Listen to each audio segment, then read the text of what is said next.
And we're live. Yep. Welcome to the Illusive Online Regional stream.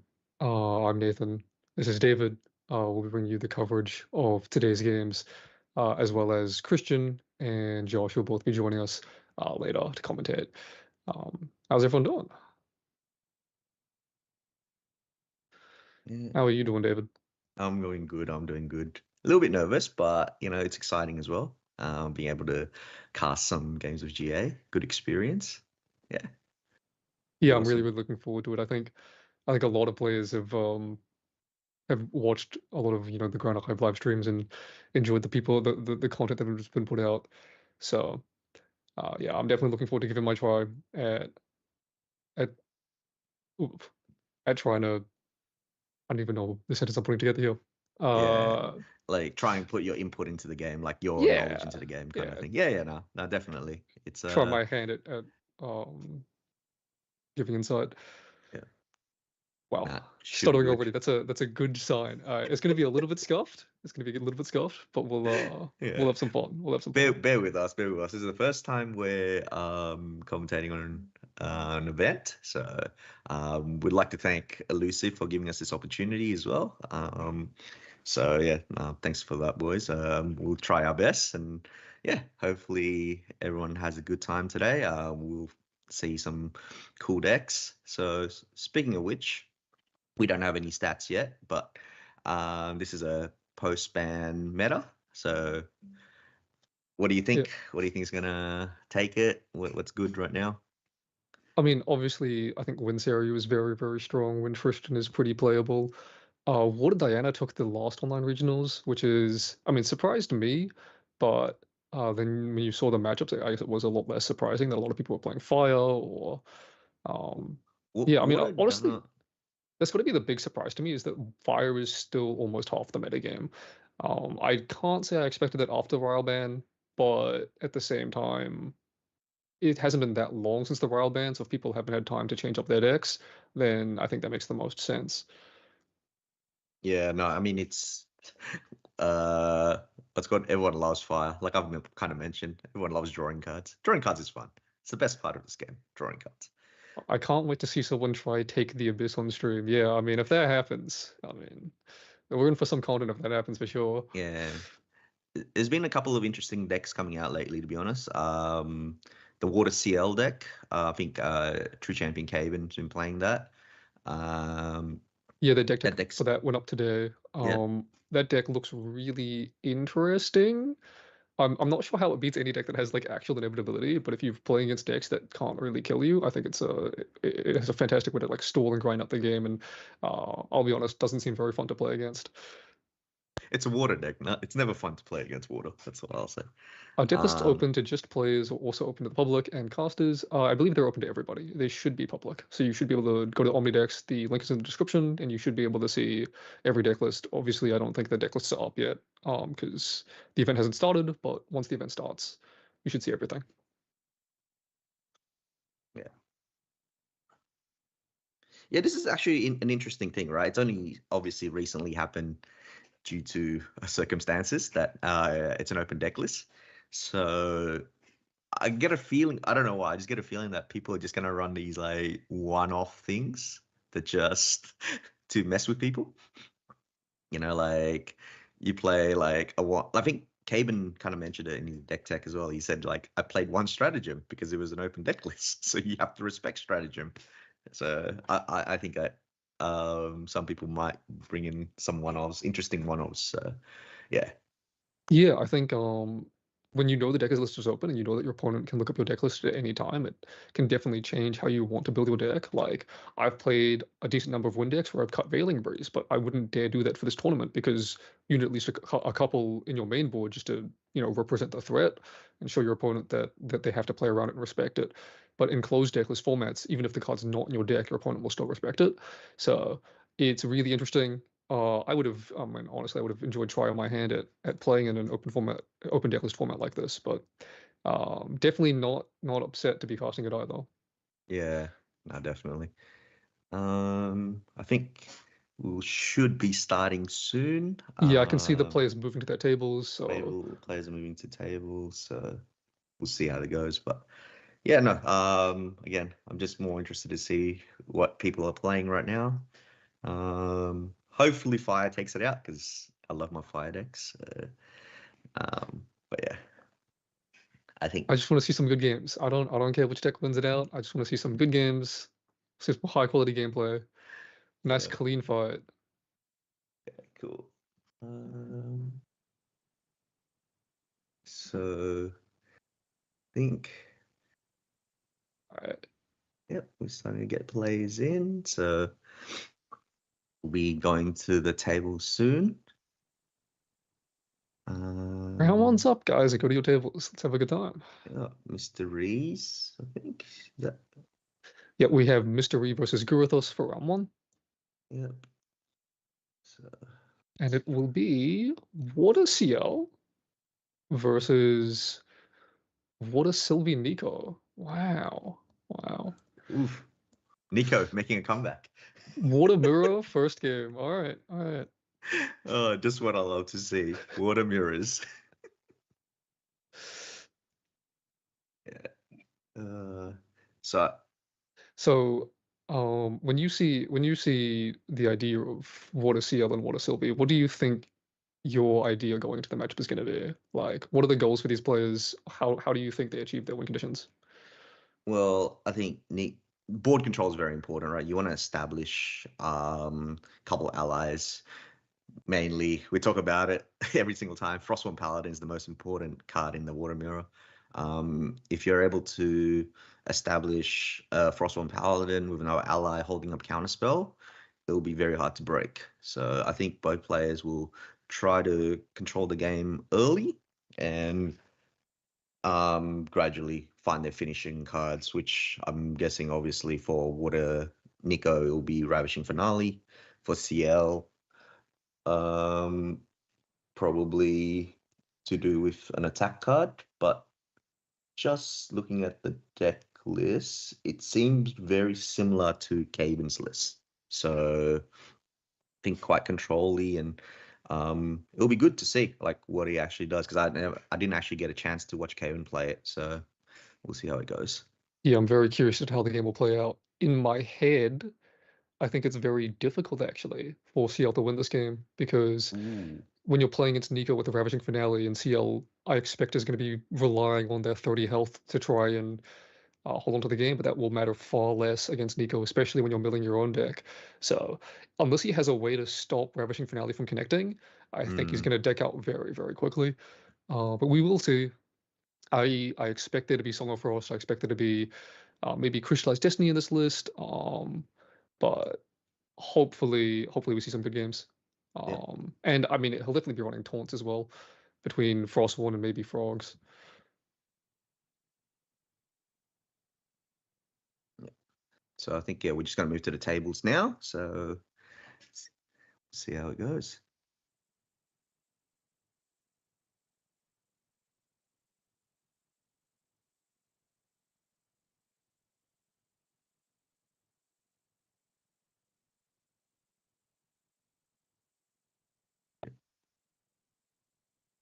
Okay, okay.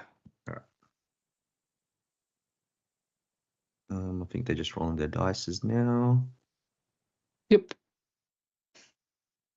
I actually not sure who won the die roll, but Looks like I Mr. think it's Ree's Mr. going. Rees.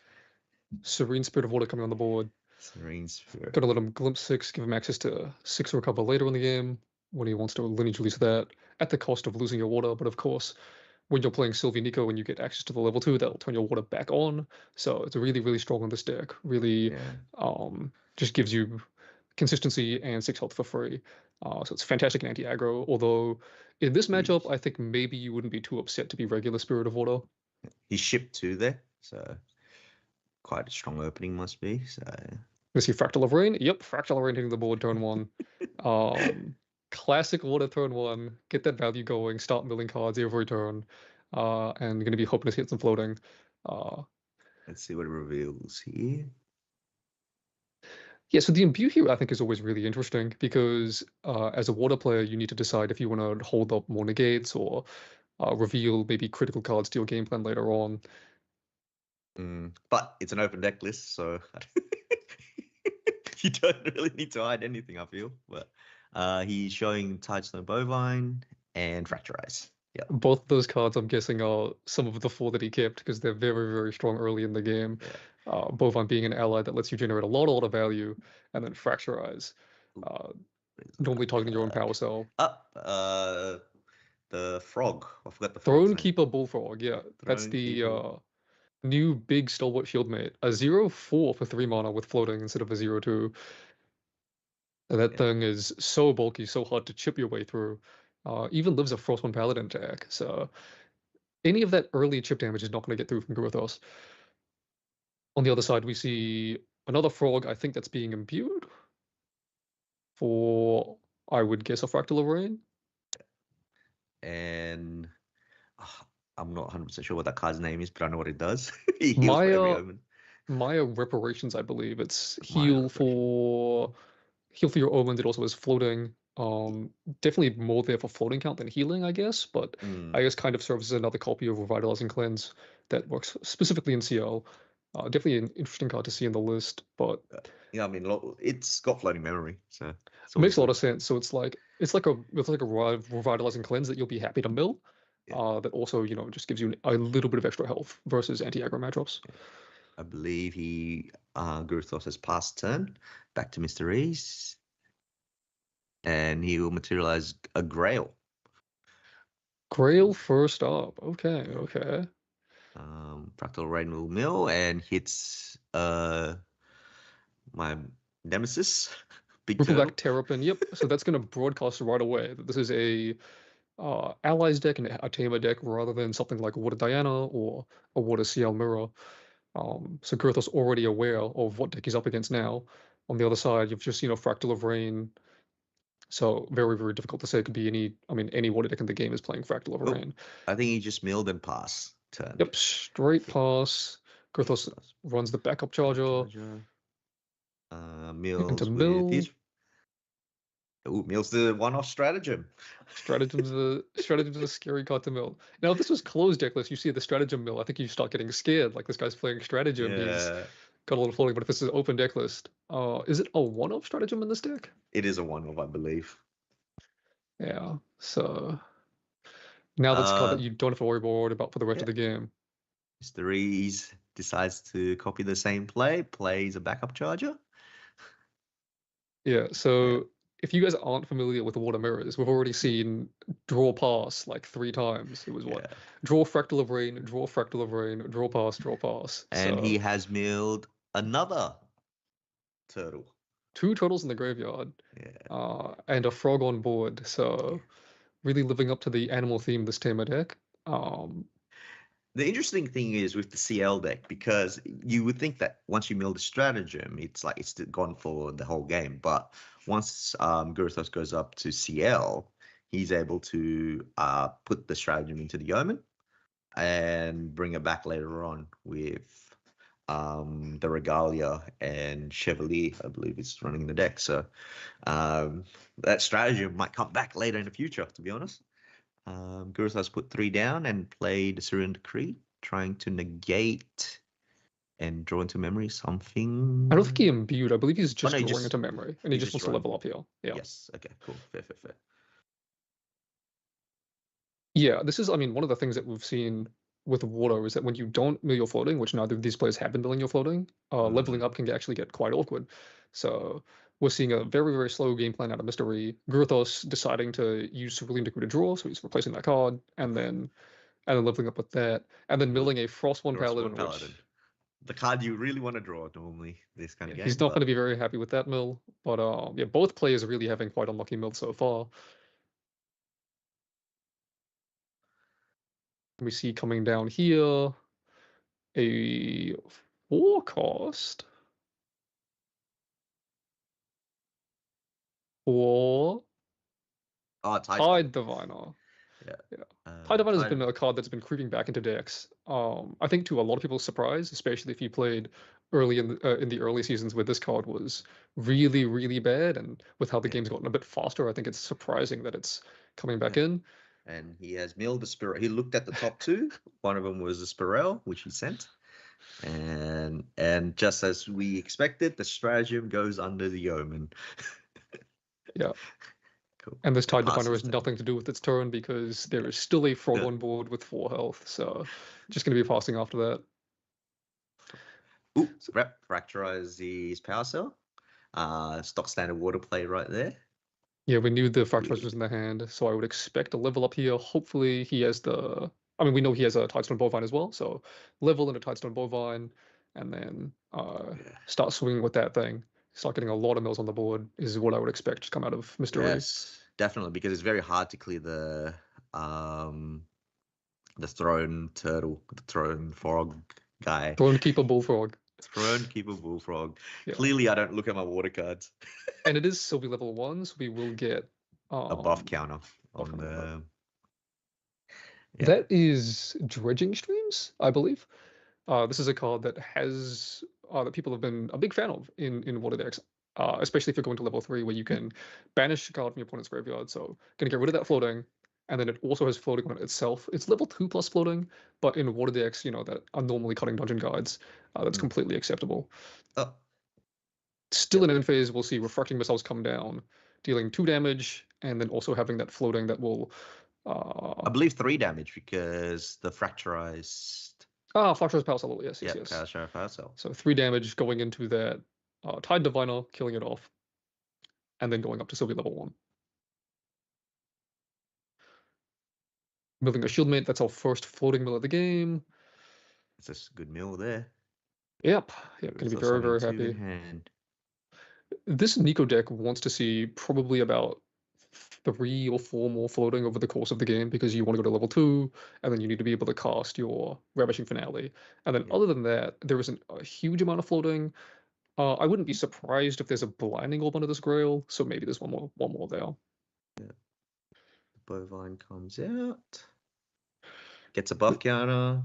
It's a 2/3 Bovine that mills you 2 cards. Very, very strong at this point in the game. And then he's going to play the Idle Thoughts to stack his deck before milling. So he's going to go up to probably 4 floating right here with 2 floating allies on the board. I mean, yeah, this deck has just got infinite floating. So anything that he wants to materialize for the rest of the game, unless Kurothos is playing Censor, is going to be free. Yep. Bovine will be coming in for 2. That is First Blood. 2 damage connects. The on attack. Did he mill, or was the mill missed? Maybe he saw the top 4 and chose not to mill. Definitely possible.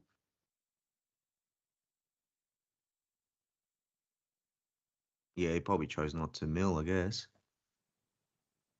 I mean, that's almost scarier, really, to see presumably 4 good cards at the top of his opponent's deck. Oh, an interesting play here will be from Gurthos. If this is like a bluff, right? He could actually just Fractal Ray mill his opponent. Yeah, if they've just stacked 4 win conditions on top of their deck and you start milling them off, I mean, definitely something that these water decks have access to. Oh no, sorry, I see a frog on the graveyard. That must have been milled. Oh, it was the mill? Okay, cool. Yeah. Because that wasn't there before. Yeah, I just sorry. Over to Gurthos. It's taking a little bit of time to think about his materialization. Again, when you don't hit your floating in these water mill decks, it becomes much more difficult to decide your materializes and what you're going to do. When you have all of your floating, this deck would be really easy to just go 1, 2, 3. And hitting a Luminal Guide, that has to be the best mill in the deck. Luminal Guide is just, I mean, it's so powerful. Being able to be kind of pseudo floating where you're able to level up, but also in these decks when you cap on floating and you don't have a use. We can already see Mr. Ree has, I think, 2 floating in the bin, 2 floating on the board, access to more mill. If he had a Liminal Guide, he would be able to use 3 of those cards in the same turn, where he could level the 2 and then also get the Liminal Guide value. So when you in these decks that you can kind of cap floating, Liminal Guide gives you access to that, and then it also. I believe you just end phase banish the Frostborn Paladin. as an omen passes turn. Yeah, pretty Yeah. rough at the moment for Gurutos. Maybe he's just holding off to have one big turn, making mysteries try to commit to the board. But yeah, What a player with something like 10 cards in hand, you never know if it's because they're bricking or because they just have, 10 counter spells and just don't want you to play the game. So we'll see exactly how it pans out. he did play the Cerulean Decree just to draw into memory. Like maybe he has multiple counter spells in hand right now. So Yeah. see what happens here. So materialize Terrafring, Mild Frostbind, recollects and draws. Yep, we're going to see this Bovine coming again for 2. Maybe this Bovine will win the game by itself. In a long enough time frame, we'll see. There we go. There's a Frostborn Paladin. So we probably think the fourth card that he stacked. Oh no, he wouldn't. It would be a new hand, wouldn't it? Because he milled Yeah. two.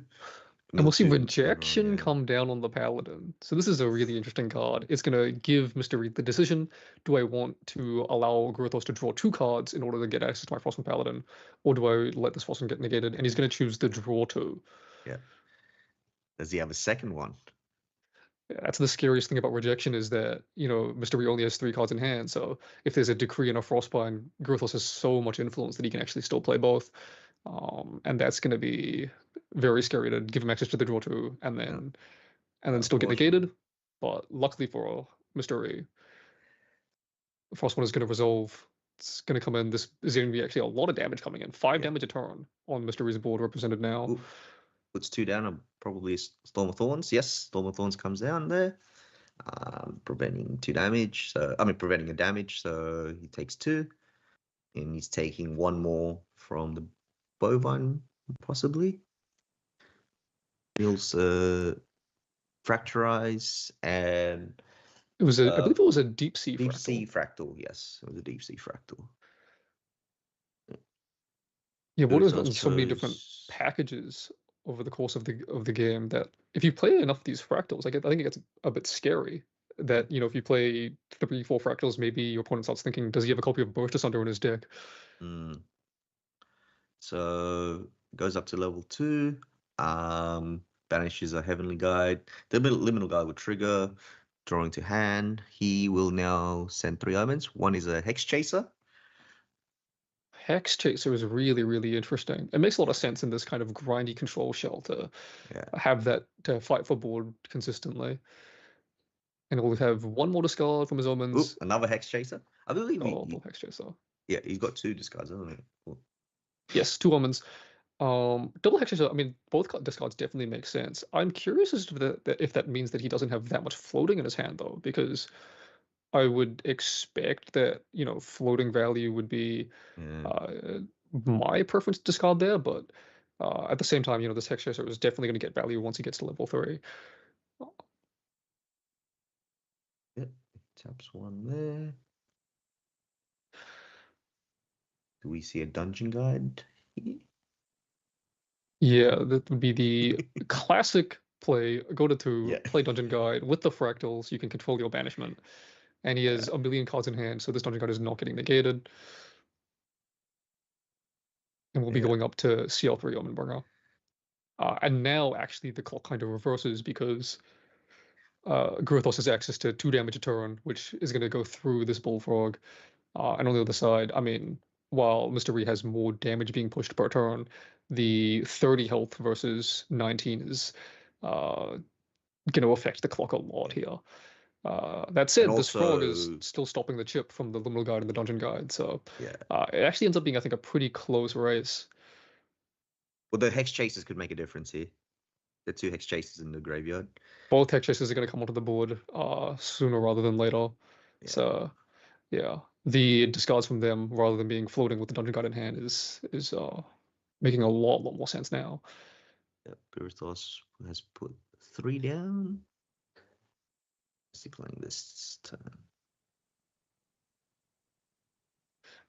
A Frostworm Paladin. Yep. Yeah, Frostworm Paladin of his own. Yep. Banishes a Floating Memory. We'll draw a card. Yeah, this card is so. Frostworm is ridiculous, right? It's so stat efficient. A 3 mana 3/4 that kind of replaces itself if you have extra floating memory, which these decks definitely can have access to. And the board control game here is going to get really, really interesting. Mr. Reed might be regretting not popping the Terrafring on this turn. We'll see 2 damage go into the Bullfrog. Yeah, and it will use the Omen, CL's ability probably to clear it off. Yeah, and then holding up the Frostborn for Mm. defense, which might be annoying. This Bovine is going to not be able to go face. Probably going to have to swing into the Dungeon. Actually, I mean, unless Mr. B wants to clear it off with the 2 allies that he has. Yep, Groth, passes Grothos now turn. passing with a Yep, decent amount of cards still in hand. Nico has come out. Yeah. This is normally the turn where Nico likes to play Lost in Thoughts and get a couple of Lash Counters, but unfortunately that card is now banned. But yep, he will mill a Storm of Thorns, recollects, and draw for turn. We'll see how Gurstos would wrestle back. I mean, Mr. Reese would try to wrestle back a bit of control here. Snow Fairy. Yep, Snow Fairy coming down. Snowflake are going to lock down that Frostborn Paladin and allow all these allies to go face. He's actually pushing a lot of damage here. I think as the CL player, this is getting a little bit scary, but then at the same time, lots of cards in hand, lots of influence, and this deck does have access to plenty of defensives. Yep. So 1 to face. He's on 6. 7, 8, 9. I believe 3 more there. they're going to push CL up to 11 damage. So a third of his health taken care of. These Guardians are so absurdly tanky. And honestly, Nico on the other side, having 25 health, plus the... And brings out the Lash. Makes sense, I guess. Lash coming out too. Yep. Gonna get him 2 Lash counters. And be a 2-4 weapon that Nico will be able to swing with as well. So actually trying to apply a lot of pressure. I think this is the correct play. I think you are a little bit under the clock here against the water player with more influence than you. Yep, he's swinging with Nico for 2 damage. On this side we have an imbue for Yep. Cerulean Decree. So Sure. negating, Which I'm giving guessing is Nico -3 -3. attack, Yeah, and then draw into memory. And this... I think crucially, rather than using it on the Nico rather than the Frostborn Paladin, is going to deny the on hit that is going to mill Gruathos a few more cards. So Did he use Bovine's ability? I probably missed it as well. I'm not sure. I missed it. I didn't see him mill this I time. didn't see him all the time, right? Maybe I actually was watching Mr. Ree's screen, so maybe he got Gruathos to mill too. Yeah, but the thing with that is the fact that Gurthos played the Cerulean Decree, he could not bring out the Hex Chasers back. So Yeah, it's going to give him a lot less damage and ability to fight back on this board. Mr. Reese has cracked his Terrafring here. So I mean, yeah, in that case, even if you had the Hex Chasers, the Terrafring kind of shuts down a lot of your ability to play for board anyway this turn. So maybe seeing the Terrafring on board is why the decree came down. Still, actually, Grothos has a lot of cards in hand. yes. So the tariff is, this is a small tariff on a rich man, really, able to pay for the tax if he wants, for sure. Definitely. He's tapped 1 there. Oop. Nope, he hasn't tapped 1. Yeah, this is I think a crucial turn for the game. So going to be thinking a little bit about the math, especially with tariff, on how best to mitigate this damage. And I think CL will need at least a few more turns before being able to close this game out.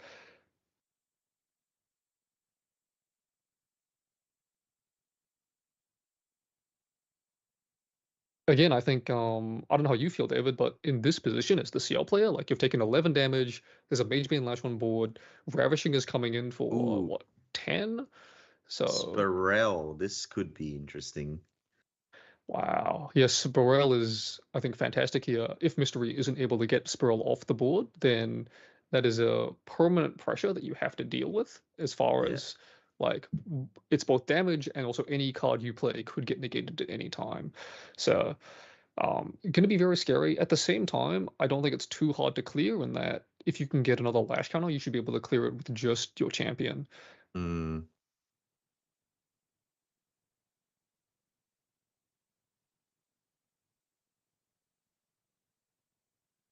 So the yep. card that was put into memory is going to get banished by Superel, and the 3 damage going into the Bovine, killing it off.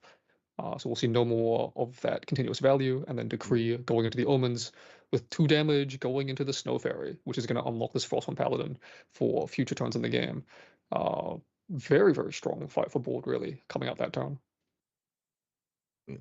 And we'll probably see Terraforming being cracked by Gurthos here, because this is a board that Mr. Reese has to kind of deal with, right? There's a Frostborn Paladin that once, ooh, okay. Mr. Reese just goes, yep, bring out the Claymore. Yeah, going back to your point, I think this board is like really, really important to deal with in that like the Sporella generates heaps of value. Next turn, Frostborn comes untapped, and you're pushing, quite a lot of damage and putting Nico back on this clock. So this is going to come down really, really to the wire this game. Between if Mystery is going to have the Ravishing, how many cards are exactly in Gurthos's deck, and how much damage Gurthos can find in the next 3 or 4 turns. Yeah.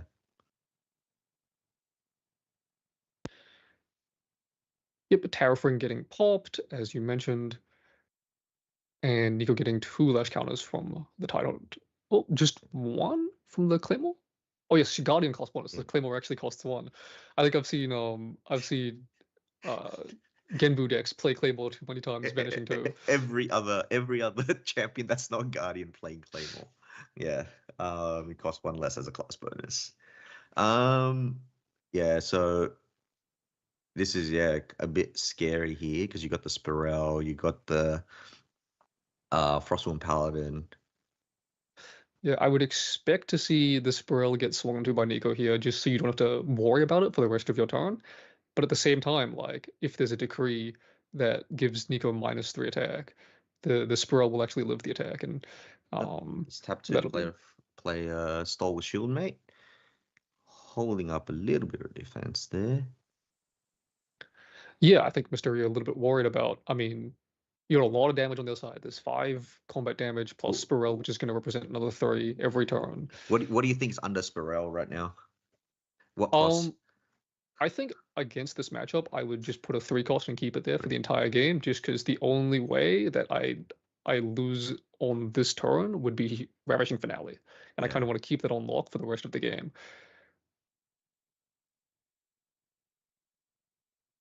Mystery passing after the Shieldmate with 5 cards in hand.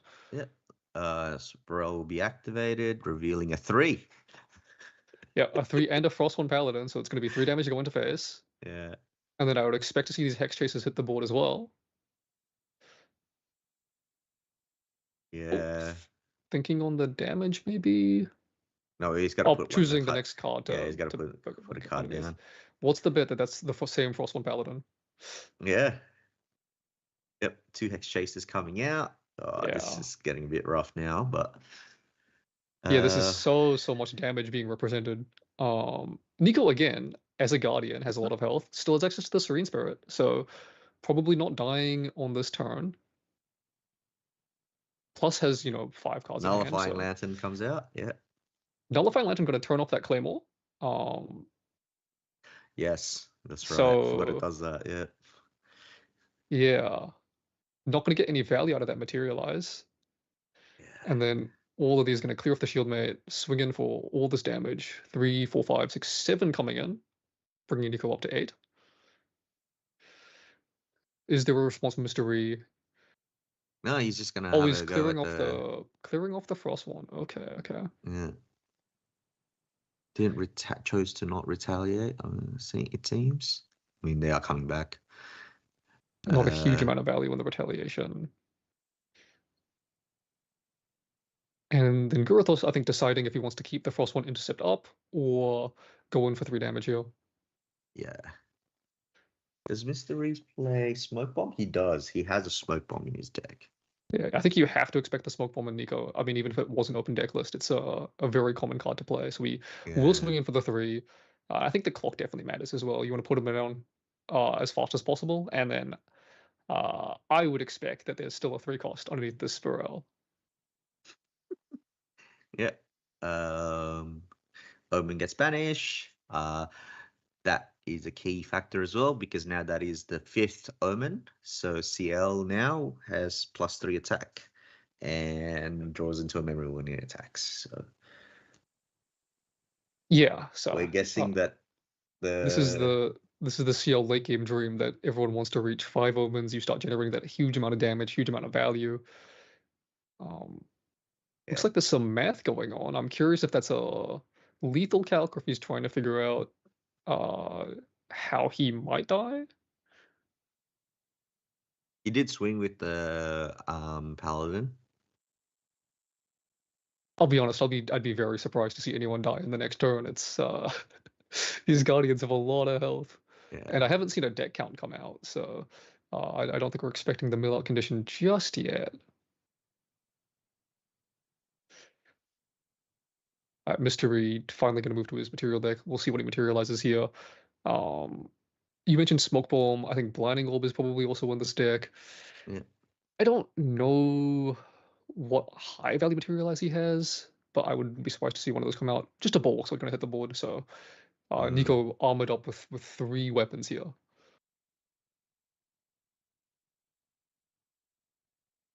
And we'll see a very shiny card hit the board. Um, not entirely sure what that is. It's a 3 cost. Could be a bullfrog. Well, That looks like a Frost One Paladin to me. oh no, 2 cards are being banished there. Oh, this is a Ravishing Finale then. Yeah, And we will see in response Spurrell flipping the Frost One Paladin to negate this yeah, and return it to memory. So yeah. It's very rough there. as we expected, trying to keep that Ravishing locked down. And then Champion. banishing. The champion's now tapped as well, supposedly. And he's that frost one's going back down there as well.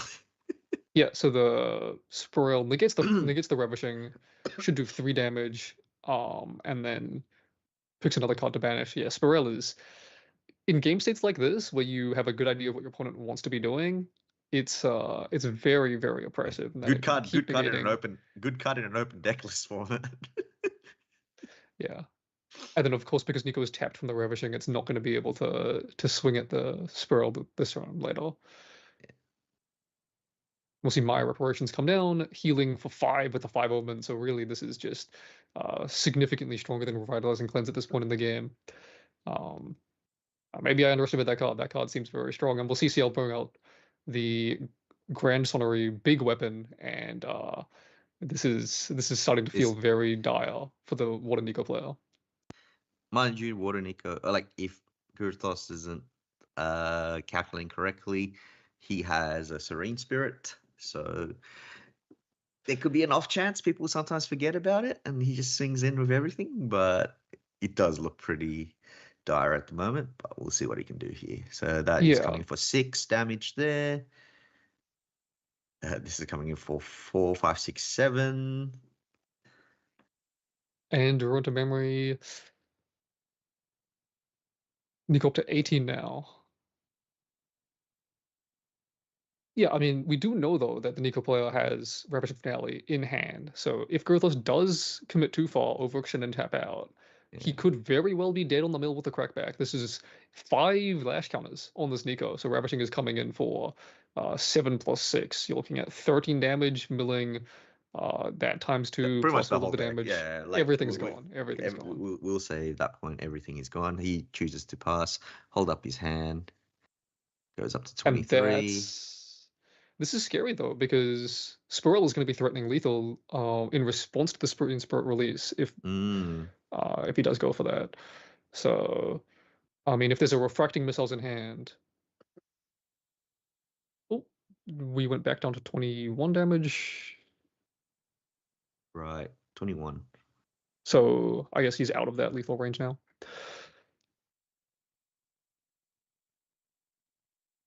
But I think with only 6 influence, this is going Well, to he's got be the a two fractals. Yeah, we'll see what happens here. difficult comeback to make. And shield Soul, mate, the lone shield, shield, the lone shielded warrior, and I don't know what is he that a could play there. frog? I think that's a bullfrog. Yeah, Of course. And right. Squirrel Yes. with a bullfrog of its own, going to negate this bullfrog and return to memory. Yeah, I think he went from 23 to 21 because of the lash. The lash, every Oh, of time you course, of take course. damage, you do heal. Okay, we forgot about that as well. That is the it's the MLC Alter Art lash. I didn't recognize it. Yeah. Um, So Squirrel leading the bullfrog going to do 3 damage to face, and then it'll put him up to 24, and then he heals to back to 22. Um, and is it a Song of Frost? Yes, and then I believe Nico's swinging into the Squirrel, but Song of Frost denying the attack. So Squirrel staying on board for one more turn, and with Mr. Ree only having 1 card in hand, I think that is it for game 1. Garithos going to be taking this one. yeah, there's a the mirror. I mean, the wardrobe comes out. Mills a refracting missile. Swings 2 into the shield mate. Mr. Rees decided to release.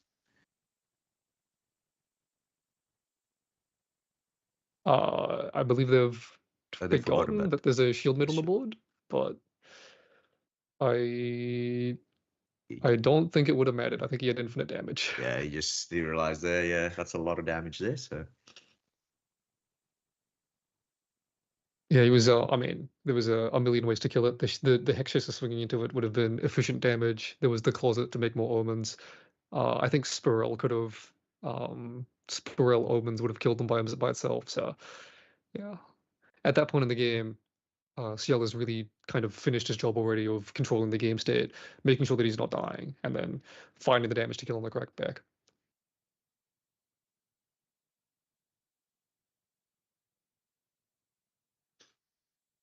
yeah.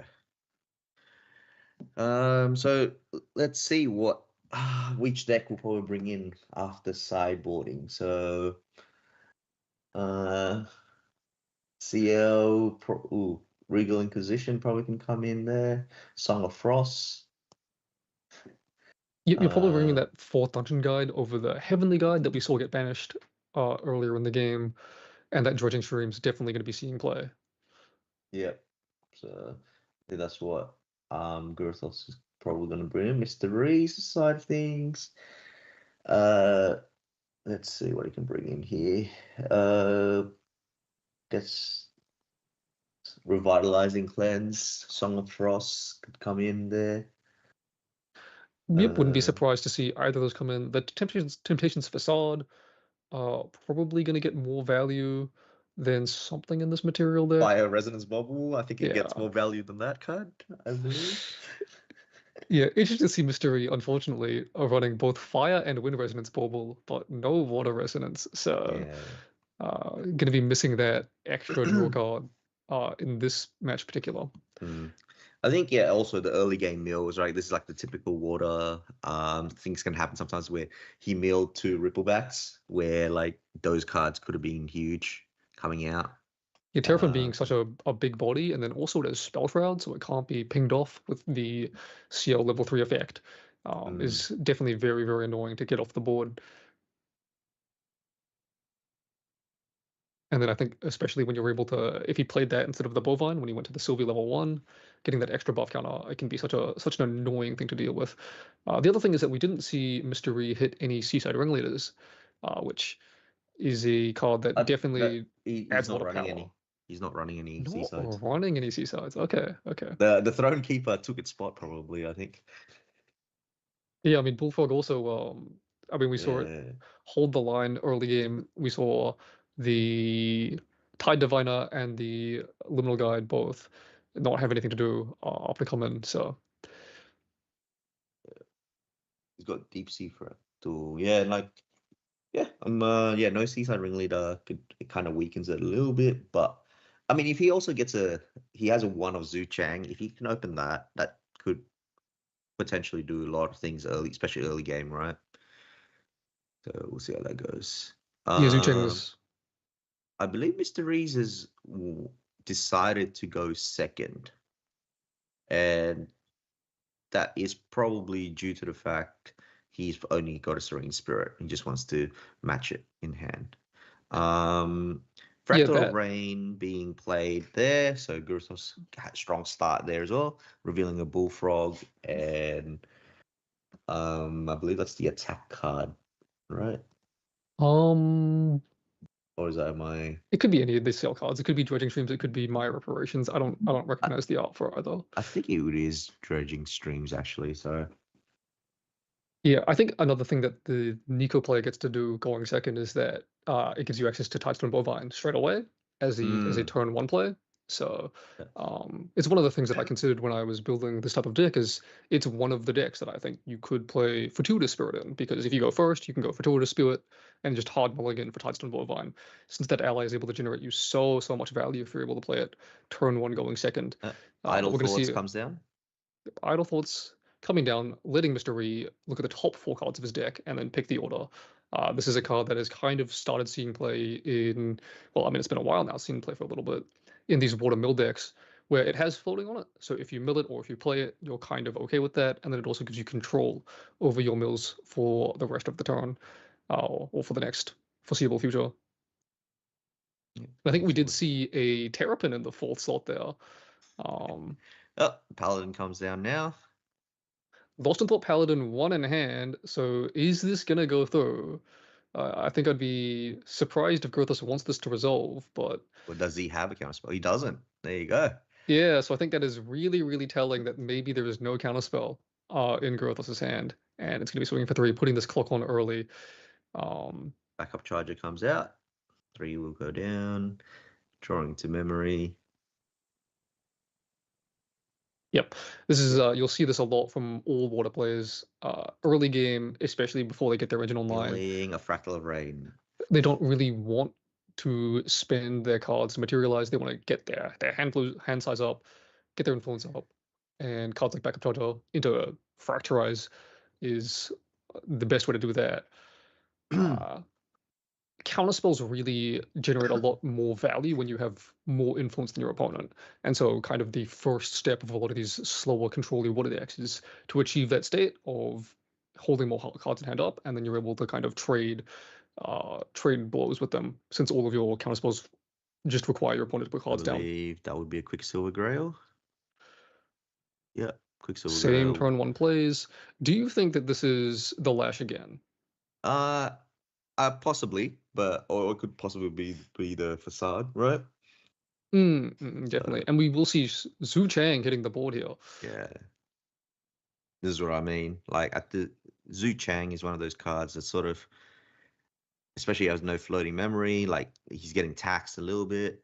He doesn't have the ally to try to clear it at the moment. Could be interesting. Yeah. I think Grothos Paladin. is going to have the cards to pay for the Zhu Chang on his turn, but it will definitely limit the amount of cards that he has to respond to his opponent on their turn, which I think is the real value add of this So Zhu Chang. Paladin swung straight to the Bullfrog and got deflected. It's great. Bullfrog doing its job. We love the frog. Yep, and you can see the value that the frog generates. Really able to shut down this paladin until Yeah, Mystery he finds chose something else to kill to it off. draw first, and then milled a dungeon guide. Yeah. Yeah, It's you always the would age think. old. It's always the age old questions of when you play water, do you mill first or do you draw first? And sometimes you get, sometimes you're just the best player, sometimes you're just the worst player. Yeah, Guruthos here started strong with the Fractal Rain, but hasn't hit any floating yet, so hasn't actually generated any advantage over Mystery just yet. But as the game goes on, that Fractal Rain will eventually generate a little bit more value than we've currently seen. Mm, And Guruthos with a lot of cards in hand, choosing to pass, not paying the Zuchang tax. yeah. And on the other side, we see Mystery going backup charger to try and match Guruthos' influence just a little bit.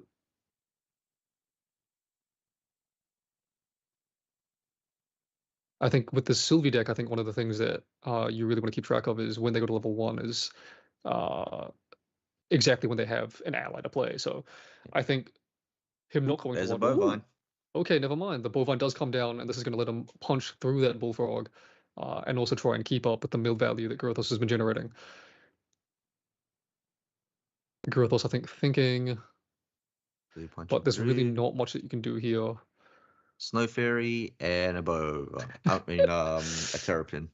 Yeah, two Yep. allies in the mill is not gonna be the best mills coming out for Mr. Yep. A, The bullfrog but has done his job, like literally protected 7 damage. and I think it's really interesting to see this game that Grothos really was happy to slow roll his way up to level 1, going back up to Angisar first, whereas last game he kind of went there Yep. a bit Revitalizing clans faster there, got milled. than I expected. He even banished from memory to do so, so I was a bit surprised by that, but it definitely paid off for him. This game taking it a bit slower will hit that 5-woman mark a little bit slower as well as a result, but Yeah, he's much more efficiently fracturized. with a lot of cards in hand. Yep. So he didn't pay the tax. He just literally just said, I'm going to pay 4 prereq. Yeah, so he lets the Zoochang resolve, pays 4 for the Fracturized prereq, and then will recollect and draw those cards. So kind of paying for the Fracturized tax before he recollects.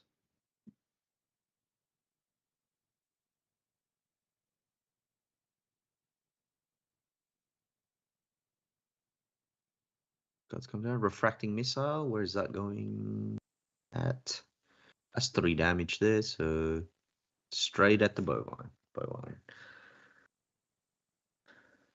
Makes sense as well, I guess, because that bovine's just going to keep generating value the more it stays on the board. So Yeah, taking it off the board is definitely really nice here, and the floating on it is locked behind class bonus.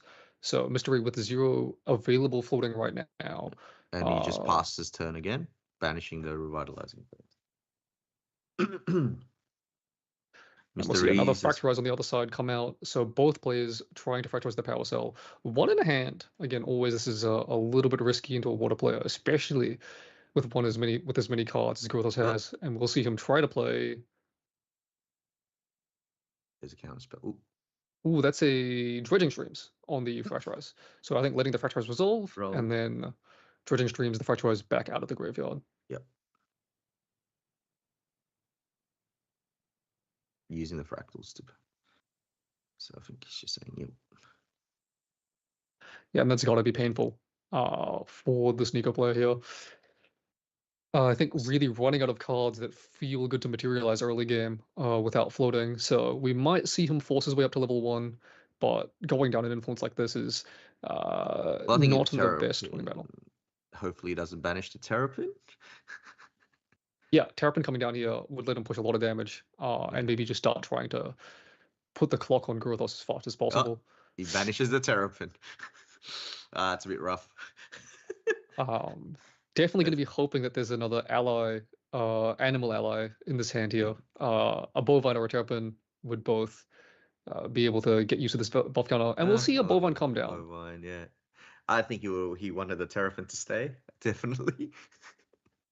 Yeah, definitely not going to be pushing as much damage, not going to get that value out of the floating instantly that a terrapin would, but still a high value play altogether. Going to try and put some more floating in the drop here. Give him access to some of these bigger materializers like the Nico. He's on 5 there. So 0 plays 5 at the moment. And Frostworm Paladin will swing, taking it to 8. Okay. Passes over to Gurthos. Let's see what he does here. Yeah, so I think as the Nico player, right, you're really trying to figure out how you can put them on enough damage to threaten and represent lethal before they lock you out.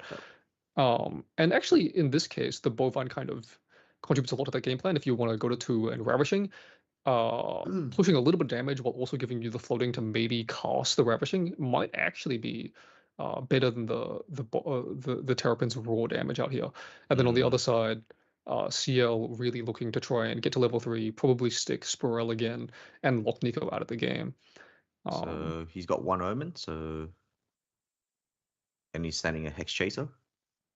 Yeah, and again, I think the non-floating pitch, non-liminal guide pitch is very indicative that there's a dungeon guide in Grothos's hand right now, and the Oof. mill off the top is a Liminal Guide. Gonna be very, very happy to see that for all of the same reasons as last game. Yeah. Liminal Guide seems like a problematic card, isn't it? Still thinking prereq. 5 going down. Is this another Probably. Revitalizing Clans? Oh no, it's No, a... he's paying the Zucheng tax. Prereq again. Very, very smart here. Right, yes. 5 for the Decree, draw into memory, and then now he's completely untaxed for the rest of his turn. Girthos really playing around the Zucheng tax really, really well here. And we'll see 1 tapped and 2 down. When I think when you see a water player tab 1 fractal, you know what's coming. Yeah.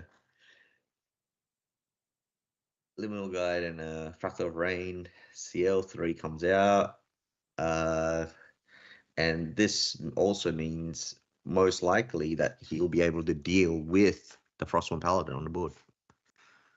Yeah, the 2 guides each swinging for 1, and then CL's level 3 effect, putting 2 unpreventable damage into the Frostborn, will be 4 damage. Do we have a response from Mr. E?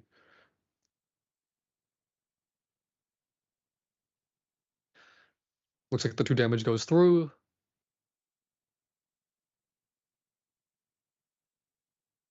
And now Girthos looking to put more pressure on the board, it looks like, with a Frostborn Paladin of his own. I expect that's going to take out this Tidestone Bovine and just completely empty the board of Mr. E here.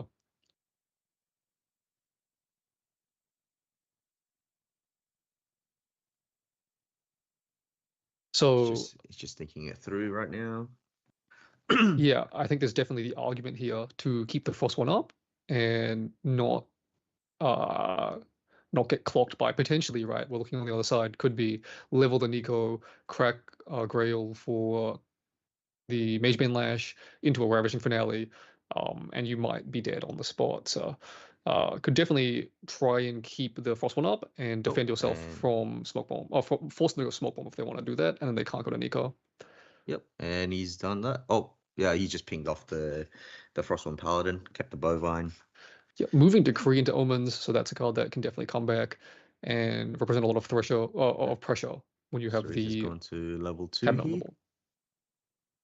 Yep, banishing the 2 Bovines.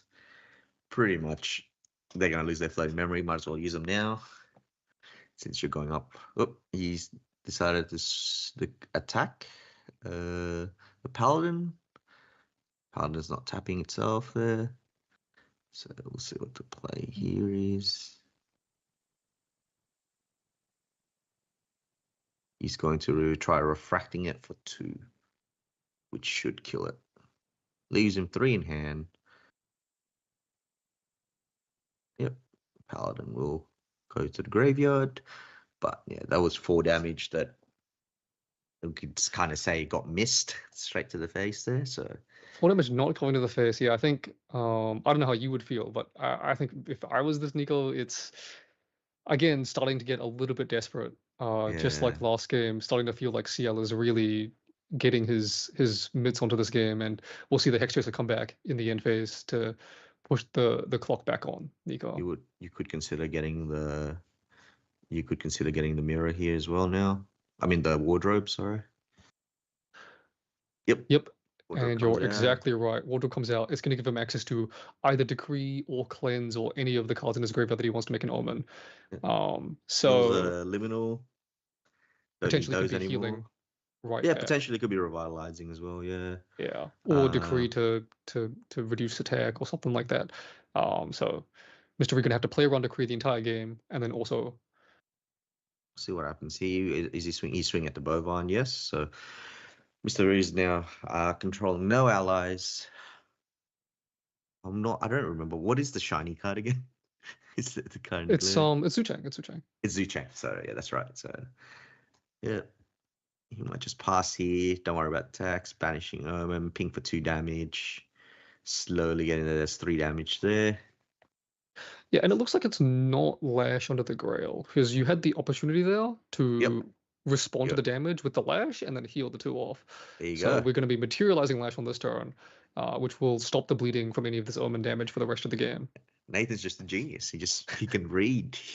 He knows anything about the Grail. He knows what people put under the Grail. Seriously, like Played a lot of Grail in my life. So yeah, I would suspect this would be the the Temptations Facade. it would be Temptation Facade if it's not. Or hear me out. Could it be the Claymore? Could it be the Claymore? Very possible, very possible. Uh, Mr. E getting another Frost one out, he's or Kurithos instantly responding.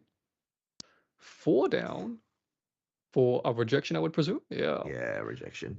So Mr. E faced with the same decision he faced in game 1, although in a very, very different board state. He's got 3 in hand. This is rough. Yeah, at this point, I think it's you're really picking your poison. You can give up your Frostward, and then how do you push the damage that you need to win the game? Or you can let Kurithos get 2 more cards and probably have everything he needs to close you out anyway.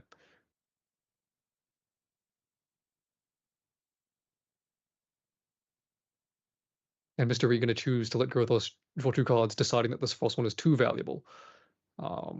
Is there going to be a follow-up response here while this Frost one is still on the stack? Looks like no, so Frostwind will banish the Storm of Thorns. This Tidestone Bovine in the graveyard no longer having its floating memory now that Nico is a Guardian. And now Frostwind swinging in for 3 damage.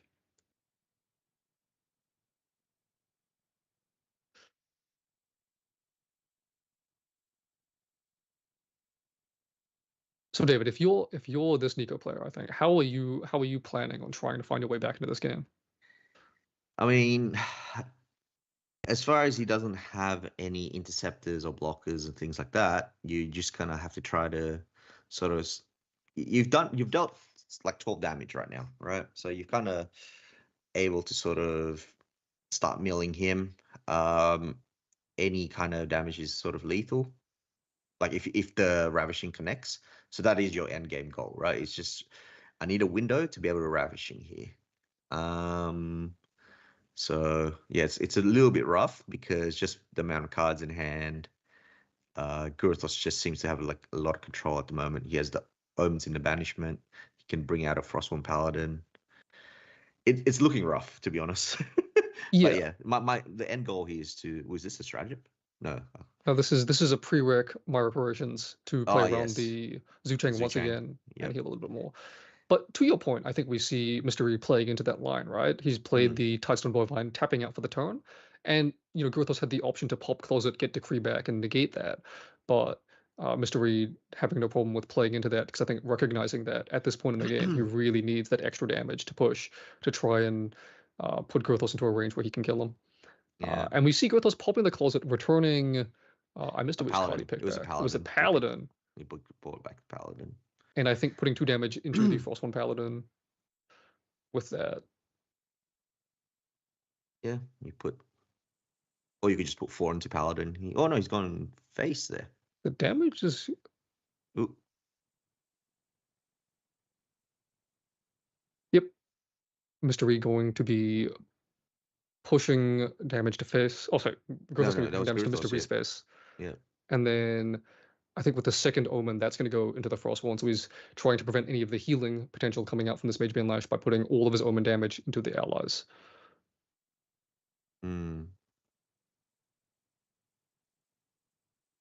To go down for our favorite. Yeah, Spirel hitting the board.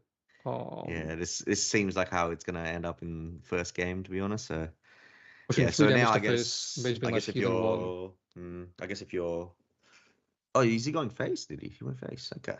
With the Spirel damage, yeah, because the Omen is going to come out and kill off the Frostborn Paladin. Paladin, yes. Because he had the 2 from the first Closet Omen, and then the end phase Omen is 4 damage. Right. Because of the first closet. Yeah. That's why he went face. Okay. Yeah. That makes sense. Yep. And this is I think this is the board state that no player ever wants to see. You're playing against a water deck, they're level 3, they have more cards than you. There's a Spirel on board. It's really, really difficult to even resolve any one card at this point in the game.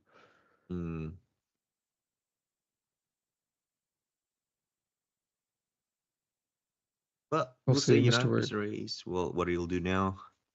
Thinking units materialize, pulling out a Terra. terraforming. This is Collect actually single. very common. You'll see even when you're at the beatdown, going a defensive materialize can buy you one more turn, which is what you need to close out the game. Find that Ooh, little bit of extra damage. the Snow Fairy comes out. Snowfairy on this Frost one, I think this is actually really, really nice to see here. Snowfairy tapping this Frost one, as long as the Snowfairy lives long enough to make it to Grothos' Recollection phase, then the Frost one won't untap and it'll stay tapped for your next turn, which is Mm, the turn that you really are going to be trying to all in for this kill.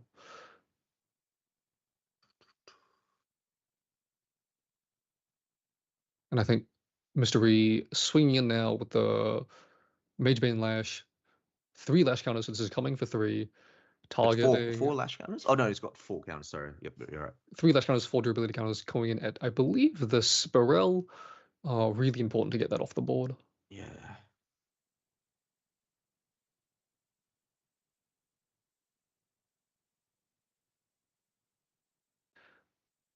And Spirel tapping, revealing Umbral Chevalier, Chevalier. Yeah. and killing the Snow Fairy that was gonna kill it off. Yeah. I would have thought that you could probably play the Snow Fairy on the Spirel, just pushing it out now straight away. But then you still can't. It's very hard to kind of clear this. Oh no, no, actually.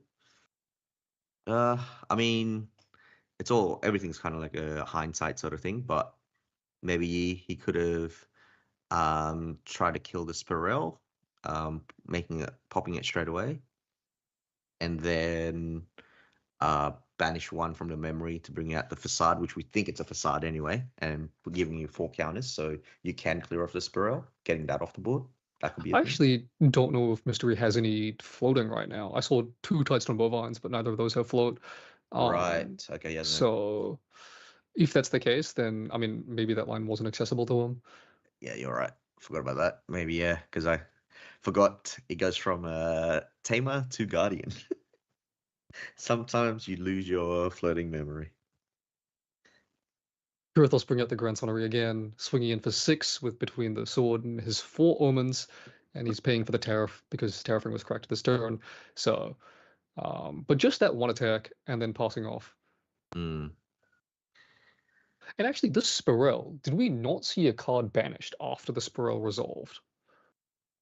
Uh, doesn't So seem like it unless he's put it right under it. But So Spirel's effect is a May banish, and crucially, there are definitely times where you don't want to banish. For example, if it's about to die, if you banish a card, that card would be banished face down forever. So mm, potentially, Grithos scared that Mystery had another way to kill off the Spirel after the Snow Fairy was dealt with and didn't want to lose a card. But as a result here, on Mystery's turn, the Spirel is not threatening to negate, hard negate any card. So he doesn't have to play with that specific pressure. Still, mm. plenty of potential counter spells in Garithos' hand, but not the Spiral one. Ooh, trying to give a bullfrog. 2 more. Ooh, what is he going? And he plays an Idle Thoughts. Yeah, probably not a card you want to be drawing late game, but Idle we'll Thoughts see is what. really a card that is great to mill, great to play early, but at this stage of the game, not going to get you a huge amount of value. That said, this does give him the float that he needs for potentially this card under Grail, maybe an extra lash counter as well, and might finally be able to swing and pick off one of these allies.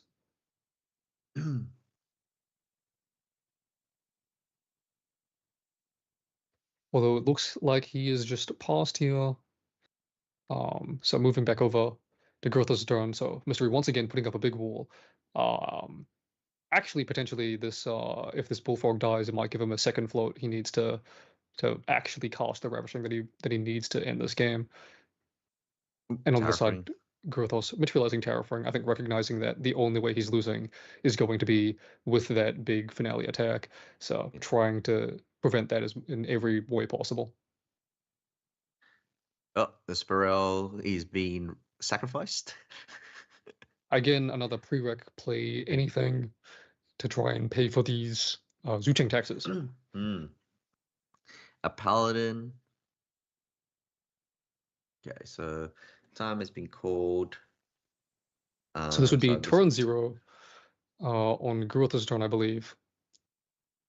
Yeah. But I don't think he's feeling any pressure being up a game and in this board state.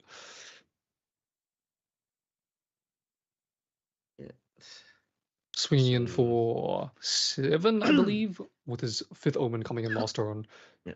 and drawing into memory. And this is where I believe now that is the 6th Omen. One of them being a Song of Frost, and this is where CL level 2's ability. What's the name? CL Omni Omen's Keeper or something? Is that right? I don't know the name of the champions. Yeah, something like that. Omen Bringer. CL Omen Bringer's lineage release comes into play here. No, the Omen. level 2. Level 2 is, I believe, Omen Bringer. Yeah. And he's going to be able to use that to lineage release to activate one of his omens from the banishment. There's a Song of Frost there. with a lot of cards in hand. And so it looks like Is Mr. E gonna play this Ravaging Finale, Yeah. try and smoke well, bomb the Frostborn. there's another one in hand. Yeah, Guruthos recognizing just play this one. It doesn't matter exactly how this order goes. This game is pretty much over. Yeah. So yeah, he's putting a Song of Frost back to his hand, playing it on the right timing. After the floating gets banished, but yeah, I think both players pretty aware of exactly how this plays out. And now Mr. E almost tapped out. In time, no Ravishing Finale, and Mr. E with the and Guruthos on the other side, full board, plenty of control. He should be tapped out, shouldn't he? Because he played the Terraforming there, so... No, Oh, the no, Terraforming was he not correct. He was not correct. Right, okay. So I think, yeah, Mr. E's just showing his hand, realizing that this So game's over. GG. Good Water game. CL taking round 1 2-0 over Water Nico. Yeah, there's a new Guardian in town. There's a new Water Guardian in town. Yeah. Can't say I expected the outcome. As I mentioned in the pregame, I thought that Nico would be able to connect with a Ravishing, and CL, I expected, would be relying on his big life total to try and starve off these types of decks, which wouldn't work against Nico. But in practice, it looks like once CL was able to get a control of the game, he never let go, and really locked out any way that Nico had of getting back into the game. So really, really nice to see. Really interesting game. Yeah. I mean, yeah, it just shows the power of CL, right? At that point of the game, like he was able to sort of control the game early, and then once he gets to his level 3, starts clearing the board, controlling the game. Spirel, Frostborn Paladin, counter spells in hand, and the omens, just banishing omens, being able to bring out a Grand Sornier, starts hitting your opponent afterwards. So yeah. Yeah, I think every card on CL, as he gets more and more online, just becomes stronger and stronger, and you're kind of fighting against this snowball rolling down the hill. It just keeps getting bigger, and at a point, you just can't do anything about it. Yeah. All right. So Both players are cleaned up. We'll be going to a break before round 2, so we'll see you guys for that.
Okay, so we're back at round 2. And Nathan's just taking a bit of a break, and we have Josh, also known as White Bread.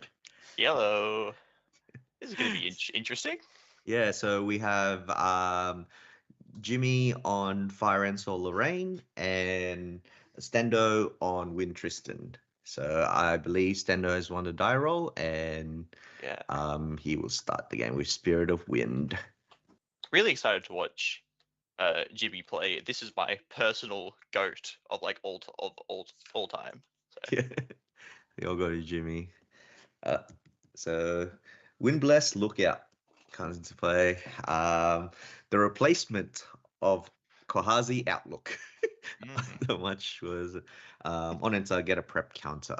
So what Tristan's trying to do in her early game is to get to that magical number of 4 prep counters, going to level 2 and drawing 2 cards. Absolutely. So Jimmy starts here with a Stole Shield Mate, and most likely he's going to follow this up with a Cremation Ritual. Cremate, of course. Classic. Who could have seen this one coming? Classic fire start there, so I believe he will pass turn. Too easy. Yeah. Quick and easy. That's how we like it, not like those water players. Yeah. I believe that's a backup charger. Backup charger turn 1 every time. Classic. Charger. Oh, Farius was first. Yeah, that's fair. Yeah. Maybe he's just digging for something more of a prep generator, maybe. Yeah, so... more surveils, more Windblessed Lookouts. Get that more preps. You can make sure to draw 2 cards on the level 2 Tristan. Yep. Did we say this is Tristan versus Crux and Sol? Yes. Okay. Ooh. So yeah, he's playing obviously Sadi, 2 Black Market Broker as well on the deck, and a kind of I mean, it's becoming more and more normal, but he's playing Innovate Agility in the main board as well. The one off Spirel that we normally kind of see. So yeah, pretty normal looking Win Tristan list. And looking at Jimmy's list, also quite stock standard.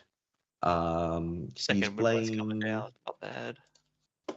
Yep, plays a second Windblast there. That's quite good.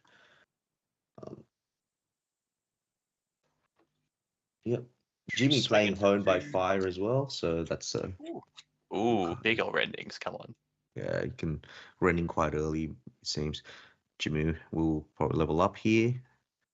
Yep, to Lorraine, bringing out a Sword of Seeking.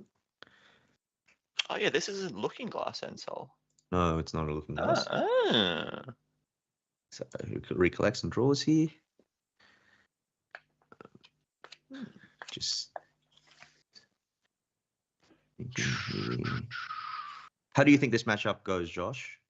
Damn, I don't play either of these decks at all, but you can't really go for the Rending Flames plan ever because of the shadows that Tristan gets. Once she gets to level 3, yes, that will be the case. Like does Ensol push that much damage early to threaten killing before 3? Well, not really, but the thing is now, the big difference is that Ensol doesn't need to banish all its swords by using the card itself. You can play Fluffy Shopkeep, and there's of course Clarence in the deck. So pretty much how it works is that once your Lorraine has 4 swords in the banishment and a sword on the field, a Flame Sweep by itself clears all the shadows. Fair. That could be the early game strategy for. I mean, sorry, not early game, but part of the end game strategy for Jimmy. But yeah, for sure. So Stendo leveling up here, playing a Surveil the Win in response. Losing the Innovate could be pretty rough later on in the game. Double Surveil. This will put him up to 5 prep counters, it should be, because he probably chose to do the gain a prep counter for Tristan's ability. Damn, so being able to go as having the option to go level 2 this quickly to draw the 2 cards is going to be incredible in this. Yeah, it's a very strong start for Tristan. So 3 goes down here. What are we seeing here? Sadi probably, right? Most likely, but no, Oh. he's thinking about this. So swinging first for 1. Fair. And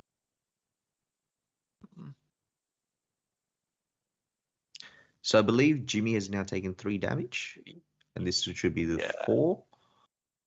Yep. So I'd love to be able to see the life, but it's all good. That's fine. The job is to keep track of it. Yep. So it should be 4 play 0 at the moment. Yeah.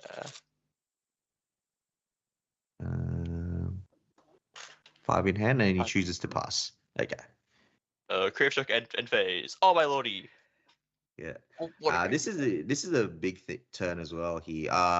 Maybe let's just see what Stendo has. Does Stendo play any reclaims? He plays 3 reclaims. So this could be he's just put 2 cards down here. In cap? Is he going to in-cap this? He in-caps Cap this. Grave Shock. Very shock. That's fair. That is fair.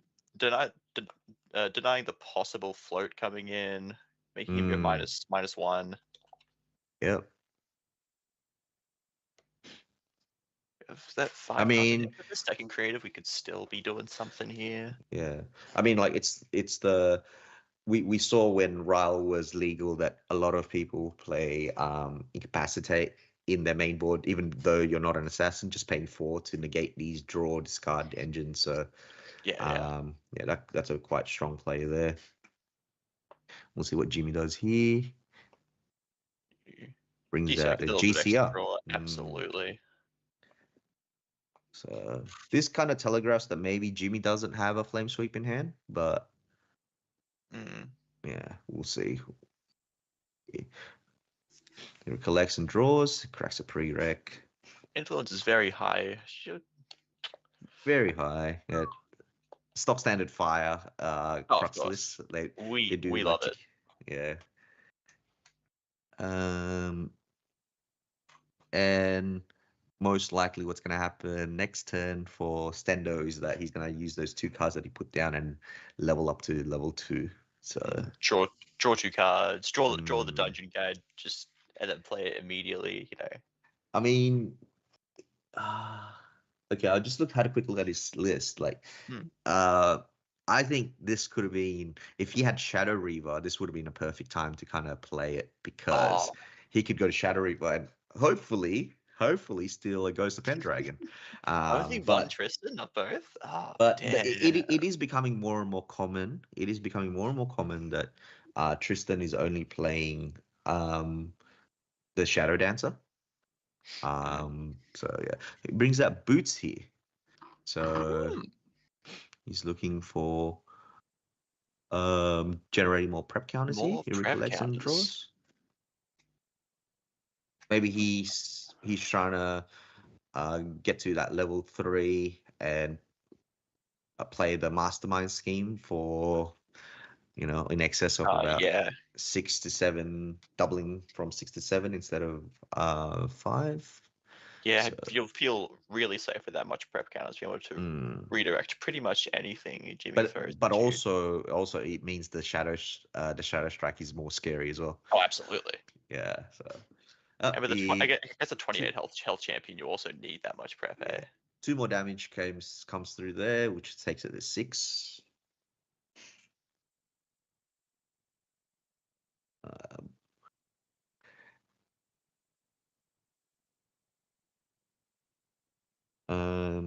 Checking something real quick, I guess. No Assassin Rippers on the board. Kind of means Jimmy can kind of chill out a little bit here, but no early slice and dice. No early slice and dice. I believe Stendo plays 3 slice and dice in this list. So Jimmy plays another Crazy Shock. We'll see what happens. He's trying to get resolves. This one Perfect. comes through. He pitches a Tempered Glimmering? Steel. Tempered No, that's Steel. a Tempered Steel. Damn, these like promo arts, man. Yeah. Yep. Yep. He had the floating memory. He's deciding to level up now.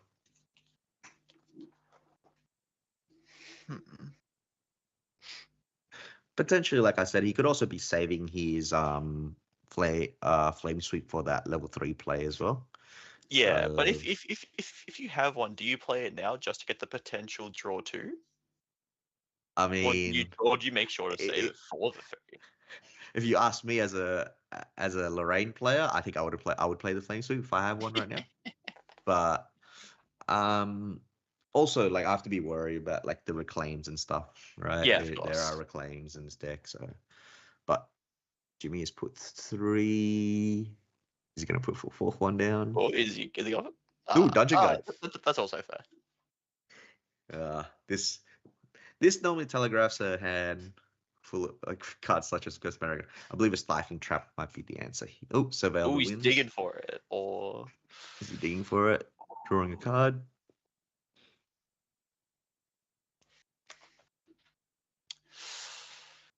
He still has an ability to draw a card with the boots. The boots, yeah.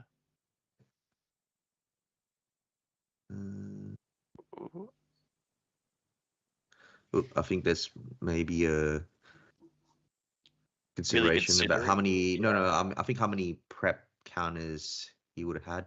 He probably should have had 7. I don't know if Windwalker Boots is a May. Because I'm not 100% sure. Let me quickly bring that up. Windwalker Boots, beginning end phase if you wake and put a prep counter. So technically it's not. Oh, he's just cracking it. Yeah. So I think they've missed one. They've missed one it up there. He's cracked one. Draw a card. Did he get the Stifling Trap? Doesn't look like it. Yeah, it would have been a quick snap, wouldn't it? I think if he had it. Yeah, Dungeon Guide to 3, banishing a Reduce and I can't see the other card. Some other card. Oh, Hasty Messenger. Yeah. Reduce and a Hasty Messenger. Yeah. Dungeon Guide swinging for 1. I believe he will take this. Lorraine swinging for 3. 3 because of the level 2's effect for the turn. But is he swinging at an ally? Yes, he is. Still on a lookout, draw a card. He'll be able to draw a card here. Is he? I believe are we going to see him come down? Oh no. 2. Ghost of Pendragon. The horse is here. Oh god. So Ghost of Pendragon is a 2-mana, a 2-cost 3/4. On enter, you may return a Regalia you control to your owner's material deck. If you do, draw 2 cards. Perfectly balanced and fair card. Perfectly balanced. Oh, he's decided to Zephyr. So he will Zephyr the Sword here. To get the draw 2. Yeah. Hey, just getting a 3/4 on the board, you're not that annoyed.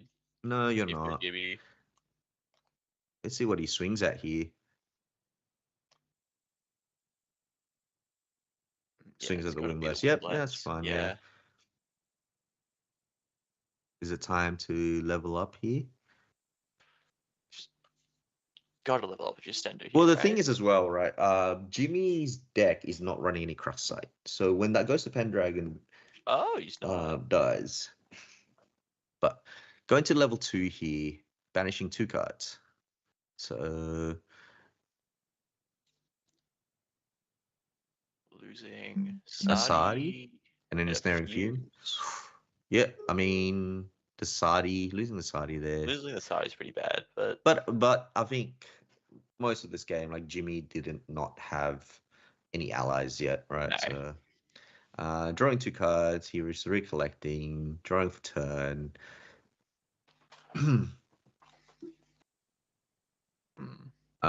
If Stendo is able to draw a Dungeon Guide here and play it, this game is quite close, in my opinion. because he's able to start swinging. Even I'm not 100% sure how many he has in hand, but if he has 8 cards in hand, he's able to go to 3 and then play a mastermind scheme. Oh no, he doesn't have Or it, just so passes. just Oh, passes. That's a bit rough that is, there. yeah, it's really unlucky for Stendo. Not finding the stifling for the guide, not finding your own guide. Yeah, not This even is getting like a fairy whispers or something like that. So yeah. he must have a very reactive hand. Maybe we can see a Yeah, little you bit in the corner there. There is can a in cap. see something. Oh no. But yeah, Claret comes out, and the thing is, I didn't see the first sword he banished, but one of them is a Sword Saint Vow. The The thing other with one would have to be current. Oh yes, of course. Yeah. That's what the card does, Of yeah. course. But the powerful thing about Clarent in this kind of deck is that you are banishing 2 swords to bring out this card for 0. And with Lorraine Crux Knight gets an additional power for each sword in the banishment. So essentially, you have bought out a 3 power, 3 durability sword that has the ability to remove a durability to gain prevent 2 damage and gain spell shroud. Like, oh, speaking of which, An there's incredible card.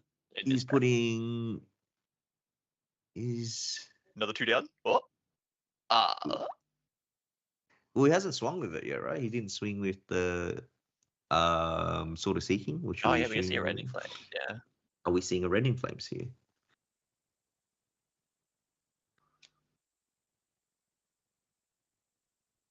Yes, that is a Rending Flames. There it is.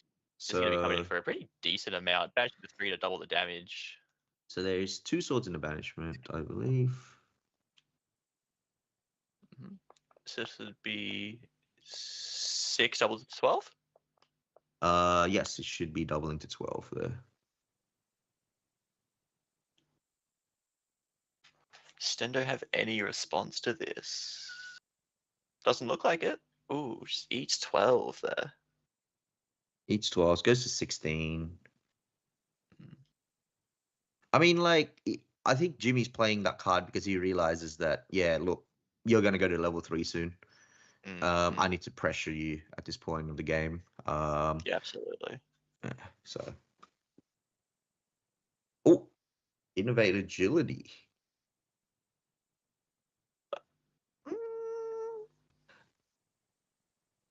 I mean, Interesting. I think he's just trying to dig, right? Trying to But dig obviously, more. this Yeah. is that play. So, yeah, yeah, he's just Just really needs something. Reclaim banishing Ancient. an Asen and a Reclaim. Drawing 2 cards. Drawing 2. Hopefully finding something that can help him here. Yeah. Oh, can he play something before pre-rec? No. Nah. Draw Oh for no. turn. I see a Valen Breeze in hand as well there, so that's a bit rough there. But this looks like a very unfortunate hand for Stendo. yeah, he's been able to get the prep counters, but he just hasn't seen that. I guess the combo side, like the aggressive side of his deck. Yeah.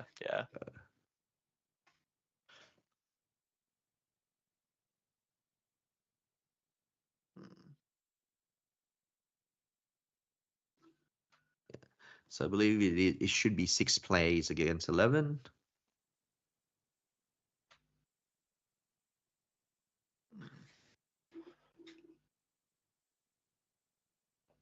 Oh, did Jimmy not?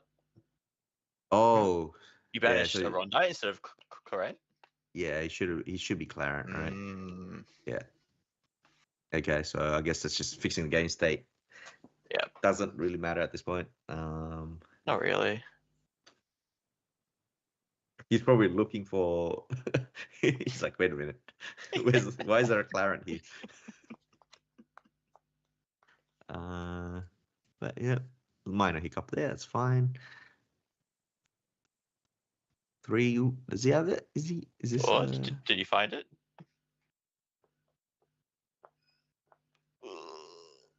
So that seems like he's. I don't know. Removing the prep counter there. I thought that was a mastermind scheme, maybe. I mean, it's not a bad play. I mean, like mastermind scheme puts them up to 14. 14. Yeah. It's a very healthy number when you're at 3. Mm. But not being there yet, just there's all those prep counters aren't really doing much. Yeah. She's sitting a bit like a lonely figure at the moment. Just but Stendo is still thinking what he's gonna do.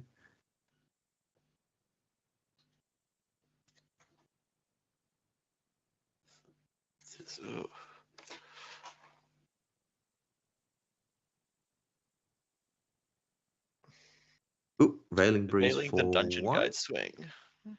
Okay. Okay, Veiling for 1.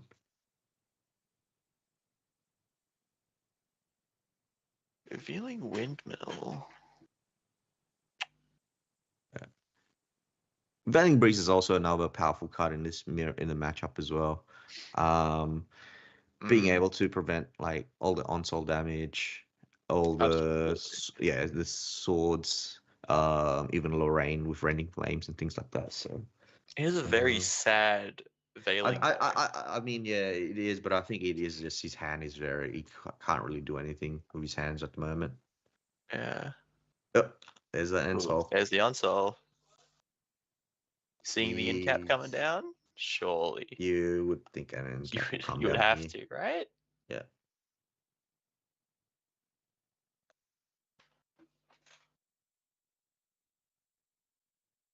Yep. Easy.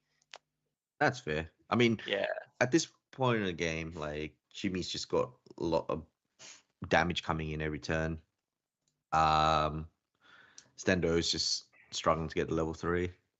He does have the 3 cards down to he does have the level 3 cards now. He can hard level. But it always happens, right? You hard level to 3, and then the next card you draw is the Dungeon Guide. Every time. It happens every time. It's so annoying. Every time, yeah. Jimmy's starting to swing. With the ghosts, I believe that would be 2 damage because of the Veiling Breeze. And I believe it's still 3 damage. So 2 damage as well from the Clarence. So that should be 4 damage in total. Which should take Stendo up to 15, I believe.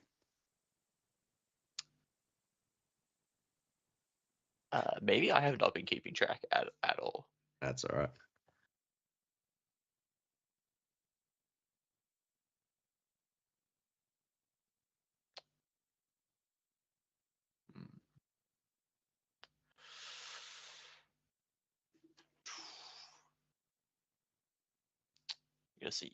Gotta see the hard to 3 here, right? Yeah.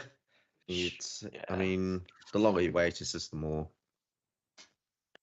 Failing Slice Windmill. Yeah. Gets a prep there, goes to 8, summons 2 shadows. Double shadows. Yeah. Well, the thing is right now with Jimmy's Hannon, he cannot get to that magical number of getting another sword in the banishment. Like he currently has 2 in the banishment. He is unless he has a fluffy shopkeep. Sorry, I guess fluffy shopkeep and a flame sweep could clear off these shadows, but we'll see what he has. So right now, Stendo I'd have 8 counters, 2 shadows, and brings out a Shadow's Claw. Very powerful card. A really good card, just to push that little bit of extra damage. Essentially, shuffling the power of all of your shadows. Yes, like Shadow's Claw being able to bring out itself if you have 4 more prep counters is actually very, very strong. A very strong effect. So yeah, there's the mastermind scheme. There's the scheme. Well, we probably could telegraph that he did have it quite early because the way he was just thinking about playing it. He then jumps up to 16 counters, which is great. 6 for 1. And also because there's more than 8 prep counters. Gets the agility. He gets the agility 3, which recollects all 3. So Ooh, Really could this good be the card. big swing here? Because now Jimmy has just taken 5 damage there, so he goes up to 11. The Shadow Strike is pretty much gonna, if he preps everything Yeah. with the Shadow Strike and the dagger, that is 21 damage. With each shadows is 2 damage each, so that takes it Yes. to 25, which is Ooh. lethal. But Jimmy also could have Resolute Stand. Resolute And I think Stand, Resolute supplement Stand will shadow damage. supplement the shadow and a little bit of the Shadow Strike damage. So Jimmy only plays 2 though in the main board. So Okay. but yeah, we'll see what happens here. So Paid 2 I to believe he's redirect. paid 2 to redirect. Was that the Ghost of Pendragon attack, right? So Yes. so he took the dungeon guide, so he goes up to 16. And He's playing another Ensol. Going yeah. for it again. Oof. Another Has an incap. incap. That's 3 incaps. Yeah. Ooh. Yeah, man, like that's why he probably couldn't really do anything, right? Like he had Mm. 3 incaps in hand. So this is All the rough interaction, here. nothing to use it on. Crazy. Yeah. Does he have the Shadow Strike? And does Jimmy have the Resolute Stand? He has the 1 card left in hand. Ooh. Oh yeah, he has 1 in hand, 1 in memory. So sorry, Jimmy has 1 in hand, yeah. Mm. So this is coming in for 3? Yeah. Yep. Let's With the that Sword go. of Seeking. Yep, which is right. I think you got to use the Sword of Seeking at that point. And he lets it through. So Yeah. collects. Does he bring out now? What do you go here, Mr. Tristan player? I mean, is there a draw card there that if he doesn't have? I mean, if he doesn't have a Shadow Strike, you could just get Blinding Orb, put that 1 card down, and hope to draw the Shadow Strike. But Terraforming is also a cool card. He still has GCR. Okay, there you go. You get the Yeah. GCR. Yeah, okay, cool. GCR. Never wrong. Cool. Does he have it? Does he find it? Dig. Surely after all this, do you Oh, find the he 1 card does. that you need? Oh, Ooh. he's found it. Is he prepping everything there? Because that will be 18, 19. I mean, that's more than enough, I guess, but he doesn't need to go that. Because he goes on 11, right? 19 points of damage. And potentially he could save. He has sent it all. He sent it all. He sent it all, yeah. Yeah. Ooh. I mean, I respect the hell out of it. Oh, he has the Resolute. Flash is the Resolute. He has the Resolute stand. Oh man, that is unfortunate. And I think because of that, Hardcast Resolute, Jimmy is taking 19, so -3, so that's 16. Puts him at 27, I believe. And then, What? what happened there? Back it up. Hang on. 100% sure. Did we miscalculate life? Maybe we did miscalculate life. Maybe 17 exact lethal. Well, no. 16. Well, 16. It's 1 for the 1 with the claw, 4 with the shadow strikes, and Yeah, 14. So that's 19. 19 is -3, 16. 16. So that should, unless we might have had the life a little bit wrong, maybe. So they must have taken an extra damage. Maybe we were off by 1. So Plus. yeah, okay. I guess. Yeah, Stendo clawed his way back and somehow won that game. Yeah, so I guess we were just off by 1. So I guess so.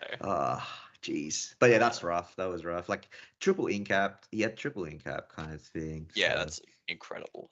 Mm.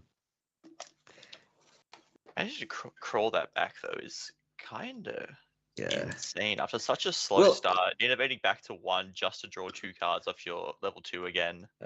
this matchup's always been like previously, pre-Ryle, pre-Fluffy, it was always more favored towards Tristan. After Fluffy and Ryle, there was a bit of a talk that Fire and Soul could be more favored into this matchup, but I think Ryle being banned, maybe it swings back to Tristan. So let's look at the sideboard. Let's see what's coming in here. So I think for Stendo, Sensor is going to come in. Sensor Restful Peace. That card will come in. Crystallized Destiny. And I would say the Resolute Stance could come in as well. So I think those really shut that on-soul turn down. Yeah. If you don't find the incap. So Sensor Restful Peace card was seen in every deck that's not Fire before Ryle. So now it's kind of dropping back off maybe towards more sideboard. But yeah, card is very, very powerful. Stops a lot of Fire decks being able to turbo to 3. And for Jimmy's side of things, let's see, what would he bring Scepter in? comes in, right? Spell with Scepter, stopping that incap. Spell with Scepter probably come in. Yeah, I think. Well, I mean, you could argue that Crystallized Destiny also comes into this matchup. Yeah. I think Regal is also another card that can just go in here. Probably the Rendings will go out, I would say. It's very hard to just kind of, because the thing with this deck is that even with a Rending Flames, you haven't done enough chip damage early on unless you open up like a double flame rune. So I think Rending will go out probably for another flame sweep to go in there as well. Just a Crux Sight also can come in. Yeah. So yeah. So Stendo taking out game 1, it seems, and we're moving on to game 2 now. Stendo's brought the life onto the screen. Oh, we are saved. Oh wait, we're actually kind of confused here. Maybe did he live? Then and Stendo actually lost that game? Scooped. Yeah, they just scooped after that. Maybe.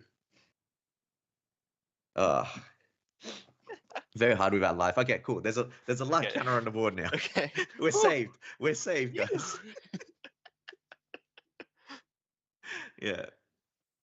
So it seems like Stendo lost game 1. Scooped game 1 because of the Resolute Stand, and decided to go first game 2. Yeah. Cool. Thank you, Sally, your pal. Yeah, because we just wasn't sure because it just looked like he played the Resolute and he's like, oh, Jimmy just scooped it off. So, but yeah, that makes sense. Cool. Jimmy, was that? He played hasty, pitched something, and then immediately cremated it. I'm assuming it was a float. It's probably a float there. Sensor comes out. There we go. Classic early play. Yeah. Shutting down that float, make sure you can't level up way too quickly. How much reduced does Jimmy play to see if he can destroy this? Reduce. He got 4 in the main. Okay, yeah, just he's got 4 in the main. Yeah. Okay. He doesn't have the hands, I believe, right? Because no, he should have 3 in hand. He should have 3 in hand. Yeah.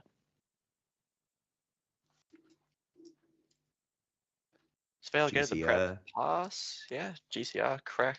Now he's got the 4. Yeah, but you wouldn't play it right now, right? Ah, but you could. Come on. You could, but you shouldn't.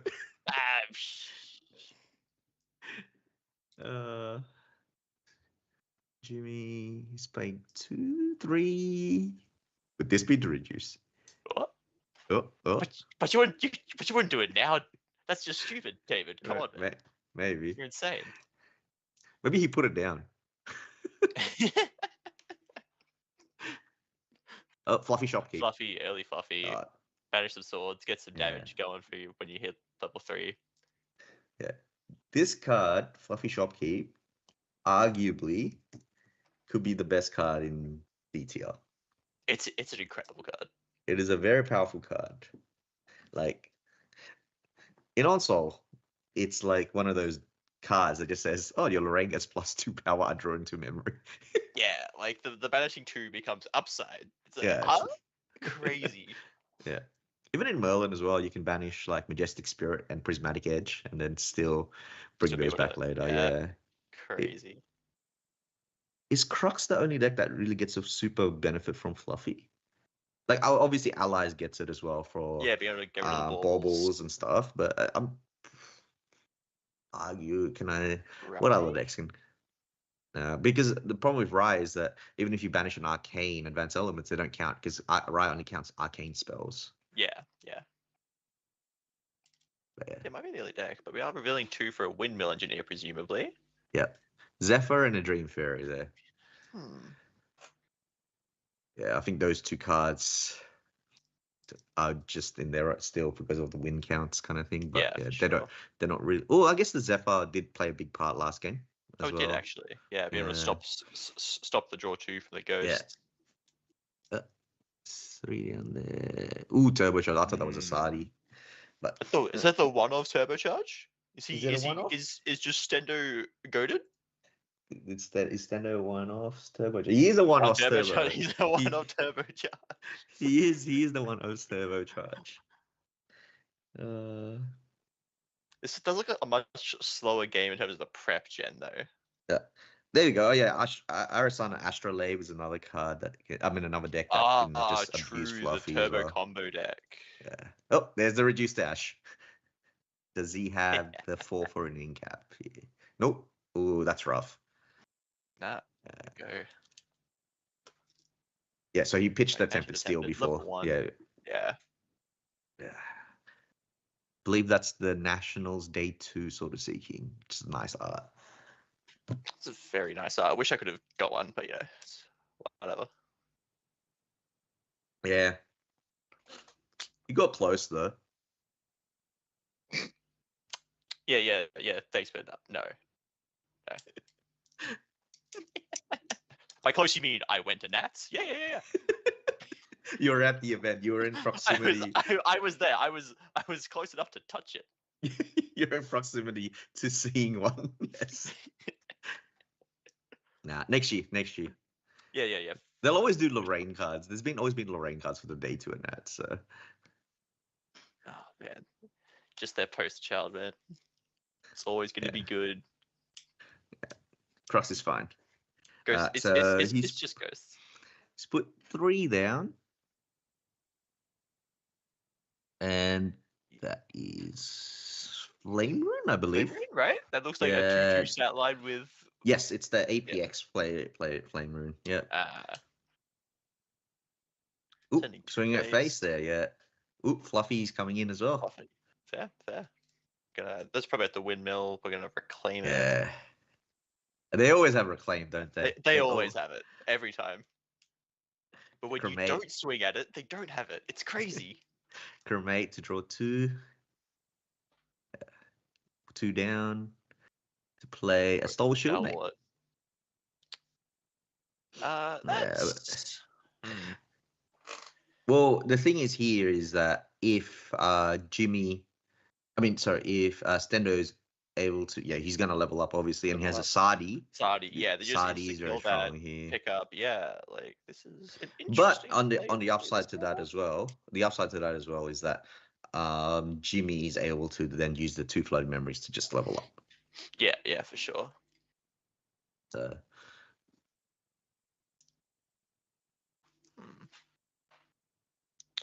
A little bit of cat and mouse here. Yeah. It's very, very fat hand that Stendo's got. This is... Yeah, ooh. they both kind of do. They're both just, able to keep the hand. But this is like the great thing about GA, like being able to like cast like watching 2 level 3 decks play. Because I think this is like like look, as much as I think like Ally's game is skillful and complicated, like level 1 decks, like GA is about a level 3 deck in my opinion. So Yeah, for sure. ooh, the Dream Fairy comes down there. Come down. Targeting Let's see. what? So it's not Stella? gonna be yeah, it wouldn't be fluffy. I know. Hey, it was a 50-50. Yeah. But yeah, see if he had Dream Fairy into a Sadi, Oh, that'd be crazy. that would have been good. able to clear both and then like get agility Ooh. 3. Mind you though, in this game right now, oh, Ace and Protector. Ooh, that also it- just ooh. kills the fluffy straight up. Yeah, is he killing the Fluffy? Let's see what he does. He was off by 1 last game, so Okay, killing the fluffy. It's yeah. pretty good. Feeling pretty. Oh, Pretty happy actually, to end there right now. yeah. Actually. Yeah, I think he's just gonna level up here. Okay. Cool.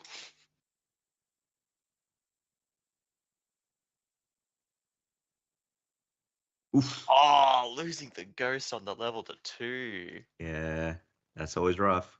That is unfortunate. But that probably means that 1 card left in hand is probably a dungeon guide. Oh yeah.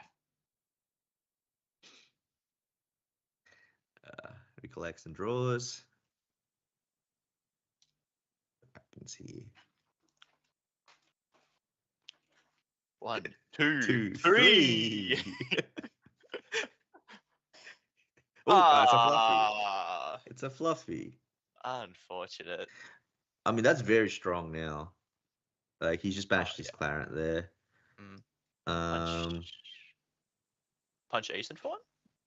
Ah, Yeah. then you kill it. Yeah, you just with kill it Lorraine with too. the Lorraine, yeah. Obviously. He's probably reclaiming this, maybe? Yeah, Yeah. that's fair. I don't think Jimmy can stop that in any way. Not So he just keeps the counter on it, but Lorraine doesn't draw at this point. But keeping in mind, I'm not sure if that's a 1 or a 2, but it's a 2. On the Tristan. Yeah, because he played a Surveil right early on. Yeah, so he's got 2 counters. So he hasn't gotten to that magical number of 4 yet. Maybe Boots will come out now. We'll see. Right, because you can't level to 2 and not draw 2 cards. No, you Pretty cannot. sure it's illegal. I'm a big advocate of like you might as well lose the game if you don't draw 2 cards from Tristan. Yeah. Oh, yep. The Boots comes out here. I actually just thought of this right now. I think in the last game, Stendo redirected the Ghost of Pendragon attack, right? So if he didn't redirect, yeah, just thought of that now. Oh, and how unfortunate. Very unfortunate. That's that like hindsight thing though. It's a very hindsight thing, and it's also like, you know, it's easier for us casting this game to look at everything, right? So, yeah. Nah, definitely.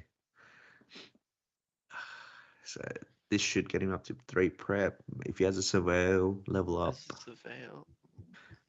Yeah.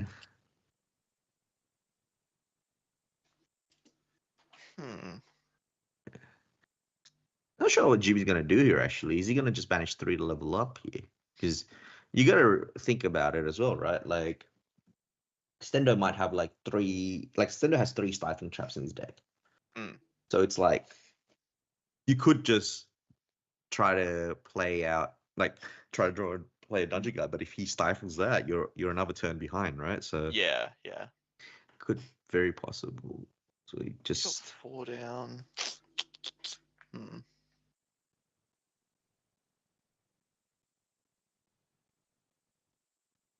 Another windmill coming down.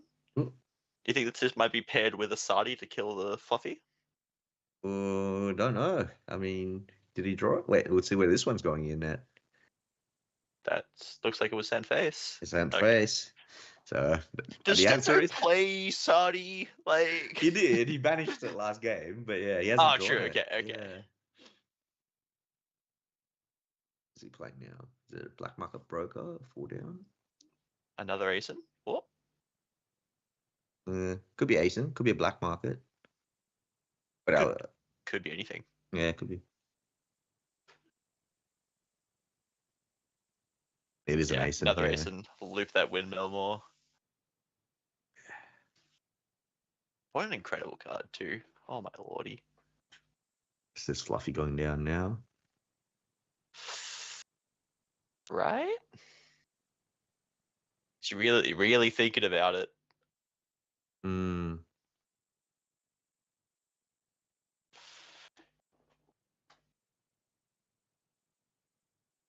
Set Going phase. face. He's going face. Ooh, that could telegraph a slice and dice line here if Jimmy's not careful. But we'll see what he's doing here. He's gone up to 3 prep counters the end phase, 1 off the magical 4. Yeah. See what Jimmy's doing. Yep, I think he's just going to say, cool, banish 3 cards, please. Hard 3, yeah. Yeah. And I think that's fair.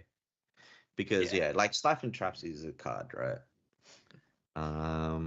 Stalwart tempted? Yeah, I mean, it doesn't matter then. Crazy. Yeah.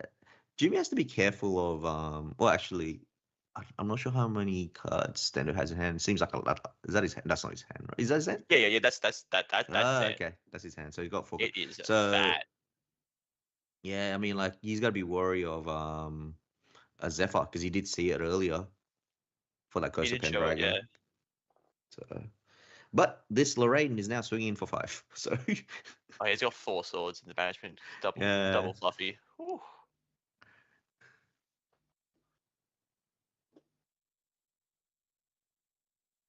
I mean, if he kept the rending, but I don't think he has any 5 cards in the graveyard. No, right? No, I don't think so. It's like cremate. Yeah. But if he did have 3 5 cards, he's that's lethal. But obviously the Zephyr would stop that. But yeah, or Veiling, like there's a lot of cards, and it's so many cards. Win with cards in hand is always like, yeah, cool. Yeah, you're not gonna kill him. You have a defensive spell there.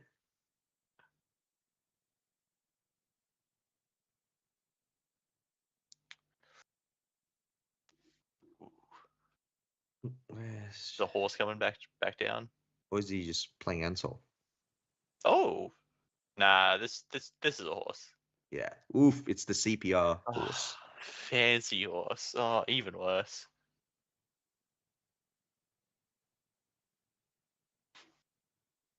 No. The Zephyr didn't come out. Oh, okay. Zephyr must have put it down. Maybe for just extra wind cards for Veiling that might be coming.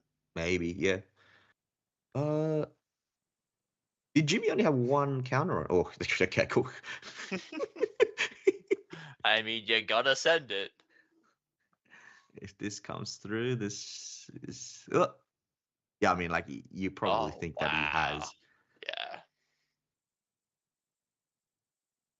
But he has no floating, right, for the Arendite, I believe. No.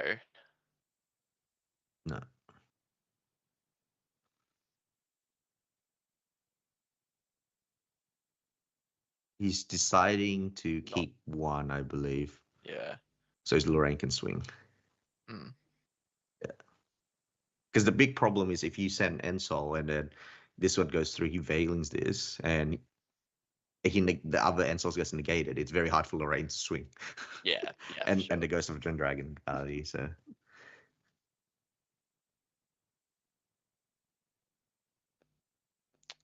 Run knight for 1. Do we see the Veiling? Surely. Yeah.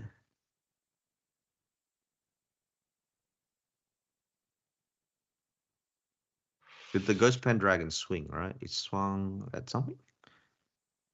Aeson? I think he's just trying to kill the Aeson first, maybe. Right. Recognizing how much he doesn't need that much damage to actually kill a 19 health champion, sending some of it at Aeson first. Could be, yeah. Okay. That is fair. 1 sword in the banishment right now.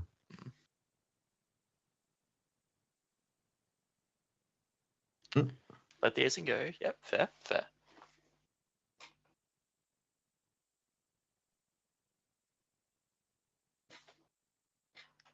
Swing with the Rune Blade, sacrifice a sword, waking up Lorraine to swing again. This is the beauty of For Onsol. 3.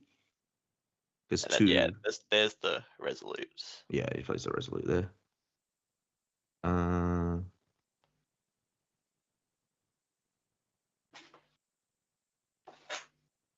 That should be 4, 5. So 5, so he takes 2. They've shown 1. There we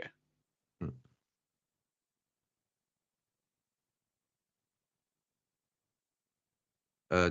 So Tristan, yeah, I believe Veiling. How much did you Veiling for? Sorry. Oh no, Resolute. It was just Resolute Yeah. for 3 and then taken 3 total off that swing. Yeah. Right? Yeah. So now 6 now. Lorraine has 5 swords in the banishment. He has 2 cards left, which makes me think that he did bring in the Spellward Scepter. Mm. So he has a sword and a Spellward Scepter. I believe that would be the last 2 cards. Yeah. Because he's played Ring already. Yes, he has only 1, 2. Tristan materializing Tariff Ring. Also, I guess a firm believer of not being at 4 prep counters means you never level to 2.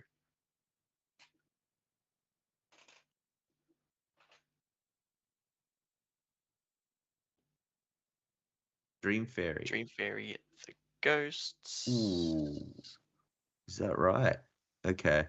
Dream Fairy is the ghost. Let's take up to 4 and pass, I guess. Yeah. I guess maybe he's holding up a Zephyr. Maybe he's holding up the Zephyr because Sword of Seeking has True Sight. So Yeah, you can't innovate to stop that. yeah. Oh, it recollects past and not cracking it. No, I'm talking about the Dream Fairy. Like he could just swing at the Dream Fairy, right? Yeah. And then he wants to Tariff Ring. So he is Tariffing. Yep, that's. Gonna pay 2 for all those attacks. Shuts down any on-soul play real quick.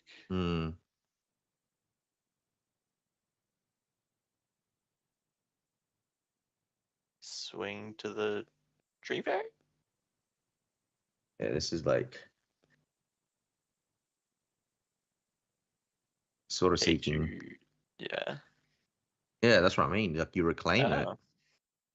Right. So I mean now he has 2 floatings in the bin. Like he literally can just level the but this allows Jimmy to just play Ghost of Pendragon again. Yeah, just has to play Ghost again. Yeah. Infinite value with these ghosts. Yeah. The CPR ghosts. The one that we all want. We all want? By we, I mean me, but yeah, of course. Yeah. 2 cards go down there. Ghost of Pendragon will swing for 3, takes it, goes to 9. Yeah.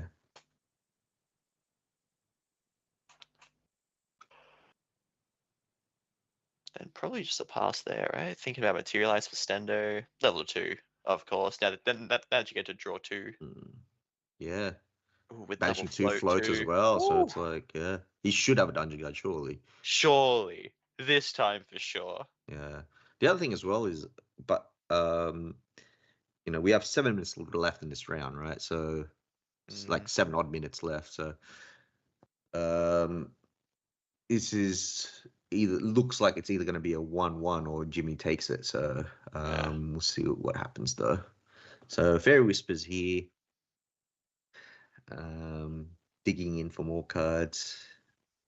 Ooh, is that? Oh no, he's just deciding. Just having a look. Ooh, this could be a dig for a Dungeon Guide. If it's so, that's gonna be all 3 on top. Show Surveil. Surely he has a Dungeon Guide then. Surely. Yeah, plays the Surveil. Really pay tube. Yeah. Yeah, draws a card. Pay 2 Surveil again. Quite possibly. Nope, recollects. Draws. It wasn't all 3 top Fairy Whispers, which is you really don't see that every day. That's Doesn't have Heavily Guide, doesn't he? He doesn't. No, who plays that card? Water CL apparently. Apparently. 4 dungeon guides. Yeah, just 4 dungeon guides here. Mhm. Just Oh, he's thinking. Right now. he's So thinking, putting thinking real 2. hard about the 3 cards he's putting down for his dungeon guide, right? Yeah. Right? There we go. Yep. DG.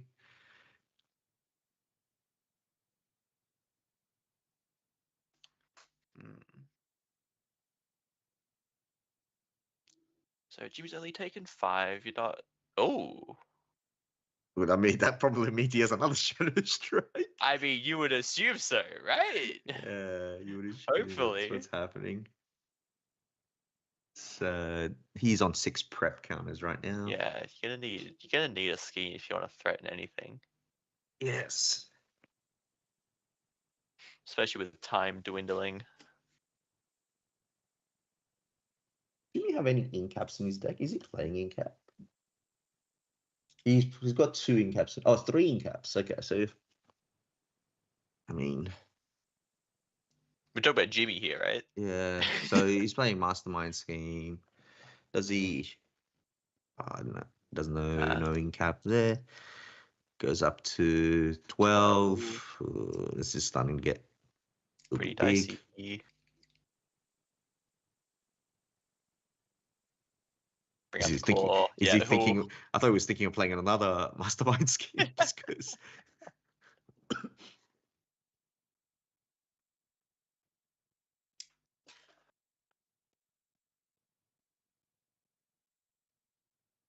really thinking about this turn. Oh no, just passing, getting the agility 3 back Yeah. up. Yeah, okay. There's a fluffy shopkeep. That's why. Yeah, we forgot about that thing. Oh, true. Yeah, look at the other guy's board helps, eh?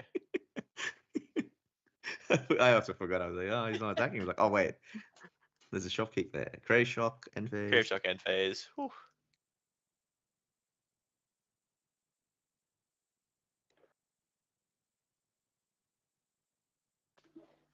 Pitching a Pitching Soul a Shield, mate. Star-Lord. Mm. A little bit of extra float in case you get the Orendite back out for some damage. Yeah. Jimmy's just thinking right now what he's going to materialize here.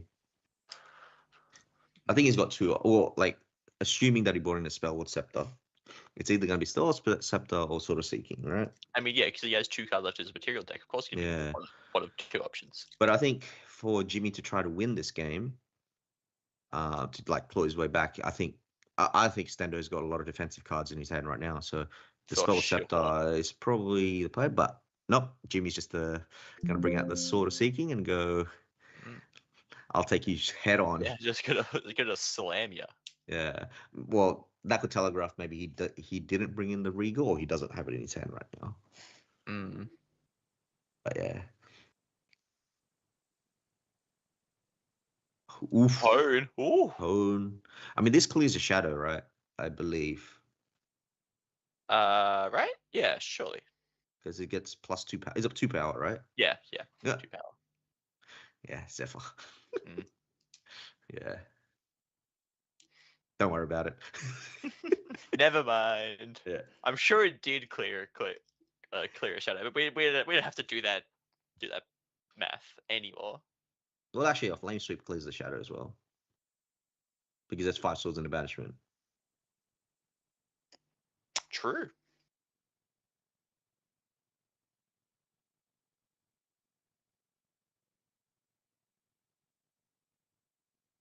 No, just ripping it on That's on the Unsol, I guess. Or I mean, maybe he's mind gaming, threatening an Unsol. I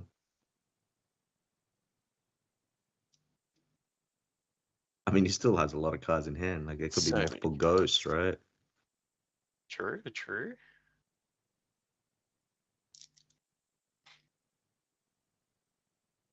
If he plays Onsol here, the Sword of Seeking comes back, doesn't it? Because it's been banished, suppressed. Yeah, right? Yeah. You have an option to bring it back. Yeah. So what happens at the end phase? Judge. This is a judge. See, the judge test is an open book exam, so I couldn't tell you off the top of my head. I just want to know, like, does the Sword of Seeking, if he brings that Sword of Seeking, is there an opportunity for him to, if he doesn't bring it out, sorry, when it comes back at the end phase? Because I think, no, Suppress is at the beginning of the end phase, isn't it? So then they will get banished by On Soul's effect. If you, yeah. Okay. Yeah, depending on what Onsoul says too. Oh, yeah, there we go. He plays the Flame Sweep. Yeah, and that's what I mean. So you Flame Sweep for 7.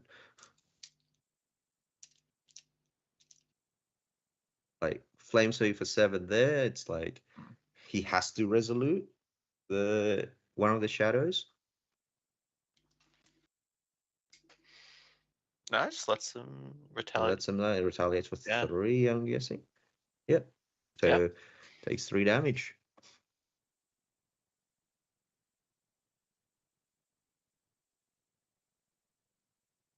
Yeah, all the shadows go. Shadows are gone. Jimmy goes up to 8. Yeah. Goes up 16, 17, 18, 19. Does he have anything there?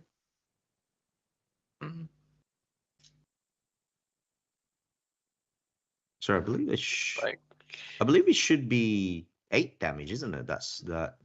Yeah, because you get Flame +1 from the Sword of Seeking being suppressed. Yeah. Okay. Yeah.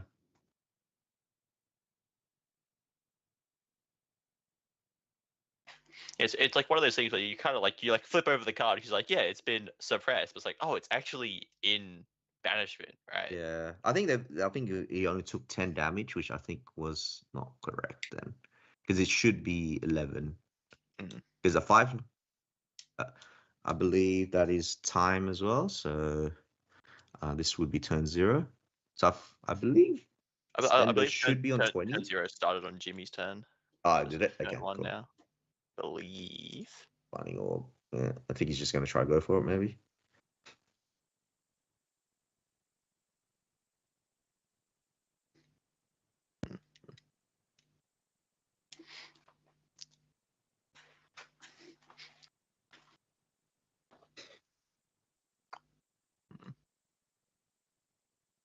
Really thinking about what to do here, Stendo. Yeah, well, no, I think he cracked the Blinding Orb, right? So he's just waiting for Jimmy to put. Or did he put the 2 cards down already? Good question. Yeah, because that's. It looks like how many? He had 13 counters, right? 13 counters plus 4. That's 17 plus the dagger, 18, 26. Still too short there, but you know that. And then they got to clear off the Fluffy Shopkeep, which I believe he might be able to do, but I don't think that's enough.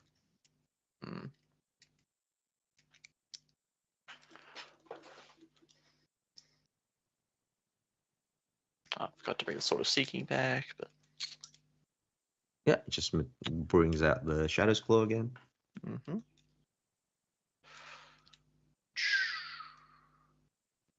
Does it have cards in hand to scheme and strike?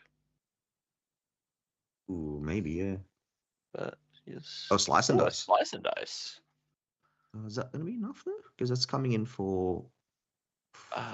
No, right? But well, he's got to hit the Fluffy first. It's enough to kill both allies if he wants to. Yeah. Fluffy. Ooh, Resolute. Resolute on it. That is rough. 3, so yeah. That's this Fluffy Shopkeep. The Fluffy Shopkeep is dying. Oh no, he's not using the. He didn't use the. Claw? Oh, he didn't use it. He did. He's marked a durability on it. Then that means the Fluffy dies. Yep, cool. So you can. Yeah. The Fluffy should die at this point then. Yeah. Yeah.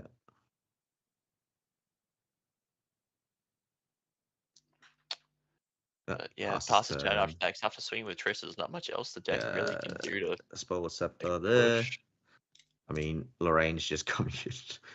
Yep, just swing the face. Yeah, it's probably Resolute here, maybe. Oh, Innovate. It's going back down. Ooh, this is interesting. Because if he goes back down and he goes back up, he gets 2 shadows again. True. But we are looking at Innovate with a Sword of Seeking on the board. Yeah. The problem with this is that Yeah, it's the Sword of Seeking is coming for 6. Does he have 2 damage? Does he have the Hone by Fire? Home by Fire, a Rending Flames.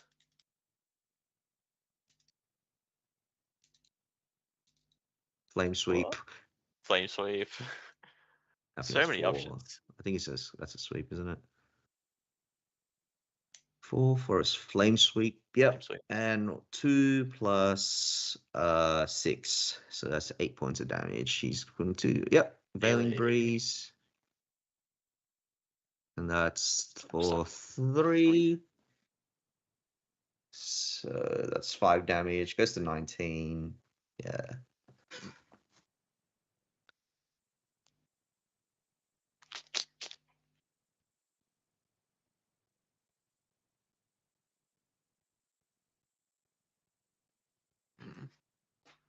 But Uh, I believe he's just saying like, yeah.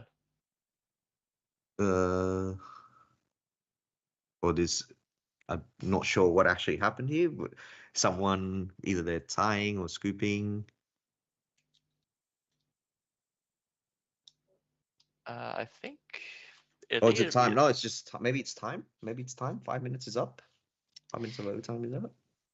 Possibly. I think so. So I believe then Jimmy takes that 1-0. 1-0.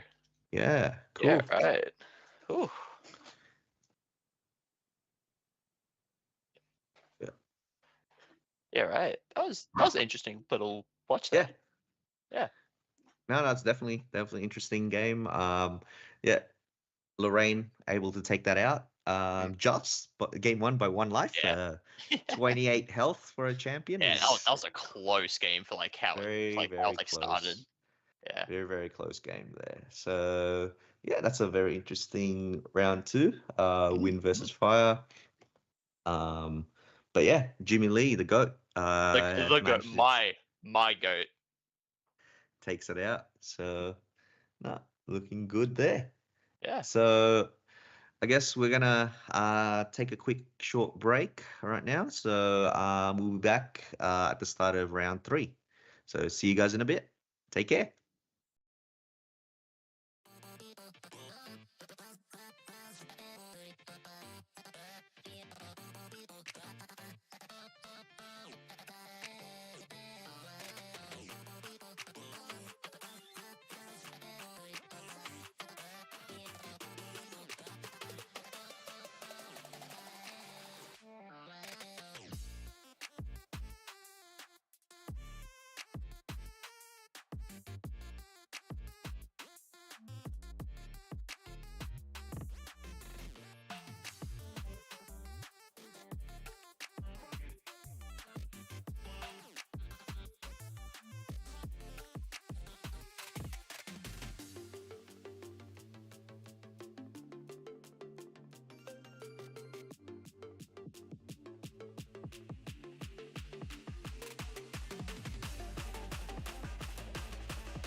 Hello, and we're back. I'm back. He's Back from back. the shadow room where I was busy making graphs. Yeah, a couple of things before we get into round three. So, we are playing 7 rounds today. So this is round three. We'll have 4 more after this. And as we've mentioned a couple of times, deck lists are open, so the rounds are coming up just a little bit slower between games because the players are given 5 minutes before the round to look at each other's deck lists. But with that, I think round three has started, so maybe if we want to jump over to the players. Mm, Um, all right, Josh, I think maybe. this game Oh, we're looking at Fire Aggro Diana yeah, this is versus definitely gonna be fun. Water Gambu. So I haven't seen a lot of this Fire like Aether Wing Diana before, but I have heard that it does a lot of damage very, very quickly. Yeah, I haven't seen much of it either. But, like, a lot of the cards look good, I think. As like an aggro player, like you see a lot of the cards like that's a lot of damage that does more damage later. Like it looks good. Whether or not it does well is another thing. In my experience playing Fire Aggro, it's like you want to hit these benchmarks of like one card doing 3 or 4 damage, Mm, and Diana is able to find like a lot of cards that so kind of do much. that. But at the same time, I think you're so reliant when your gun and attacks, the deck ends up being really fragile. And so Yes. against especially water decks where they might be running cards like Song of Frost, or this one might be running Tactical Retreat, as well as just general negates. I think it might be hard to push damage, but in practice, I guess we're about to find out. Yeah. I think also like not a lot of the fire aggro ether wings that Diana would run have spell shroud on them either. So they just also lose to fracturize a lot of the time. Yeah, you end up very vulnerable to these regalia interaction, especially at fast speed, like Fracturizers, where you Yeah. can kind of respond to the attempt to load an Aether Charge in, and then you lose any of the Aether Charges that are in there because you haven't declared the attack yet, and those haven't moved to the intent. It looks like the Fire Aggro player also able to win the dice roll. Oh. So, uh, in this game, in this matchup, that's definitely going to be a big deal. We'll see how it plays out. And turn one, Oh. Cheshire Cat coming down on the board. Oh. This is gonna be crazy. This running a nerd sword? Surely, right? I would Is that expect right? any cat deck is going to be playing an Earth Sword. Yeah. Um, and I think Cheshire Cat is one of the strongest, scariest turn ones in the game to see. Can Oh, for threaten so sure. much damage, and then if this deck is running Ranger Strides, which I mean it's a Looking Glass deck, it's got a cat, it's definitely running Ranger Strides, Yeah. can also represent a lot of burst with just cracking the cat to cracking the Ranger Stride for +8 just ranged. That is a big old taunter in the way though. Yeah, on the other side, we see Thronekeeper Bullfrog, which is definitely one of the banes of Diana, is just having these guys in between your champion and the other player. And if the Diana deck doesn't have good ways to push through the taunt, then it can end up eating a lot of damage. But I think this cat with the sword is gonna cleave through this pretty easily. Mm. The nerd sword does come down, giving the +2 power, hits for 3. So it'd be 3 damage marked on the Bullfrog, 1 left, and then Champion coming in for the 2 extra damage to try and finish it off. Do we have a response from I'm Not Rosa? Let's it go. Let's it go. Yeah, looks like not. Gonna get that floating in the bin. And Diana passing turn here. Ah. I mean, ooh, this is probably holding up a way to make yourself distance and burn spells so you level up, get your Yeah, Etherwing out. pretty rare to see Fire Aggro pass, but I think in this case it makes a lot of sense. Yeah. And then we get the webcam classic of trying to show your opponent your material deck is Gorgia, and that's a It is ball of scarcity it is that also we open see. deck list though, so just go, hey, just look at my Omnidex, bro. That's true. That's true. That does make it a little bit easier. Um, but ball of scarcity is really interesting to see. Oh yeah. That is the I each think player discard a card, right? yes, both players Yeah. have to discard a card, and if you have no cards in your hand, you don't have to discard a Don't have to card. discard. Yeah. Uh, I think when I first saw the card, I think a lot of people thought it was really strong, but I think in practice, if your opponent ends up discarding a floating, it can end up being Mm, really, really, I mean, mediocre. yeah. But we see Reckoning's Wake coming down from the Gambu player, allowing them to look at the top 4 cards of the deck and then reorder them, kind of like Idle Thoughts, but at fast speed. So makes a lot of sense to see in this list. Did Genbu both mill the ritual and a Flamebolt Arbalist? You really is Flamebolt Arbalist good here? It's 2 mana, 6 damage. Yeah, It's I mean, Arbalist decent. is definitely very efficient damage for card resources. And if we are worried about this Genbu player being able to stop the big attacks from the weapon, being able to get other sources, especially if they're consistent from allies, is going to be Yeah. nice. But on the other side, we see a Frostborn Paladin come down, which is Oofed. another taunt or intercept with 4 health. Yeah, But this one more also things in has the way. 3 Whoa. power behind it. And it's using that to swing at face. Wow, Genbu going on the offensive here. Not scared at all. Oh, because you have a second Frostborn Paladin. Yeah, and of and I course. can see why. And I can see why they're not scared at all. So double Frostborn open out of the Genbu is really, really strong. This one is going to keep up for intercept. Yeah, this is. Oh, you are so annoying to see this if you are DJ Tova. This is. Whew. Yeah, I think if there's one thing that you don't want to see, it's going to be multiple Frostborn Paladins out of the water player. But we'll see what the response is. It looks like a reposition coming out. As you mentioned, a distant enabler going to let him go to level 1 Diana and get the on-enter to bring out an Aether Wing of his choice. Losing Intensified Pyre, it looks like. That should be a pretty good card in this matchup, eh? Yeah, Pyre is the one that gets more damage when they have a lot of cards in their graveyard, right? So Yes. Genbu, I think, one of the few decks that is actually able to reach that 8 graveyard threshold to put Pyre up to, I believe it's 6 damage. Yeah, it's a lot of damage. Gonna see the Mana Flare Barrage pre-rank, right? That is Mana Flare, isn't it? Yeah. I can't say I'm the most familiar with the Diana cards, but yeah, I think it's Barrage, which is going to do some damage to these Frost ones. And then the Charge the Soul doing the 4 damage to ping off the Frost one. Wow. Ooh. Wow, that's really impressive. Going to be able to swing through this. Oh man, Mana Flare Barrage. What an incredible card. And then Cheshire Cat coming for 3. Is this to face or is this at the Frost one? Looks like going to face. Face for 3. Ooh. And then can he load a third Aether Wing, a third Aether Charge into this Travariate to get that plus 3 damage that is going to punch Gorja very, very hard. Put her on... Another Charge the Soul. Charge the Soul? This is going to kill the Frost one? No, this is going face. Okay. Face. And then the swing is coming in for what? 4, 5, 6, 7, 8 damage, I think. I can't say I'm too familiar with the math. 3, 4. It's just 8 damage, okay. 8 damage, okay. That's a lot of damage. 3 floating in the drop too.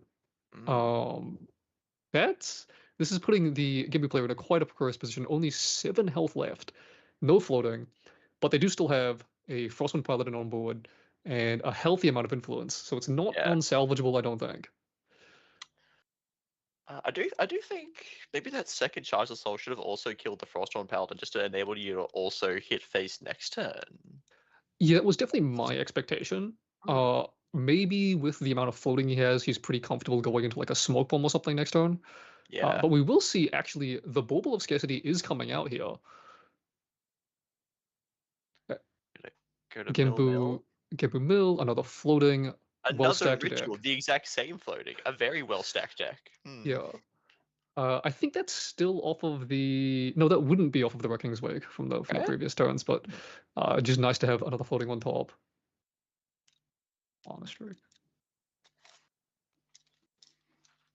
I'm being told that the Aether Charge we saw before was Mana Streak, not Mana Flare. So it didn't hit... So the Frost one didn't take the 3 damage from it. So it was only on the other Frost one. So then that's why the Charge the Soul could not kill the other Frost one. Kill it, for sure. And clear it for this turn. Damage marked on it, but... Okay, we see... And Pelagic? Pelagic Fitstone on the imbue, so kind of indicating that the Water Gorgia player has a few dead cards. Both of those cards that he imbued with are not going to be nice ones to keep in hand, at least in this matchup where you're quite heavily on the defensive, and then passing turn here. Keeping, of course, this Bauble of Scarcity up. So going to try and keep this Fire Diana player on very limited resources, only 3 influence, drawing up to 5 between draw for turn and the smoke bombs, but we'll have, effectively 4 after this Bauble of Scarcity. Smoke bombs being cracked pre-rec straight away on this Frostborn Paladin. Currently 5 damage on board. Yeah, this is interesting. Yeah, I think you have to be careful because if you're not super precise with the timing, then your opponent can respond with a scarcity on the stack with any fast speed damage and kind of use their cards Yeah. before you actually get that discard off. So I wouldn't be surprised to see it come out pre-rec, but again, if he goes pre-rec scarcity and he plays a 2 cost, fast speed charge, then you might lose the opportunity to crack it altogether.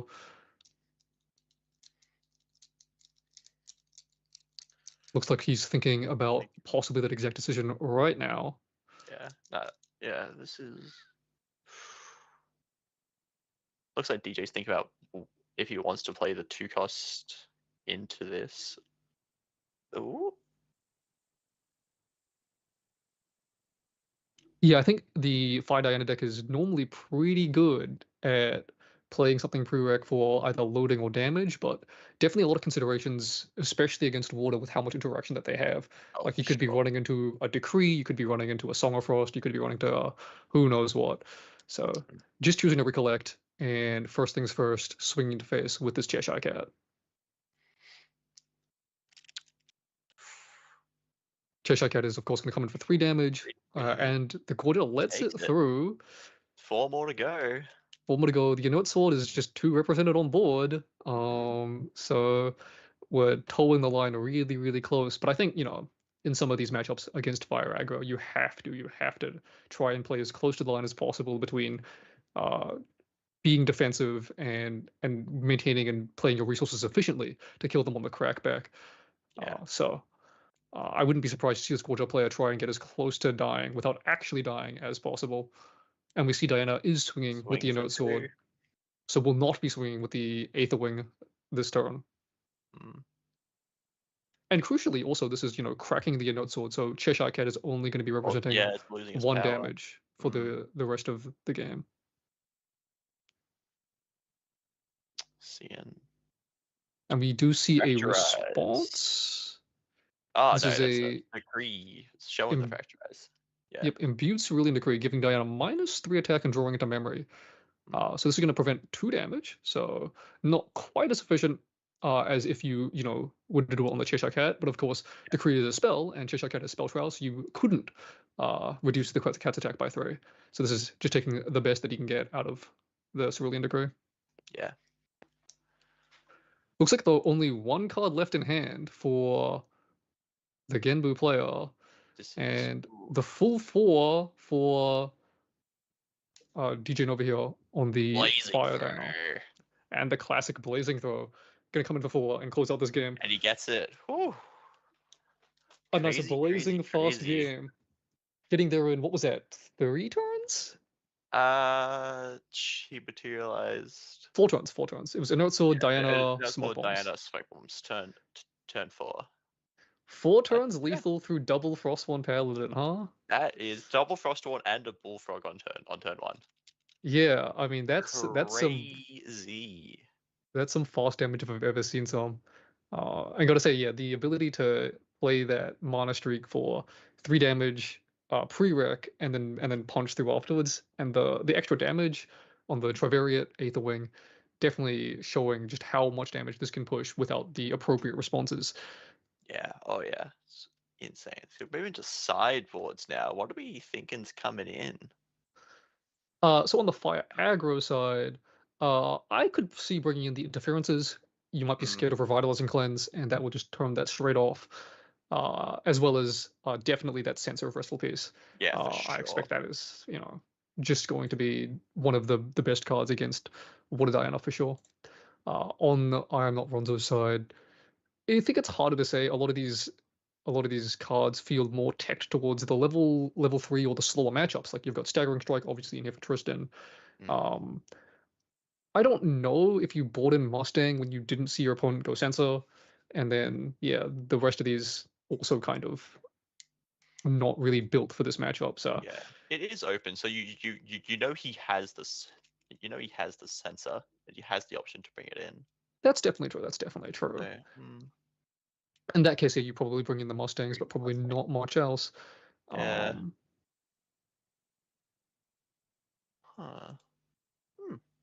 Yeah, just pretty simple sideboards all around, I guess.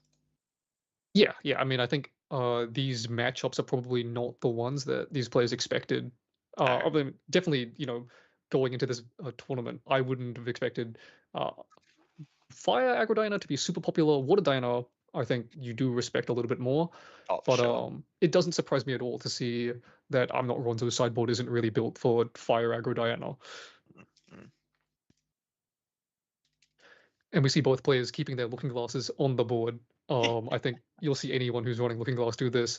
Yeah. But if you're not aware, the looking glass is a trigger that you have to catch before your opponent brings their spirit out.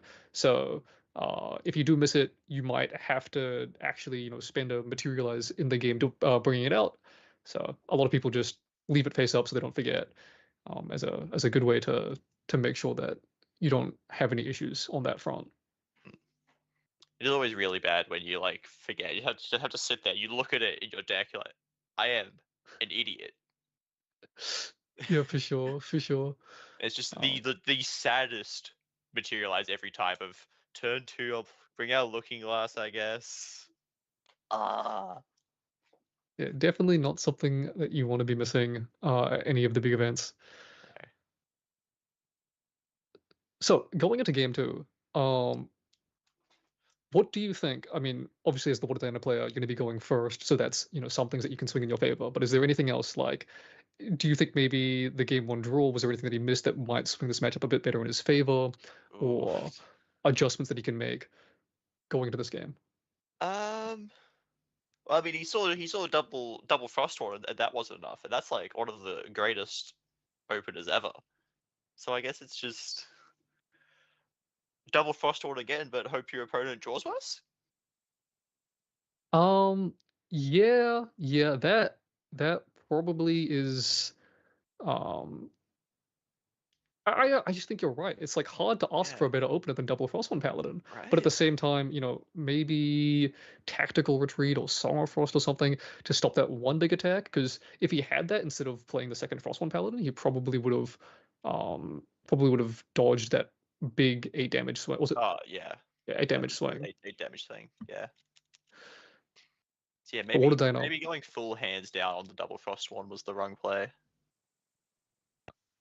Yeah, I Like think in one lever. hindsight, you can see like when the Fire Dino player has so many cards in hand, maybe you could argue to keep something up, but at the same time, like I can't say I fault them for playing the second Frost one because it looked so No. so safe. Oh yeah. Right, Water Dino, we're Big seeing Fractal of Rain. imbued Fractal Rain with double Pelagic. Yeah, this is nice to see the Fractal Rain. Definitely not going to be happy about the double Pelagic in hand though. No. This is okay. 8 cards for the Fire Diner. This is probably a pass immediately, no? Or Yeah, I definitely expected the pass as well, just because that's I think another Dino pressure is cat.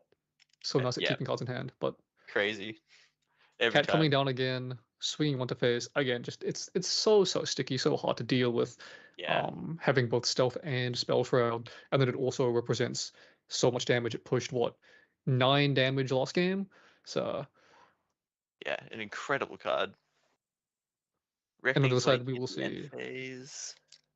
yeah, Wrecking's Wake so good in this deck again. Being able to stack your deck here, we're almost certainly going to see another floating a milled off the top from this Fractal of Rain. So I don't think Water Dino is going to have any issues with the amount of floating that they have access to. But crucially, we're going to see 2 cards in hand and the Fractal untapped, which is actually enough to play most distant enablers. So maybe no issues on that front. No distant enablers in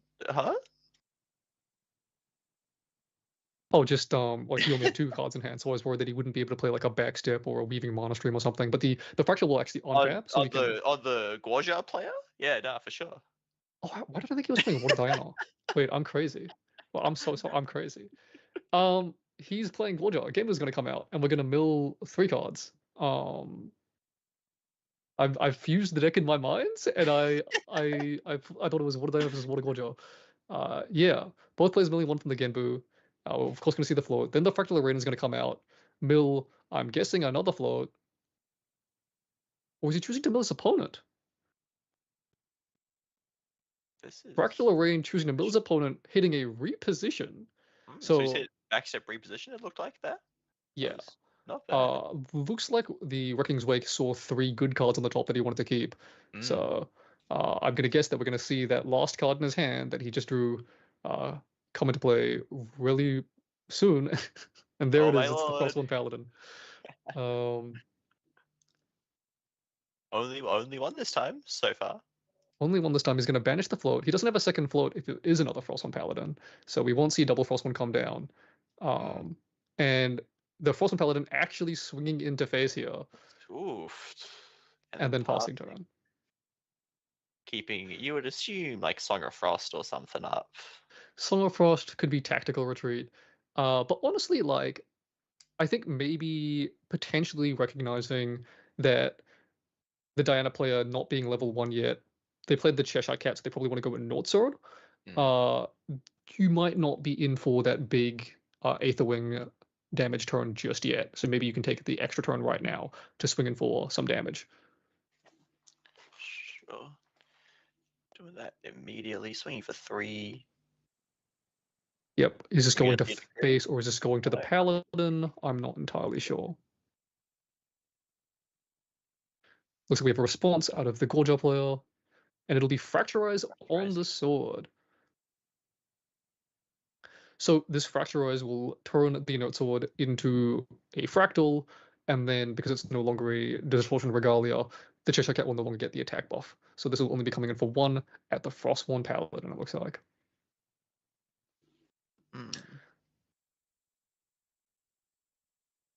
3 health left on the Frost 1, and I suspect that it's going to be difficult to get that off the board, and we do see the Fire Diana player just passing here. Immediately.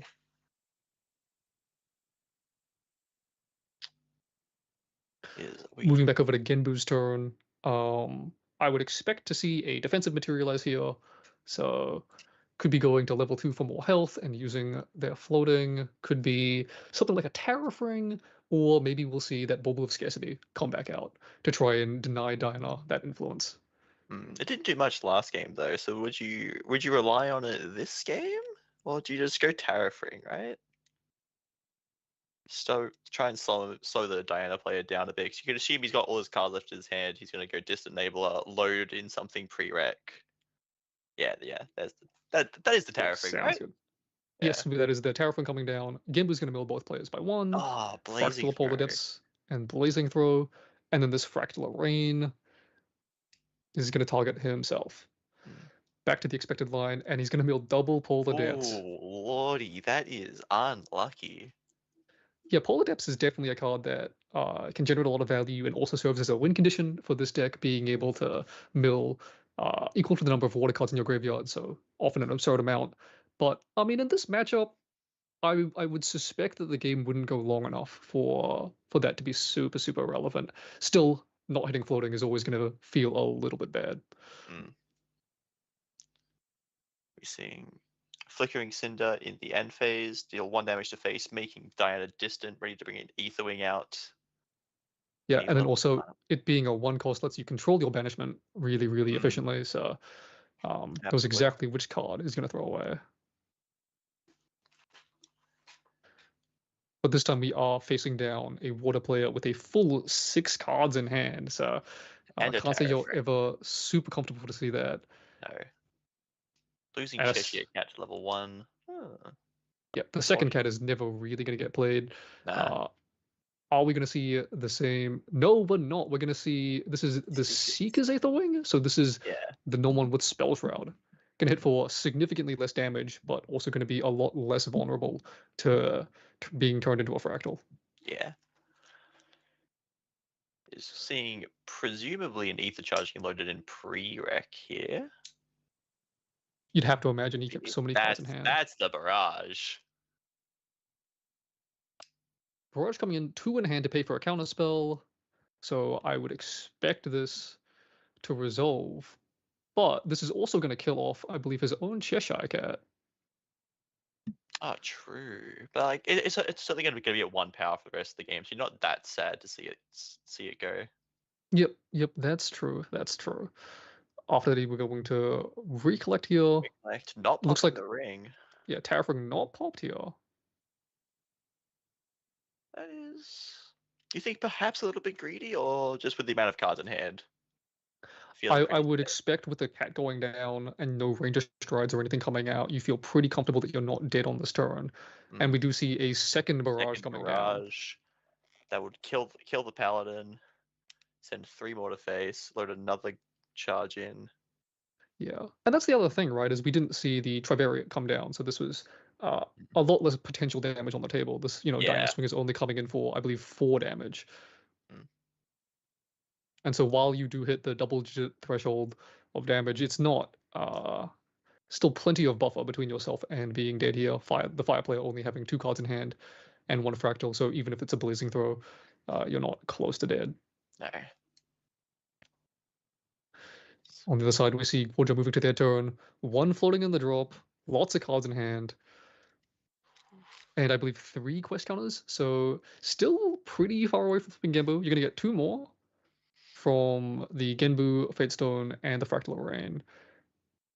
Gonna see a cleanse end phase? Ooh.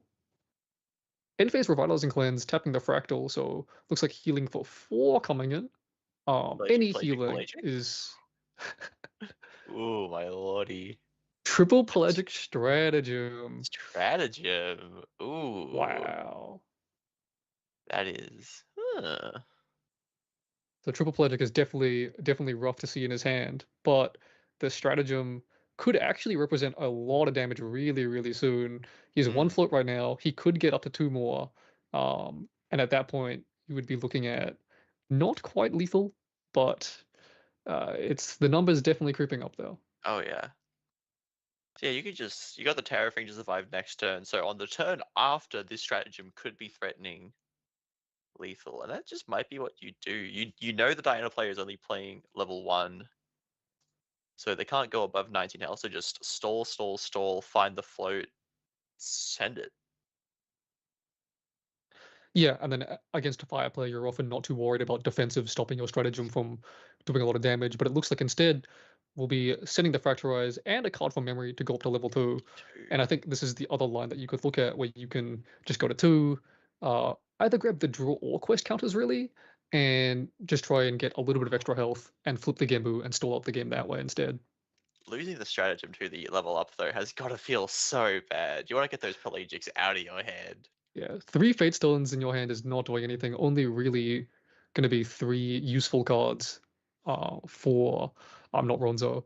And milling a Fugue, which is Fugue, not a floating, and then with the Fractal oh, of Rain afterwards, going to be a a Revitalizing cleanse. Cleanse. Oh man, that's a lot of mills and not very many floating. But we are all the way up at 7 quest counters. Mm, Gorgia level 2 did take the 2 quest counters rather than the draw.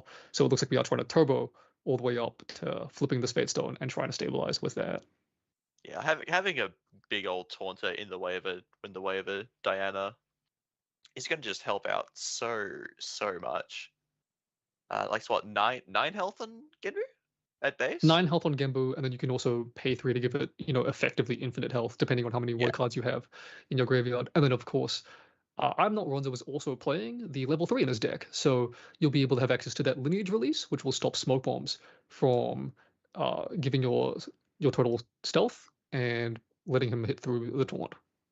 Yeah, so this feels like this game is just slowly slipping out from DJ's hands, unfortunately. It definitely feels like I'm Not Ronzo has much more stability in this game compared to last game, and we'll see a Mustang come down going to be able to hit that Seeker's Aether Wing through the spell shroud. So Mm, not even any weapons left for Ronzo to attack with, or for Nova to attack with, or throw maybe. mm, So definitely feeling much more comfortable. I still like there's plenty of game left to play. yeah, 9 damage marked on the Gorgia player. Only 22 health right now, and of course we know that so much of I'm Not Ronzo's hand is Pelagic Fate Stones. yeah. So that's Salamander's Breath coming down. This is extra damage based on the amount of ether charges you have in the breath by banishing fire cards from your graveyard. This Yeah. could be a big swing. So every ether charge in the loaded into the Salamander's Breath is effectively 1 extra damage because you can banish a fire card to get that extra attack. And also it gives the attack, not the weapon, Not the weapon. or anything else, the damage. So if you did interact with it, the attack would keep the power. Very, very strong weapon that you don't see often, unfortunately. Yeah, I mean, in this specific case, I think especially when you can't hit that exact 3 number that Trivariate needs to get its power, and if you have the 5 cards in your graveyard, this is definitely pushes a healthy number of damage. And again, Absolutely. this on the Gorgeous side, we only have 2 cards in hand, so not going to see a huge amount of interaction. I don't think there's any floating in the graveyard right now either. So No, they Song lost. of They paid to Frost, factorize. Yeah. yeah. So Song of Frost can't be played with its alt cost, so we could well be tapped out. We are level 2, so maybe if Resolute Stand exists in I'm Not Ronzo's deck, that could be consideration, but doesn't look like it is now. Ooh. DJ really thinking hard about what if he wants to load something in, then can he also pay through tariffing after that? Yeah, the Tower Thing I think Just gonna pass the turn. going to be enough to shut down this turn. Mm. So just passing, going to be able to move to their turn, get 2 mills, go up to 9 quest counters and flip the turtle, and then have at least 6 cards in hand. So I think we are entering that kind of comfortable game state for the Water Gambu player. Yeah, really gonna find an easy way to stabilize here.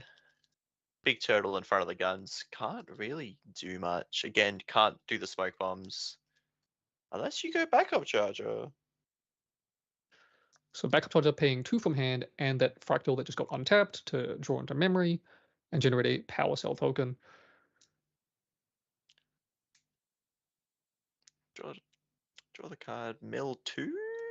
Yep, What are we mill. gonna Both see? players will mill off of the Gembu Another and the barrage. fractal rain. Another ritual. Crazy. Oh. Hang on. Okay, we're channeling the primordial energy right now to my get some lordy. floating finally in the drop for I'm Not Ronzo. And I think, I mean, if the game doesn't end on this next turn, then I suspect the Water Jumbo will have stabilized and be able to close this one out. Yeah. Mustang swinging in for 1 more damage. And then anything else, or are we just gonna try and keep up the interaction? It's probably safer to keep up the interaction here. You have so much Looks like of it. actually counting something out right now. 3 down for a Bullfrog. Bullfrog. Okay. That makes plenty of sense. Plenty of sense right there. Double taunt to get through now. Yeah, so now I think this makes a lot of sense. I really, really like this play because before you're level 2, so you still don't have access to that lineage release. So even if you flip Gembu, you might be vulnerable to smoke bombs. But now with the frog, you'll be able to have the Bullfrog and then flip Gembu, and now you have 2 taunts, and they can only smoke bomb 1. So they'll actually have to push through the other one, which is going to be very, very difficult. Looks like DJ Nova spending a bit of time thinking. I think realizing how critical this turn might be for this game. Yeah. If you cannot kill this turn, you probably just lose outright, just with how much value the Genbu player is going to start getting. Yeah, I think you either have to look for a lethal this turn or recognize that you can't kill this turn and try and set up for a lethal on the next one, and just hope that you're not dead or that there isn't, even more obstacles being thrown in your path between now and the next turn. So Nullifying Lantern going to come out. This is going to stop Fugue from swapping Genbu's health and power to, well, it's going to stop Genbu from getting a lot of health that you can then swap to power with Fugue to kill. And it's also going to stop on the next turn if he needs to push through that Genbu's 9 health. It will stop it from going any higher than 9. Yeah. Yeah, a very safe, but materialize here. You can't factorize it because we all know how that works now. Yeah, Lantern famously the one card that still maintains its effect after being fracturized. So we're going to see from DJ Nova another Cheshire Cat. So drew 3 cats in this game. This one, unfortunately, no one knows, so it's going to be 1 power, but will looks like be enough to give him a breakpoint to kill this Bullfrog between Diana and the cat. So getting this Bullfrog out of the way, banishing 1 fire with the Salamander's approach. Hit for 3. kill the bullfrog. Unless.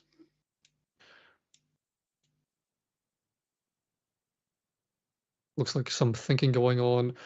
Yes, the nullifying lantern. So Of turns the fire cards off. course. So Broach is not going to be able to benefit the fire cards. The attack is only coming in for 2, and the bullfrog will Ooh, live on 1. your own lantern messing you up. Yeah, it's rough when your own Hate to materialize. see it. So easy to forget, but Yeah. in this case, going to be very, very costly. This frog is going to live and go back to full health in the end phase, and now it is really, really dire.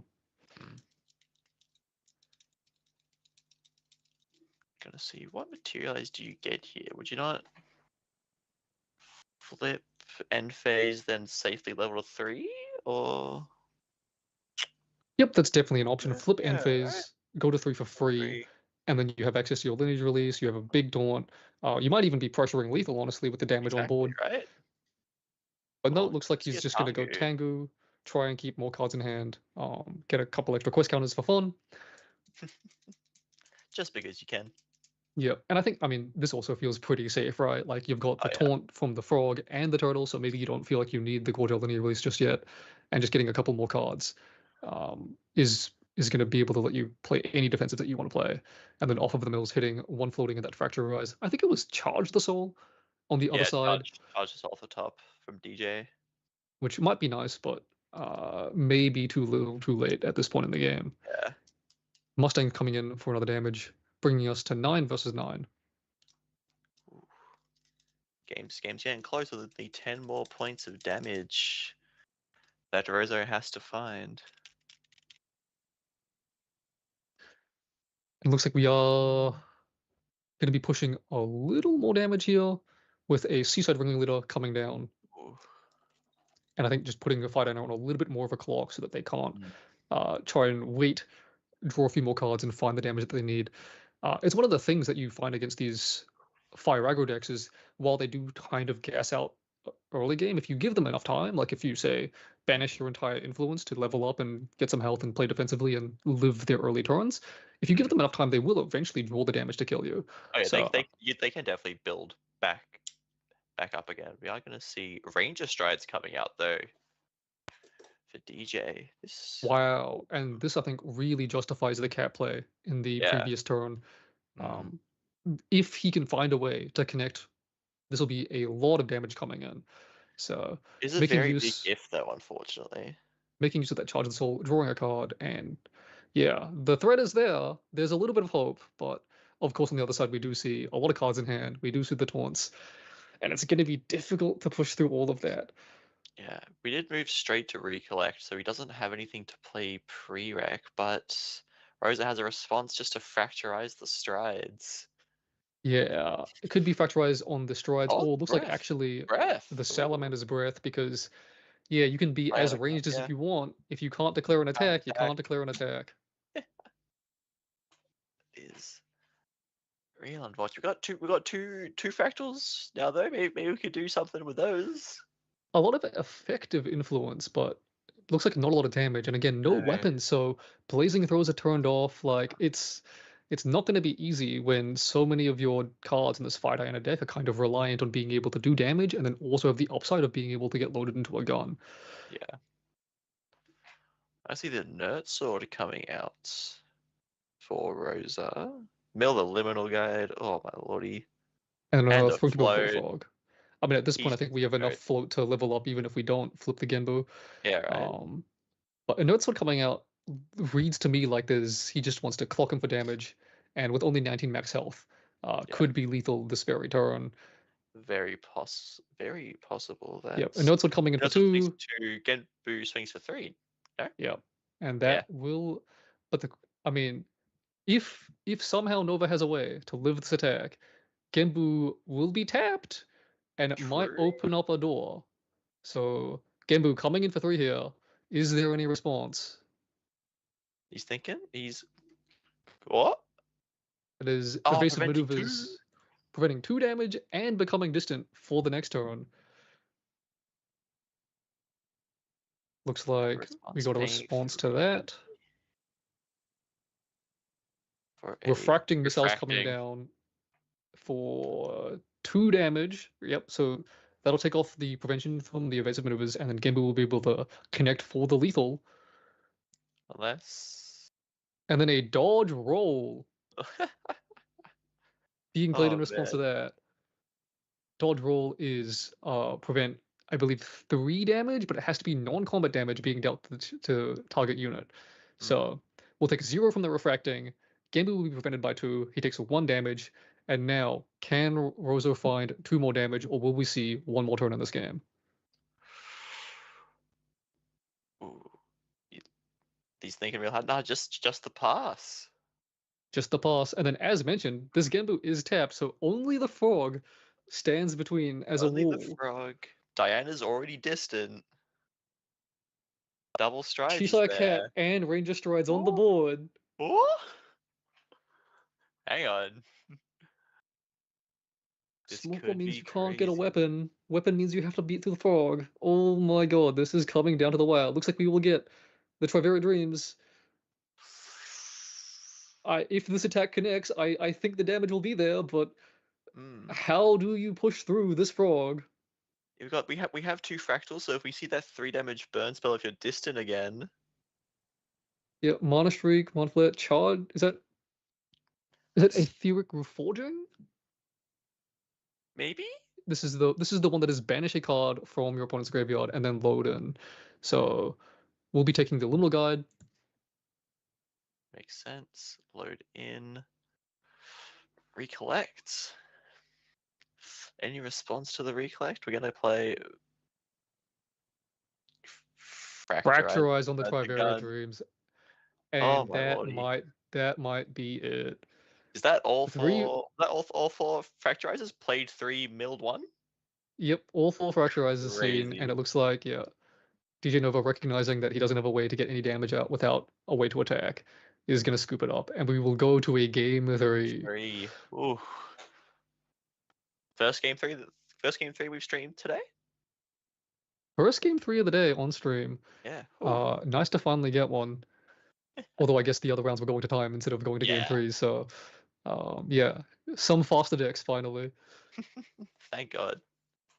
But nice to see, yeah, this game, no Frostborn Paladins, but still plenty of defensive tools, and I think crucially, the going first, as well as the Fractal Arraign to get the quest counters, Yeah. really accelerated the defensive game plan here.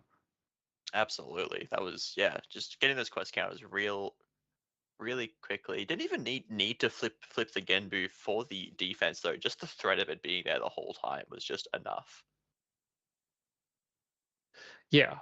I mean, Genbu's not on board with Taunt, but while you have 9 quest counters, especially when you have a frog also on board that they have to respond to, the Genbu is so threatening when it can come aboard fast speed. Yeah.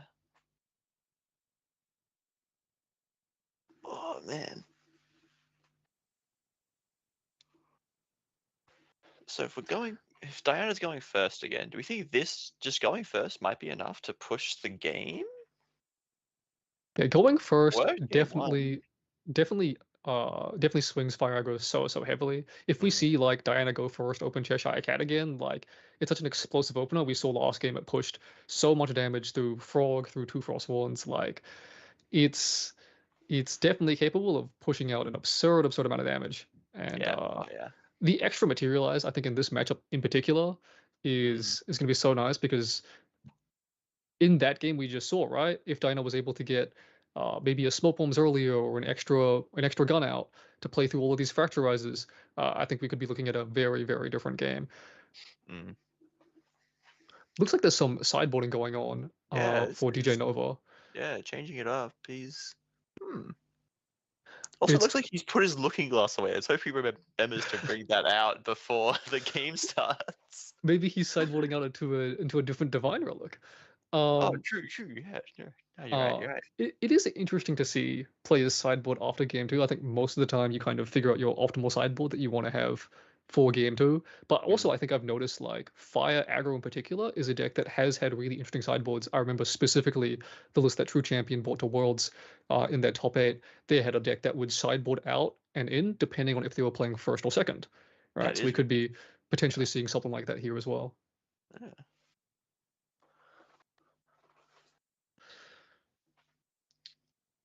Mm, All right, going into game 3 here. three. Let's see how we go for round 3, Fire Diner versus Water Gembu. It's been an interesting match so far. Just seeing Diana trying to push as much damage as can, but just Genbu holding it all off. Yeah, Fire Aggro I think is always really interesting to play against, and it's a deck that like gets a lot of power when your opponent doesn't know how much damage you can do. And this Yeah. Fire Diana deck is, I mean, certainly for me, it's so unexpected that I'm struggling to figure out exactly how much damage could be coming down on the board. And we do see that Looking Glass coming out first. Ooh. Whew, lucky. That was kind of close there. Yeah, kind of close, but no problems. Drawing 7, and will we see a cat? Turn If you 1 get turned on one, the board. the pass. Just the pass. On the other side, Spirit of Water, drawing 8. So pass from Fire Aggro is threatening lethal. sometimes it's like that's great, he is nothing, and sometimes that's oh I'm dead. You never really know, but of course water just gonna pass back, holding up all of their cards and almost certainly not dead to any type of line out of the fire play here. Yeah, does Fire Diana have a turn 2 lethal though? Is the thing. I have no idea. I would assume that Trivariate Dreams has a way to kill you though. Like that gun has to be so much damage. We see a reposition coming out here, so gonna be leveling up straight away. No messing around. And then because the reposition gives Diana distant, we will see an Aetherwing come out. Although an interesting question as to which one he picks Which here. one? Losing. Oh, brought Underfires in from the sideboard. Underfire. Underfire, I think, just a nice distant enabler that also has a chance Rejection. of stopping any absurd lethals that Genbu can, throw at you pretty quickly. And we'll see the Seeker's Aetherwing coming out here, so trying to play around that Fracturize as best as possible. That This is Etheric Calibration, so this is Glimpse 4, then reveal the top card of your deck, and if it's an Aetherwing, draw it into your memory, and then you can load it. It's a 1 damage. So that's going to resolve just fine. Yeah, this is super nice to stack the top of your deck and then also replace itself and keep your influence high, and then also push a little bit of chip damage. I think it's in most Diana decks that are running a comfortable Aether charge count. Just really hope and pray you don't wear Fae. Keeping 3 on top, putting 1 down, and we'll see. Yes. I don't know what card that was. I oh think my lordy. Ashwin shot. I think it was. I think it was Ashwin shot. Yes, that would make sense. Yeah. So What Diana that card does, threatening though, who knows? 3 damage right now with the 1 Aetherwing and Aether charge. Putting 2 down, playing. That's the mono shot. Yeah, right. That's just the 3 damage one, right? Yeah. Yeah. Mono shot does 2 damage, 3 damage if you're distant. A very good card. Kind of makes this deck honestly. Not makes it, but like it's a very good card in the deck. Yeah. And then swinging in for 4 damage between the 2 8th charges, the weapon damage, and Diana being distant. On a streak. Refracting in the end phase to ping for 1 just to get a float in the bin to level up immediately is fair enough. Yeah, you'll see that Genbu always wants to level turn 1, get that value engine going. It's like you have a Fractal of Rain in your material deck, so you want to start milling as fast as you can. Got to get that Genbu online as quick as possible and mill a Liminal Guide. Liminal Guide. And it's actually interesting, because I think in most decks, seeing a Liminal Guide milled in your graveyard is going to be better than a floating. But there's a chance here that, especially if you're holding a Frostborn Paladin, maybe you would actually rather to see a floating. But Either way, not gonna complain at all about that Oh hit. no, never. Also milling an interference from DJ, losing a way to prevent healing off the cleanse. That Yeah, and could be rough later on in the game. we did see a revitalizing cleanse come down last game and heal for 4 damage, which I mean, uh, definitely helped. And we will And see the the Mustang Mustang. again. How does he have it every time? This is crazy. Mustang on the gun with Spell Shroud, and now every other Aether Wing that we see is going to be vulnerable to Fracturize. So we might see that triple Fractal Mustang Aether Wing combo that we saw last game. Oh, you really hate to see that if you're DJ. That's so unfortunate. Yeah, I mean this is the crucial issue, right, with this Fire Diana deck is that if people have ways to disrupt your game plan and get rid of your Regalia, it becomes so much harder to play the game. So much harder. It's just so vulnerable to any Regalia Mm, interaction. But we do see the Salamander's Breath come out, and then another calibration prereq to load in. So we are threatening a decent number of damage, although, personally I am very scared of the 3 cards and I'm not Rozo's hand. Another Fracturize, mayhaps? It could be a lot of things. It could be Fracturized, it could be, Song of Frost, who can tell? Barrage added to hand, though. That's not bad, not bad. Barrage is going to be able to push more damage while also clearing off this Mustang and just getting that little chip off the board if he wants to do so. Yeah. Or do you wait till you're distant, maybe get Rosa to commit a little bit more and pop it later? It'll hit most things in Rose's deck, right? It'll hit Yeah. the Seaside Ringleaders, it'll hit the Tidestone Bovines, and it'll even hit a Frostborn Paladin if you do it in response to the Elemental. Yeah. Even hit the Liminal guy that's gonna come back in a little bit. Crazy.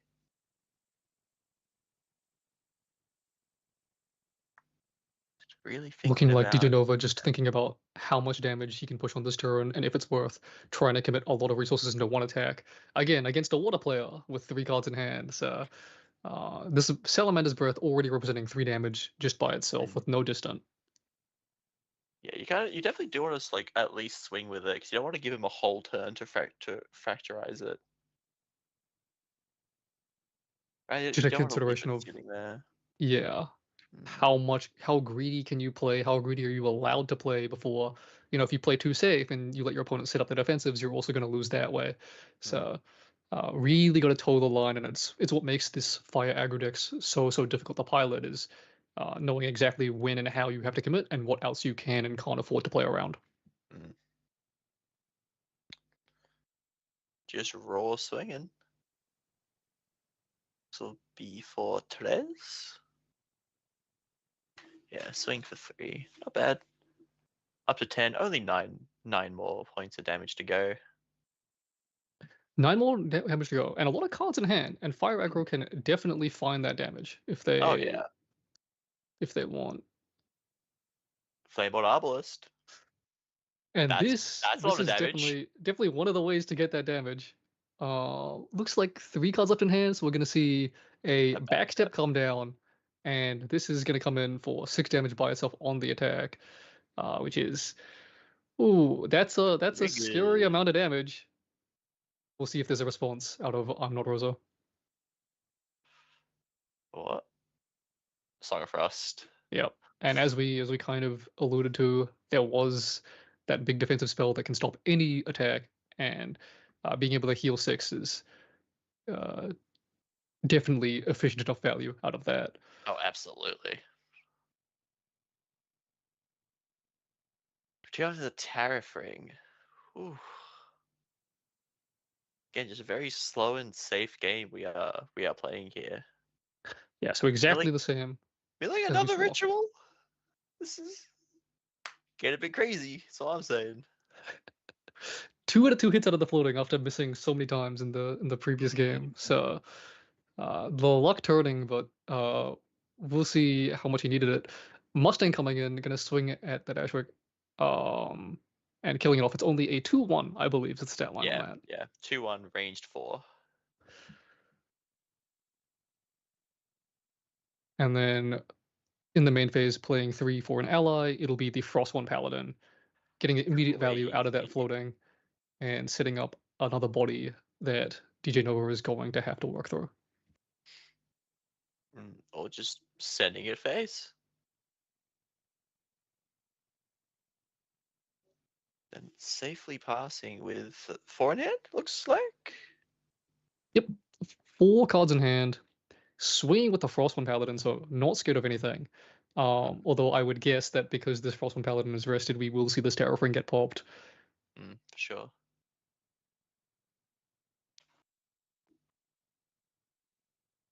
Materialize. Strides coming in. Range Strides coming in, we have that reposition that was played in the first one of this game.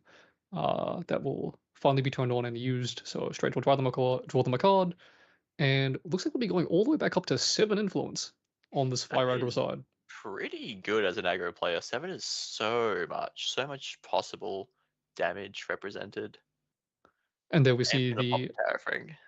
Terrafring getting correct. Gonna make any of these attacks cost 2 more. So while we do have 7 influence, there's only 5 if we need to push damage through an attack. And I think this Diana deck really, really struggles without pushing damage with attacks. Oh yeah. Yeah, so as much as your ether charges do burn, it's not enough burn, unfortunately. If you're just playing them raw, you need also the swing to really push a lot of damage, unfortunately. Yeah, of course, you need to be getting the full value out of your cards in order to get the damage that you need to close this one out. Although Gordia is still only level 1 at this stage in the game, so only 9 health on that champion. And if there was enough spell damage, I could definitely see, Blazing Throw leading up and then fighting 5 damage with the rest of your hand. Oh yeah. So I'm gonna have to find. I have to find a lot this turn if you want to push. You need to find a way to make distant for the Ranger Stride, something to load in, and enough to pay for Terrafring. Yep, we see Charge Assault coming down, pushing 1 Asking for damage. a lot. I mean, Strides, Broach, Charge the Soul is coming in for 6, plus Distant would be 7, so you only need a little bit more damage, or plus the 1 from the Breath, so 8. That is actually lethal with any Distant Enabler here. Ashwoon shot coming in. Is that I believe that is your opponent cannot heal for the rest of the turn, and it's a Yes. 0 cost like load-in. And it Yes. also is worth 2 damage here with the Salamander's Breath allowing you to banish an extra fire card. So I think we're definitely above lethal range here if we can get distant and pay for the Terrafring. And there's no response out of DJ Roso's hand. Out of DJ Roso? I'm not Roso. I'm not Rosa. Hey, we should be calling him not Rosa the whole time. Whoops. Finally, 2 down. Raw swing. Swinging in no distant here. 1, 2, 3, 4, 3, 5 damage 5. coming in. We have showing 3 for a And this will be decree. Cerulean Decree, dropping that damage by 3 and drawing into memory. So 2 damage marked. 13.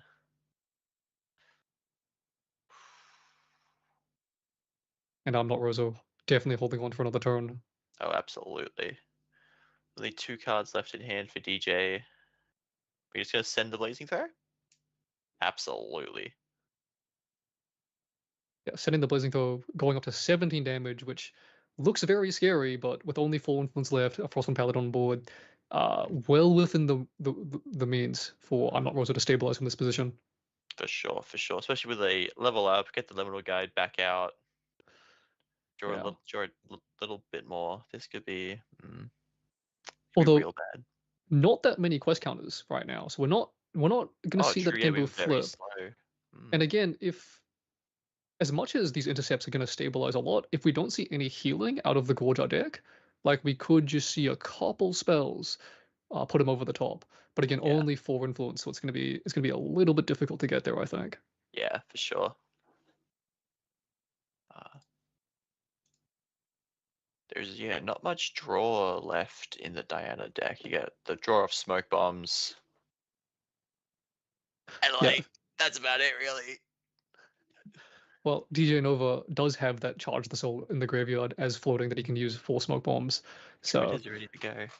with that, and also it, helping push through that Frostborn Paladin might honestly be enough for them to get there. So it might still be come down to the wire, we will say. Voldar choosing to opt into that draw off of the level 2, so plenty of influence to work with right now. Milling a Mana Flare barrage of DJ's side and a Polar Depths. Again, just not a great mill, but you also don't really need it here. Yeah, I don't think he'd be too upset given that he hit Liminal and Floating in the last 2 mills. Oh, And looks like absolutely. swinging in actually with this Frostborn Paladin. So again, maybe recognizing the potential for smoke bombs, maybe recognizing that he has enough defenses in hand that he doesn't need to keep the Frostborn up. Not too sure either way, but definitely confident enough to push this damage through, or maybe on the other side, maybe feeling like he has to push the damage through to not die to the spell damage on the crackback. Yeah, it's fair. Materializing Dream. Are we going to see immediate Fracturize pre-rec just to stop anything, or not just going to let it go? And now from DJ's Nova's side, I think you're really counting the number of turns that you have to work with here. And again, Oh, yeah. trying to figure out, can I kill this turn? If not, how is the best way to kill them through all of the things that is going to get thrown in the way for the next turn? You do only need 5 more points of damage right now. It's not hard to find with 5 cards. Definitely not. I think the main thing you're concerned with is just the number of cards in I'm Not Rosa's hand. I don't think he's got anything there. We see a Mana Flare Barrage. barrage coming down. Yeah, because it's not distant, it's only 2 damage coming down, and only 1 card in hand, crucially. Okay, we see a Fracturize coming out, so this will stop the barrage from getting loaded. And then Saves a he's little going bit to of take. damage. Should have been 2 damage. Take 2 damage? Yes. I don't think. Yeah, the it should Liminal be died. 2. Yeah, Rosa's.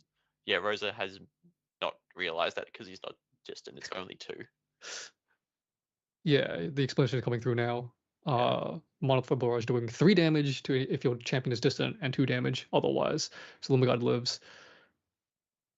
And then we pass.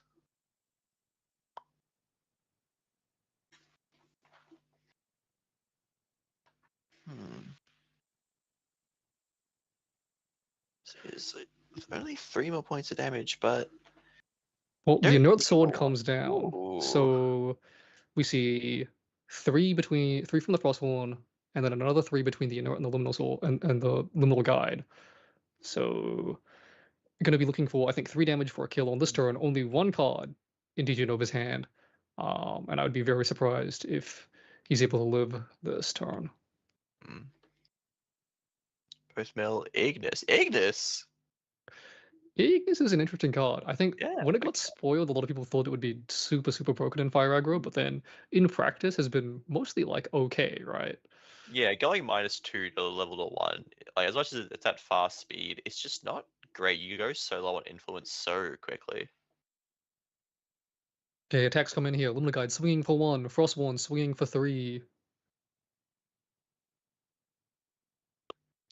A Note Sword coming in for 2, putting Diana on 16. Does I'm Not Rosa have 3 more damage?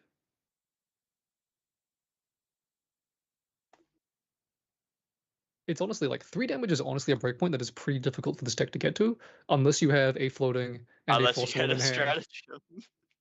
Oh yeah, Stratagem as well does get there. Yeah. You do Stratagem with a single float? But without those cards, you're looking at like a combination of Ringleader plus Bovine, or I mean, we could see Ringleader plus a Liminal Guide even come down. He does have the cards to play them, so I definitely expect it. And it looks like we see there's a Ringleader coming in for 2. 1 more damage, and it's a second Ringleader. Is there any response out of DJ Nova? 2 for 2. That looks like GG. GG. Well played on both sides. That was interesting. Yeah, I think really cool to see game 1 how explosive this Fire Diana deck could be. And just I'm Not Rosa tapping out exactly once to play double Frostborn and getting punished for it, right? Punished and immediately. But I think we saw the adaptation in games 2 and 3, where I think I'm Not Rosa almost never fully tapping out, and just keeping up interaction and trying to mess with this Diana's game plan as much as possible, really going a long way towards keeping him alive. Mm-hmm. Okay, um, that's it for round three. Looks like we have some stats to show you guys about the meta breakdown for this event. If we can bring those up. So this is the elemental breakdown of this event. So we are looking at 51% fire, 35% wind, and 14% water. Damn, 51% fire, eh? Whee! Yeah, so I mean, I mentioned at the Still a beginning that lot. it surprises me that fire has still been such high presence. Oh yeah, Um, and I mean, it's still showing up today. Even after the rail ban, I mean, fire was pretty high presence. I mean, during rail it was like 60%, and now it's only dropped to yeah. 50%.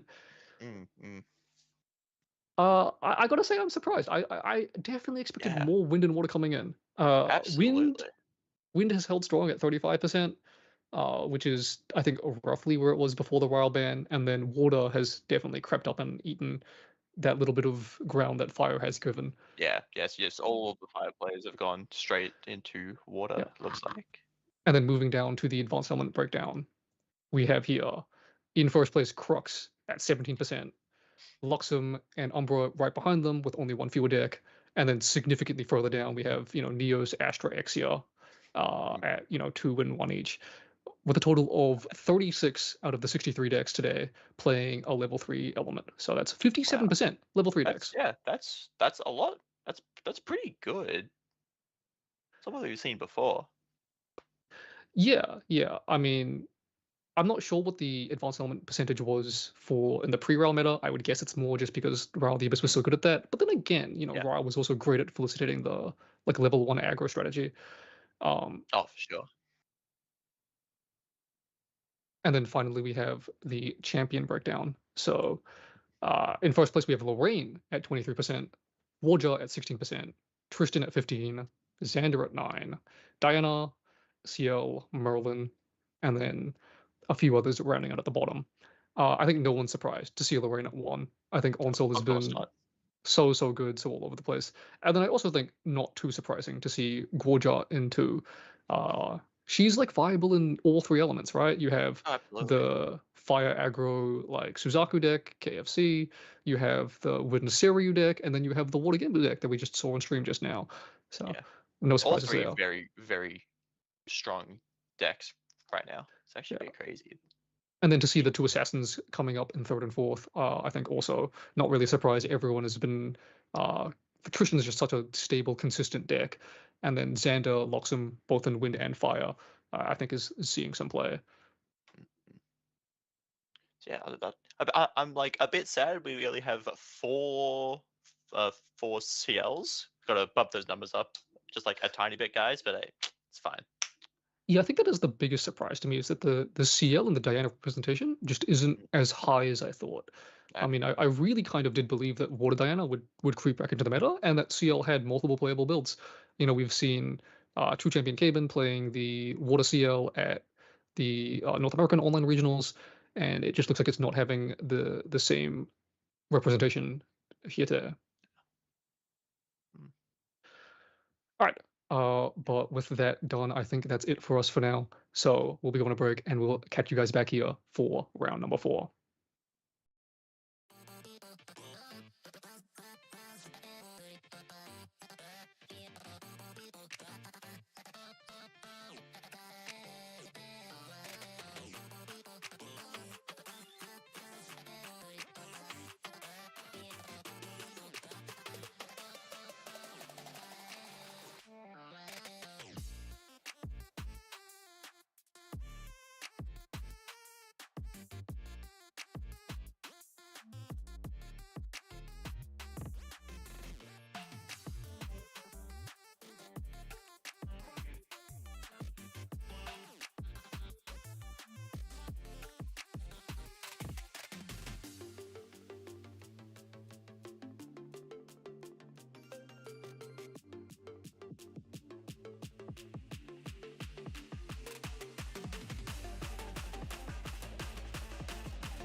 And we're back for round 4. Looks like this time we have Wind Seiryu piloted by Frosty, and then Fire Slime Sylvie piloted by world's top 8 player. What do you mean? Yeah. I'm back, guys, after a break. We needed that. This should be an interesting matchup. I mean, it's like Arcane versus Arcane, isn't it? Yeah, this is can- Storm can- Slime versus Arcane Blast Seiryu. You know, both decks are secretly Arcane decks. They're secretly Rye. They're the real Rye. Nah, we shouldn't say that for Christian, a resident Rye player. Yeah, and it looks Uh, like we're getting started now. Wind Yeah. Seiryu winning the dice roll, so Frosty going to be kicking us off here. So, I mean, I guess just approaching this matchup, I mean, Frosty doesn't know what the matchup is just yet. Actually, well, Deckless He does. possibly does. His Yeah, Deckless is sorry, open, I right? keep forgetting. So, what are you looking for here? And Besiege I mean, Faithstone? yeah. Is that what you're looking for? no real thinking, I guess. Straight up, Besiege Faithstone hitting the board, going straight to level 1. So going to be banishing 1, and then going to be banishing a second card in the end phase Yeah. for that fabled Sapphire Fatestone effect, and getting 1 quest counter. And we see Byaku's Command getting banished, which I think is actually one of the hits that you kind of wanted to keep, but at the same time, you know, Besieged Fatestone, you don't really have a choice.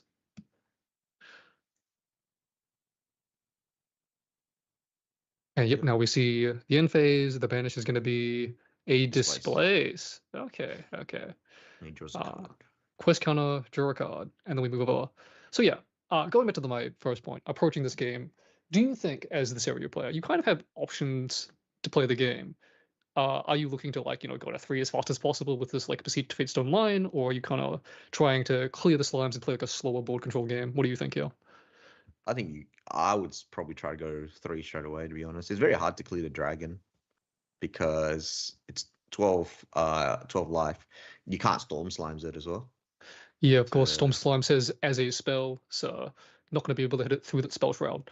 On the min side, we see a Blissful Calling, that's the SP3 Blissful Calling, looking at the top 5 cards and pulling out a Lustrous Slime. It also depends on what is Frosty's hand. Like if you have a Stifling Trap and things like that, he could take it a little bit slow. But yeah.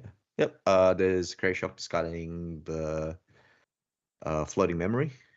Yep. So it's Slime Eruption. It's interesting to see. So main phase Creative Shock pitching Slime Eruption, which is both good and bad, right? Because on one hand, it doesn't have class bonus. It's class bonus floating, so you don't have access to it just yet. But on the other, when you do finally banish it, it'll be an extra slime count in your banishment for that big Storm Slime. Moving over to Frosty, we see the hard materialize of Sensor going to turn off that Slime Eruption before he has a chance, and then moving to main phase, flipping his Besieged Fatestone into a Daunting Panda, and then passing turn straight away. Yeah. Banishing with those 4 cards that you put down to flip the Panda. Is a strong play. Yeah, the extra banish is going to give him more cards in hand to interact with on his opponent's turn as well. So going back to 3, which is the crucial number to turn on so many defensive tools. And Min also, I think, will be leveling up here. Banishing an Ethereal Slime, going up Sylvie level 1. In response, on Champion on stack, he plays Creative Shock. So he's going to draw 2. And pitching 1, which is a Limitless. Does Min run any reduce or anything to get rid of? He doesn't. It doesn't seem like it. So I don't think there's any way to get the Sensor off the board, and to be honest, I think that's kind of understandable. Like this deck is pretty okay with leveling from memory, but at the same time, yeah, this floating in the bin is not going to get a lot of value. Although the Limitless Slime could definitely be fodder for Gaia's Blessing later in the game. Yeah. Ooh, Fluffy Shopkeep. Yeah, and Shopkeep is just such a fantastic card here with the buff counter, with the Forest Cake. This is going to be a 3/5 all up. That's a pretty big Shopkeep.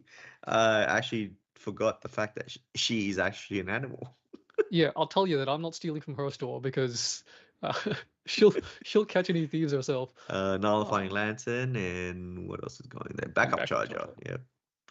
Yeah, so 2 cards that are, I mean, the Lantern is doing nothing. The Backup Charger would be nice to keep, but at the same time, you are running Tengu in this deck, and Tengu is higher value in the Slime deck because while it is a Backup Charger, it also has the option of being banished to Ethereal Slime since it is a Tamer Regalia. We will see what Frosty does here. Oh. Min passes with 2 in hand.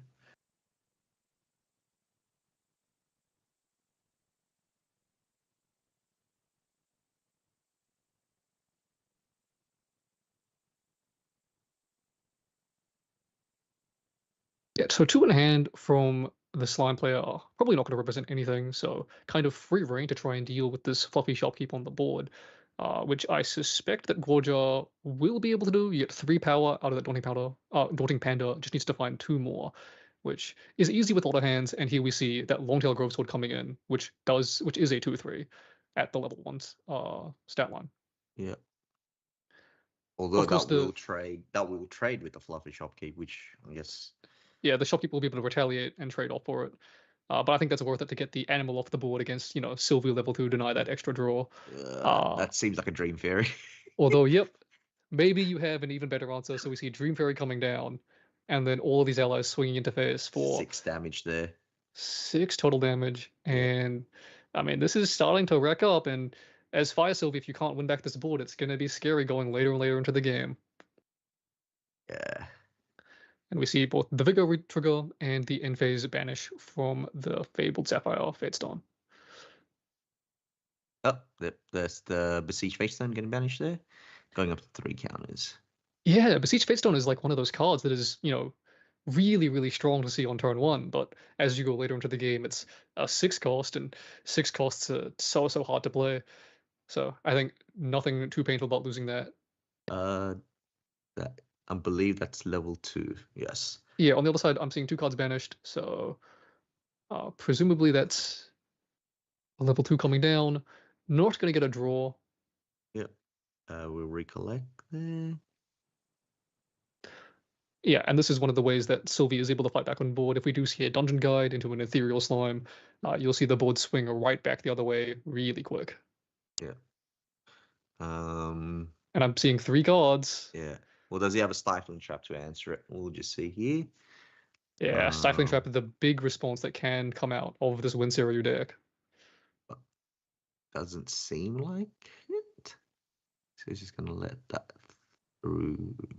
It seems.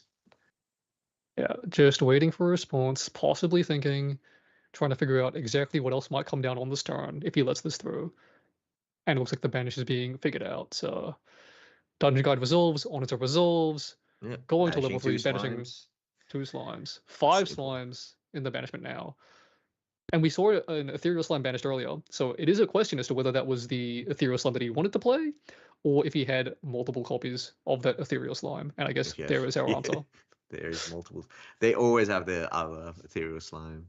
So, Slime Sylvie level 3, allowing Min to play this ethereal slime for Banishing free the and giving Tengu. it 2 extra buff counters, and then the slimes on enter, letting him banish the Tengu to get a buff counter and draw a card.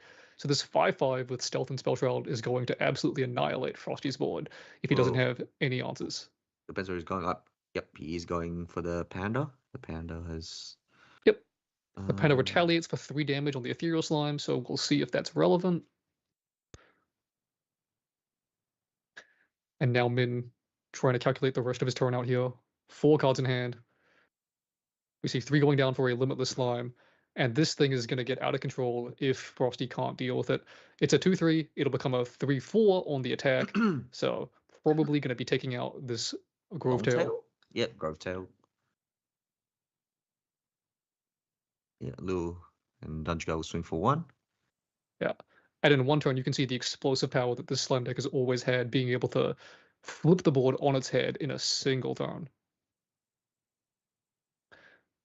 Moving back to Frosty's turn, we see 2 getting banished for Gorja level 2. Yeah.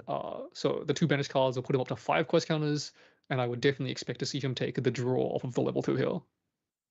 Yeah. and also noted that one of the cards that got banished is Harness Lightning, which gives him that crucial 1 arcane in the banishment. Yeah, so 1 arcane in the banishment means that with 1 Serious command, you'll be able to generate and empower twice. Each of the empowers will be for 4, giving you a total empower of 8, plus your level 3 is 11, so it lets you cast the Arcane Blast from your banishment for free. So there's a big, big difference between having 0 and 1 Arcane in your banishment when you get to that Gorjaw level 3. Yeah.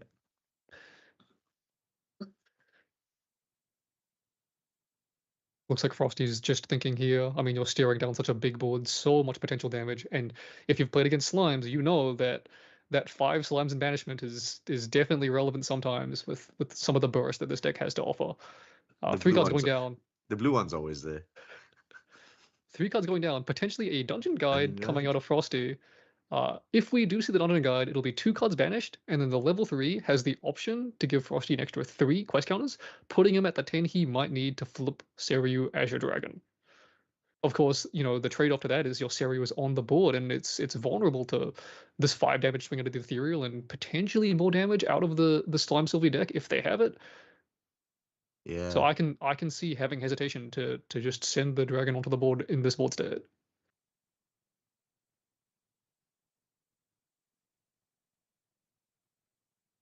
Yeah, real pivotal turn here.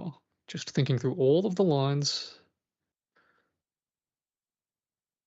And we do see 3 going down for Dungeon Guide. He's shuffling Seems like his memory. he's shuffling his memory. The Dungeon Guide. No response from Sylvie, of course. Completely tapped out. It's a fire deck, so there's never going to be anything to stop this. And we see Seiryu's Command and Ace and Protector getting banished off of it. So I think reading into that a little bit, I would be very surprised if there isn't a second copy of Seiryu's Command in the Seiryu's hand here. Yeah. Moving up to 10 quest counters, and I think the critical thing here we'll see is do they flip Seiryu or not?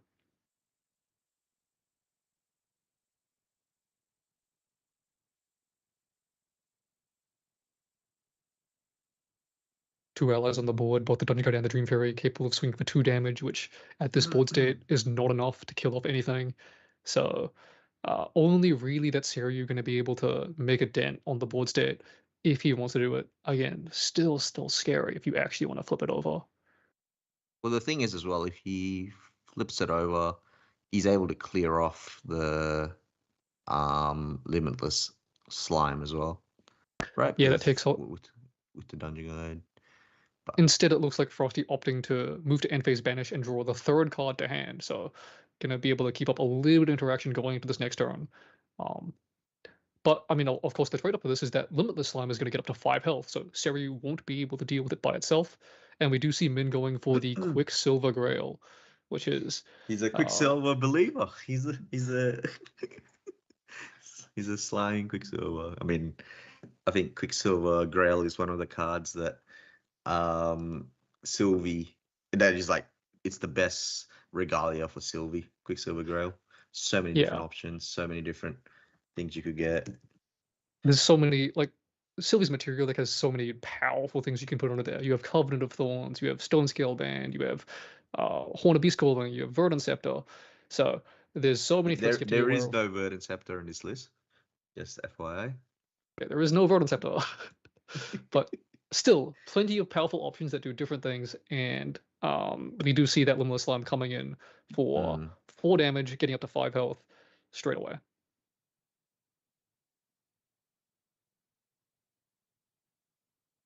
Still, Frosty is up to 25 health, and with the 5 damage marked, now we have Innovate Agility turned on, which gives them the access to Stealth or Spell Shroud if they're worried about Storm Slime at any point. Stealth, of course, not going to help too much against the Ethereal Slime, but definitely an option to take off any of the other ally damage that might be coming in.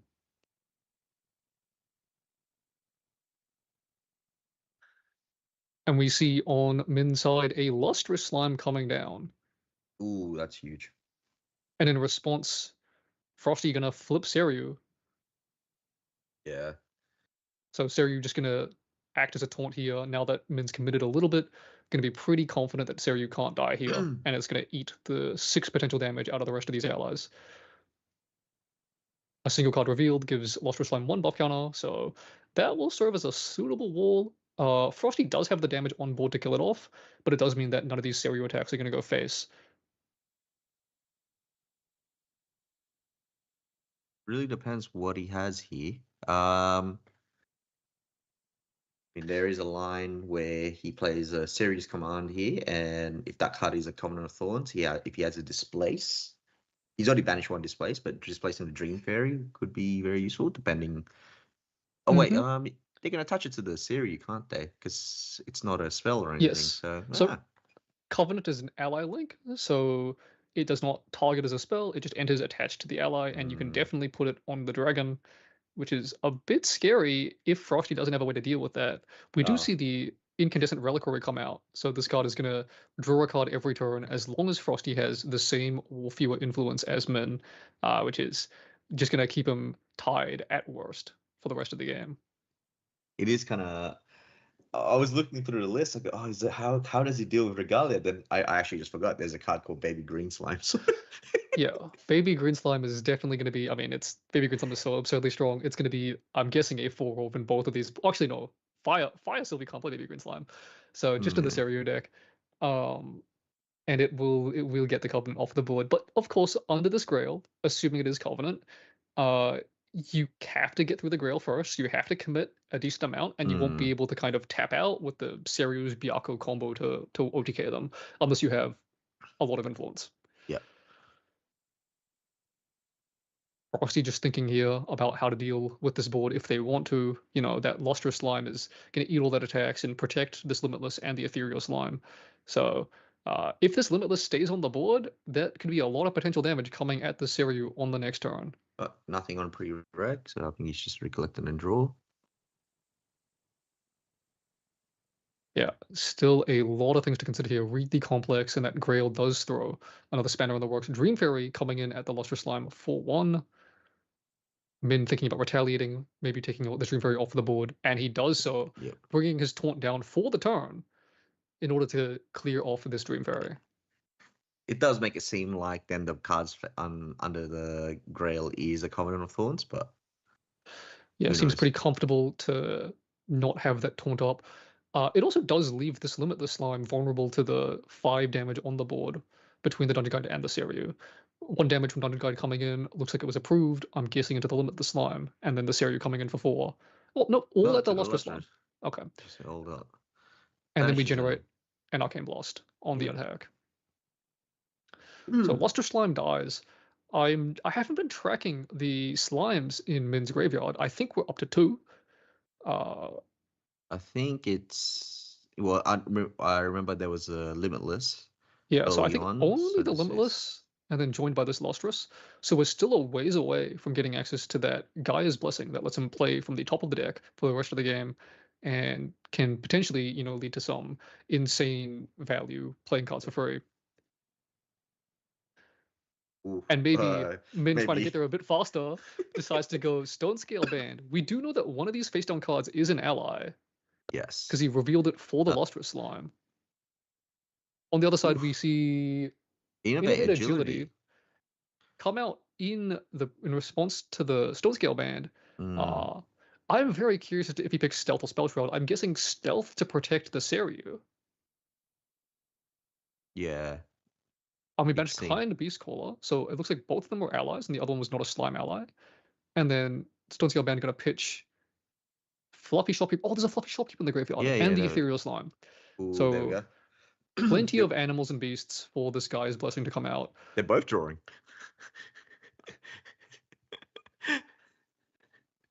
Yeah. So really interesting. We have the Reliquary on one side, gonna maintain the influence for Frosty, and then the Gaia's Blessing on the other side. Did Min draw for turn already? He did, didn't he? He I'm guessing he did, yeah. I'm pretty sure he should have 4 cards. It should be 4 cards in it, but I think he should have 4 cards. Yeah, yes, he does. He does have 4 cards. Okay. And Baby Red off the top is gonna be playable.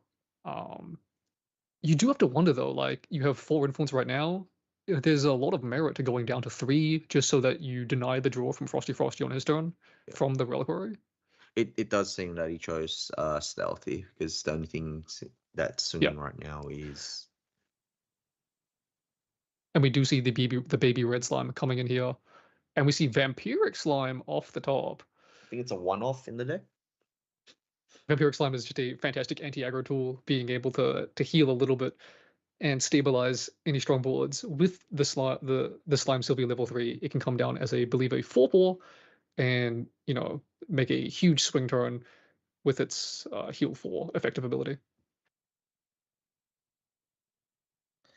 Yes, especially in Fire Sylvie, where they don't have access to I can only think of Give Bath, but Gather the slimes, yeah. Gather Slimes, that's the card. Yeah, they have no Yeah. access to that, so Vampiric Slime Yeah, allows them Minhia to. in the fire element is not going to have access to Slime Shield or Gather Slimes, all those other defensives that the norm Sylvie deck is able to play. So can definitely understand both the Lustrous Slime that was played earlier and the Vampiric Slime in this list. Frosty thinking a little bit on this turn here. I think you just Gonna go get back up to 3. Yep, heal 3 with the on-enter, and then get a draw off the Reliquary. And I mean, I think the question in my head is, do we see the Serious command come out pre-rec here? Because if we do see a Serious command here, this is definitely broadcasting the intent to kill on this turn. Nope.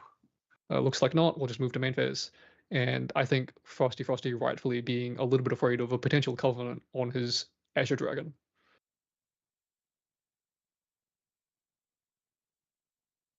That will probably swing at Baby Red. Yep. Retaliate. Yeah, and this is getting, I think, really interesting, because it looks like Frosty not quite able to find a lethal or a big damage push through the potential Covenant just yet. And the board on Min's side is just growing and growing with this Limitless slime really being unlocked. Well, like Limitless and I think retaliating there. Yeah, so Windmill Engineer swinging at the Limitless. Oh, Resolute and then Stand. Seiryu for the 5th. Wow, Resolute Stand coming down. It's going to protect that Limitless from the Seiryu's attack. Yeah. Keep it alive going into next turn. And it resolves. Again, and he passes. We get another Arcane Blast. 3 in hand. Oh, this can be a bit of a problem here, because on board that represents pretty much. Yeah, there's 5 and 11. It's 11. 1 from the Dungeon Guide. And 5 from the Ethereal. Yeah, so there's 11 damage on the board. We're gonna get a draw into this Vampiric Slime, which can be played from the Gaia's Blessing. So even though Resolute Stand couldn't draw the Vampiric Slime to hand, if you want to play the Vampiric Slime, it's super possible. He cannot. He only has 2 in hand. Is a Vampiric 3, I believe? Is Vampiric a 2 cost or a 3 cost? I thought it was a 2 cost, but I can be wrong. Either way, the Horn of Beast Calling is on the board. Cost, you're right, yes. So he can draw it to hand and play it from from hand as well if he wants. So definitely going to have the damage to threaten the Seiryu, but still, Frosty has 3 in hand. Keep in mind though, it can't be an Innovate Agility. It can't be an Innovate because he only has 2 damage marked. So maybe if we see a Stifling Trap remove off this Vampiric Slime, it could keep the Seiryu alive. But this is getting really spooky for the Wind Seiryu player. Yeah. And we do see the Vampiric Slime coming down. Is there a response? Swinging in at the Seiryu for the final 2 damage that he needs. And Seiryu will die and go to banishment. Swing for 1. And now Wind Seiryu really does not have the ability to keep up in damage with the Slime deck for the rest of the game. Really going to be relying on those 2 Arcane blasts in the banishment to push for lethal. And he heals 2. Yep. Vampiric Slime doing his job. Vampiric Slime also able to heal for 2, but with the Fire Slime player here also staying at 2 influence, Reliquary is not going to generate any more value. Yes, Frosty has a lot of cards in hand, but once you're at the stage of the game, a lot of these cards say, Byaku's Command, Seiryu's Command, just don't generate a huge amount of value. and it's not going to be easy to fight against this 5/5 Ethereal Slime, this 5/6 Limitless Slime, He's even just this casting. 2/2 Vampiric. He's just casting an Arcane Blast with his hand. Yep, everything down, throwing 11 damage at face, and then going to be trying probably to do that again next turn. But if this face down card under the Grail is still Covenant of Thorns, it's going to negate all of that damage, and he's going to have to find another way to push this 8 damage that he needs to kill off the Sylvie Slime Sovereign. Over to Min's side, he draws to 3, flips Terrasite off the top of his deck, which isn't going to be playable just yet, but is going to, in future turns, let him refill his material that can get value out of his materializers for the rest of the game. So don't think he's too upset to see that. And we see this Vampiric Slime coming in, swinging for 2, healing the 2 off. Yep, they're swinging at it's swung at the Dungeon Guard. Yep, and the Dungeon Guard will go down with these bigger allies going to face. Yep, 6 damage from Limitless. Yeah, truly the limits have been removed from this slime. He has broken the limit. Let's see what he can do. And it looks like Min passing with 3 in hand here. Not too sure what 3 in hand represents from the Fire Sylvie player. We've seen Resolute Stand. I believe that's a Tariff Ring. Yep, Tariff Ring coming out. Definitely want to try and slow down this big combat damage from these slimes coming in. Again, Min only going to have 4 cards in hand next turn, so only going to be able to pay for 2 attacks. That said, those 2 attacks might just kill them between the 2 of them. So I believe he only has 1 more Arcane Blast, right? So there is 1 Arcane Blast in Banishment, so he can cast it, but at the cost of almost all of his hand size. Yeah, I'm not sure how many he has in hand. I think that is a Baby Green, the last card. Last card is Baby Green, so if he has the cards to play he plays Baby Blast Green and Baby Green. Baby Green coming down, targeting the Grail, and Min will crack it in response, and we will see... We'll see Covenant hit the board, and now Min's going to have to pick which ally does he want to pick. Keep in mind, he can pick his own allies, or he can also pick this Baby Green Slime that Frosty has played.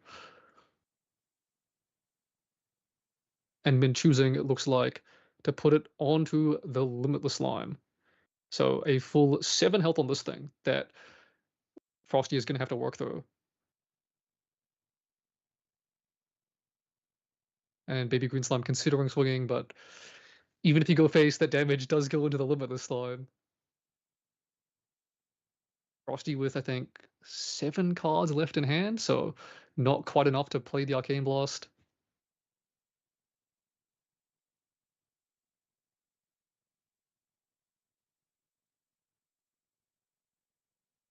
Really tense right now. Yeah. The game really hangs in the balance of the next 1 or 2 turns. This Tariff Ring going to be trying to hold the line for Frosty. On the other side, this Covenant, the only defensive that Min has right now. The only thing I can see here is that Frosty has another Baby Green. And that Baby Green is going to be played at the end phase. And then he can try to Arcane Blast the turn after. That's the only thing I can see right now that saves him. He cracked the Tariff Ring, didn't he? Yes. So definitely cracks the Tariff Ring. But Min does have, I believe, this is pushing for lethal on board. This Limitless Slime swinging in for a full 7... No, 6... Yeah, it is 7 damage coming in for this Limitless Slime. Will put Frosty up to 21, and then 2 cards in hand and the Ethereal swinging in for 5.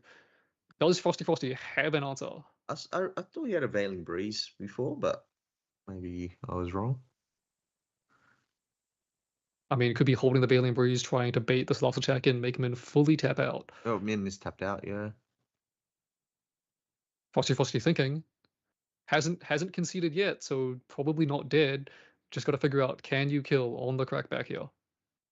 Yeah, I think the only thing I could save him is he plays Veiling Breeze, at the end step, plays Baby Green, recollects, and then Arcane Blast. Yep, that line would definitely find lethal. Baby Green getting the Covenant of Thorns off the board, and then the Arcane Blast coming in for 11 damage, getting him to 26, which is just enough. 7 power Limitless, just realizing. Limitless is a 7/8, yeah. Give it a couple more turns and it'll live the Arcane Blast.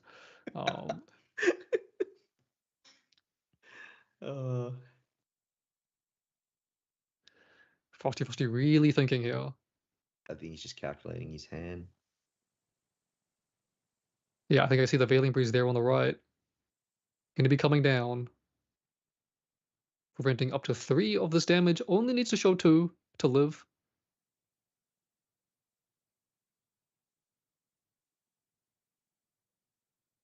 Coming for 6.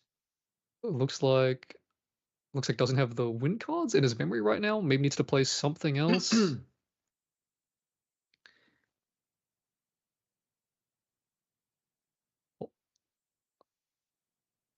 And it looks like actually going to die to the Ethereal Slime Swing. I think maybe not having the win cards to Oh, live really? there. Oh, wow. Okay. Wow! And Min will take it out there and then with that giant board and the 7/8 Limitless Slime swinging in every Yeah. turn. There was a And I thing think in that. Yeah, sorry. I think that is like the crucial thing, right?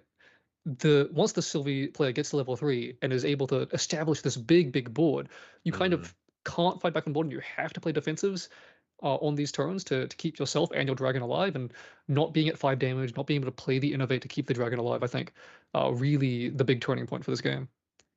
yeah. Um, I think I guess I was a little bit surprised that he innovated before Min declared any attacks, kind of showing his hand there. But I'm sure Frosty had a plan in his head, and he almost pulled it off, right? Like what we said, like maybe it was a double baby green into the second arcane blast. That was his game Yeah, plan at the I end. mean, So if he just if he lives that last attack, like there's just a chance that he has the kill in the crackback, and the game looks completely different. mm, So it really came down to the wire there. yeah. Still Let's shuffling up here for see game 2. what's coming in. What would be coming in? I guess for Frosty, another innovate will be quite good. Crystallized Destiny, maybe a Regal that could come in as well. I would be Um, surprised to see a real come in, just because I don't want to let the slime player cycle through more of their deck, get more slimes in their graveyard that is true. to They go to the graveyard, don't they? My bad. I to forgot to about fodder that. their guys. But if you do see Storm Slime, you just get that thing out of there. That is true. If you can discard a couple storm slimes, it probably pays itself back in I, spades. I have an ultimate hatred for Storm Slime, so yeah, probably blinded me to the facts of I just Regal that thing. Nah, On but on on Min's Min's side of side, things. we're definitely going to see Beast Bomb Boots come in. That thing can stop Arcane Blasts. Those Blanches, in the way that last game played out, he didn't have too many These cards in were memory, so I don't know if you bring those in. And then the Regal could uh, come in that this. Regal, that Regal is really interesting. So Regal against Seiryu is a fascinating card because on one hand, as we kind of saw in that game state that we got to, all of the cards in Frosty's hand kind of didn't do very much. Mm, And if you regal at that game state, you're like discarding bad cards to draw bad cards. It doesn't really matter. But then at the same time, if you regal like a turn or two earlier and you regal the innovate out of the hand and it lets you open up to kill the Seiryu, it can be really strong to get these good yeah, defensive cards out of Seiryu's hand. but yeah, I think like Slime's obviously yeah. The Limitless Slime growing to be that big is always going to be hard to deal with. Yeah, Yeah, I think Frosty had an opportunity to clear it, but he chose to clear the Lustrous Slime because of obviously the taunt aspect of it. But yeah, just it grew too big. A yeah. dragon cannot beat a slime, so yeah. I Yeah. think as the Mm, I think as the win Seiryu player, you kind of feel like you're on a bit of a clock, right? Like mm, against when anyone playing against Sylvie, right? You just never know when they're going to draw their Storm Slime. So killing that Lustrous Slime makes a lot of sense to try and push a little bit more damage and put the Slime player on a little bit of a faster clock. Um, Still, we yeah. see here both players opening up with a 1-cost spell, and now Blissful Frosty calling. Frosty, Yeah. yeah, Fairy Whispers followed by Blissful Calling, and now Frosty Frosty leveling up into that Seiryu? Equator level 1 Just and straight bringing out into the the dragons. Straight into the dragons. Fabled Start Dagger. swing for 4. Generating arcane blast. That'll be pretty good at level 1, I think. Yeah, that might be a bit strong for a level 1 to become Seiryu. I don't remember what he got from the Fairy Whispers. I believe that's Forest Cake. It was a brisk Wind Trotter off the top of Fairy Whispers. Yeah. Yep. And we see Forest Kick come down. This is something you'll see a lot from Wind Series players, is they want to play kind of just anything because they need to get cards in memory on their turn so that they can get value out of that Fabled Azurite Fatestone, start stacking those quest counters, start Yep. building towards that Fatestone flip. ordinary horse gets banished. He did a very ordinary job, I guess. Yeah, I think Min here playing pretty crucially around the idea that his opponent is going first, is playing a win deck that we know is running Sensor, and so Ordinary Horse, as a card that you might want to keep the picture floating, is perfectly fine to banish here. Still not going to stop him from playing Baby Red Slime with a buff counter, coming in for 3, maybe up to 4 damage here, pitching a Liminal Guide. That's a strong card.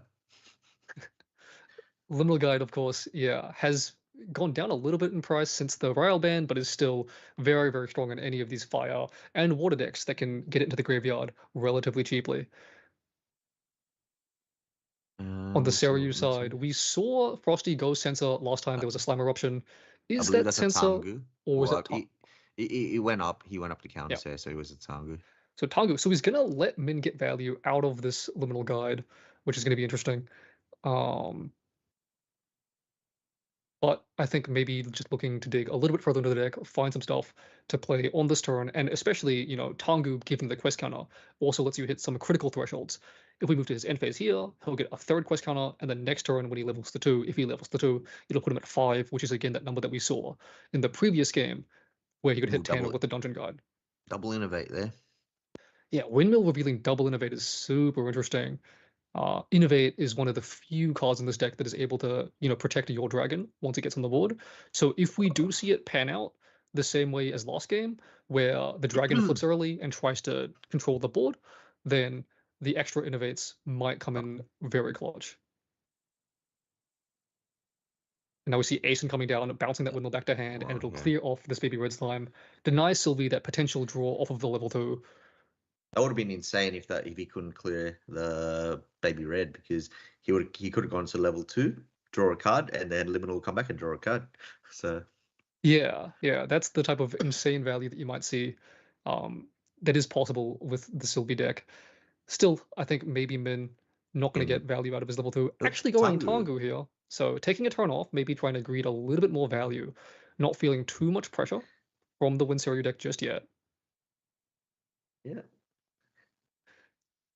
Reflect and draw. I believe he should have a quest counter, right? Is that correct?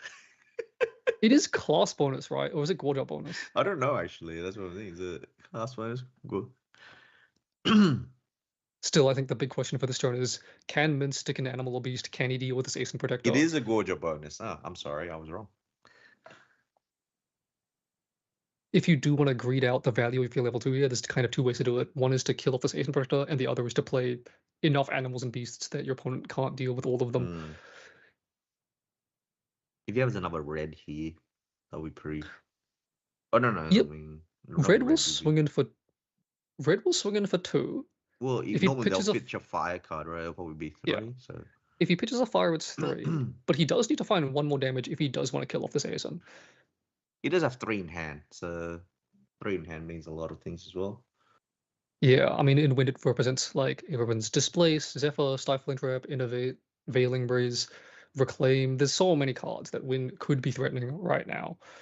Of course, once again, this is an open deck list format, so Min is aware of all of the potential options that Frosty has available to him. Baby Red here, the on attack, going to be discarding an Ethereal Slime. So just want to up the animal count in this graveyard. So we do see, I believe there's an Ethereal Slime. I think there's Baby Red there that died as well. And then probably also this Baby Red. And now we see Slime Eruption coming in. So 2 damage from the Baby Red Slime into the Aeson. And then another 2 from the Slime Eruption also going into this Aeson. Enough to kill it off. And now Frosty really going to need to find a way to kill off. Ooh. Our favorite, Baby Silver Slime. Baby Silver Slime with Taunt protecting the Baby Red Slime. And this is the combo that everyone wanted to see when Baby Silver Slime came out. It is Taunt, not Intercept, like Baby Grey Slime, which means it's actually able to protect your board. And for Frosty, this is going to be very difficult to deal with. And wow, Frosty going to level 2, choosing not to go Censor, and Honors banishes 2 Innovate Agilities out of his memory. Yeah. We do see him taking the draw off of the Gorgia level 2 on enter, and I would guess that there was a Dungeon Guide coming down. There's a real chance that Frosty just has lethal on this turn.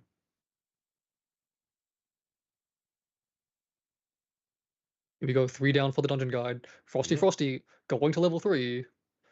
Min completely tapped out, only the baby Silver Slime acting as defense.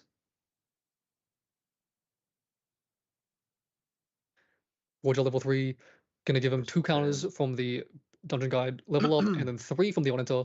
Dungeon Guide gonna clear off this baby Silver Slime. Min will get the reveal, get the draw. But Frosty Frosty with the access to the Dragon Flip, and I mean, 1 series is 15. He only needs 3 more damage after that. Is there an Yeah. Arcane and Banishment? I believe there's 1 Harness from the level 1 level up earlier in the game. That's we the see harness, I believe. Harness Lightning coming in for, I believe, +4 attack.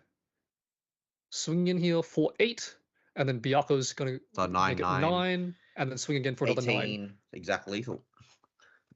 There he goes. Well played. Yeah, Seiryu really able to just kill Min out of nowhere. Wow. Well played there by Frosty Frosty. Yeah, impressive find of the lethal line. Who And I Min just realized is a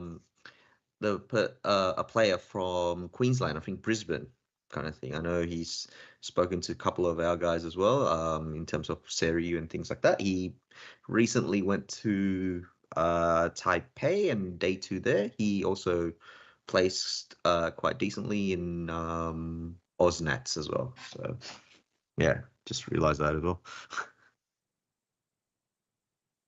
Yeah, sounds good. It looks like players shuffling up now for game 3. Any changes? I think Min's looking to change something. Min boarding a couple cards out, maybe feeling out.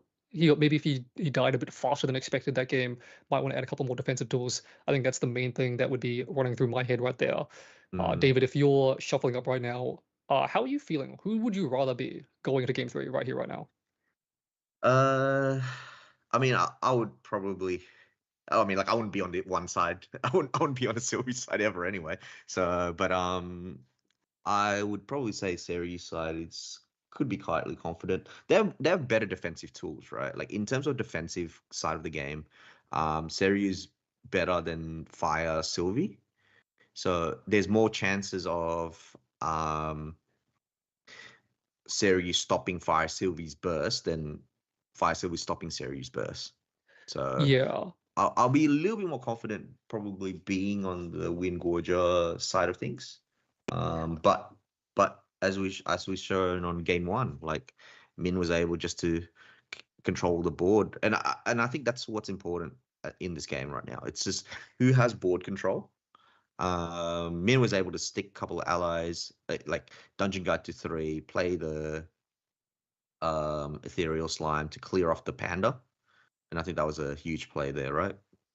Yeah, I think it really looks like Min's deck kind of wants to establish board control and beat down and maybe go over the top with Storm Slimes, and then Frosty Frosty really trying to set up for this big explosive lethal turn that we saw in game 2. Still, Min, though, of course, having lost game 2, is going to be able to choose to opt first and comes out with a Forest Cake into Fluffy Shopkeep, which strikes me as a pretty good opener. That's a strong opener. Yeah, both of these cards are going to be able to replace themselves, and Horn goes out there. Ooh, really interesting to see Backup Charger and Horn of Peace Calling both getting banished. I think Min really valuing the defensive materializers in his deck, that Covenant of Thorns, that Beastborn Boots that surely got sided in, and I think looking to try and actually grind out the Seiryu deck with these defensives and a bigger board state.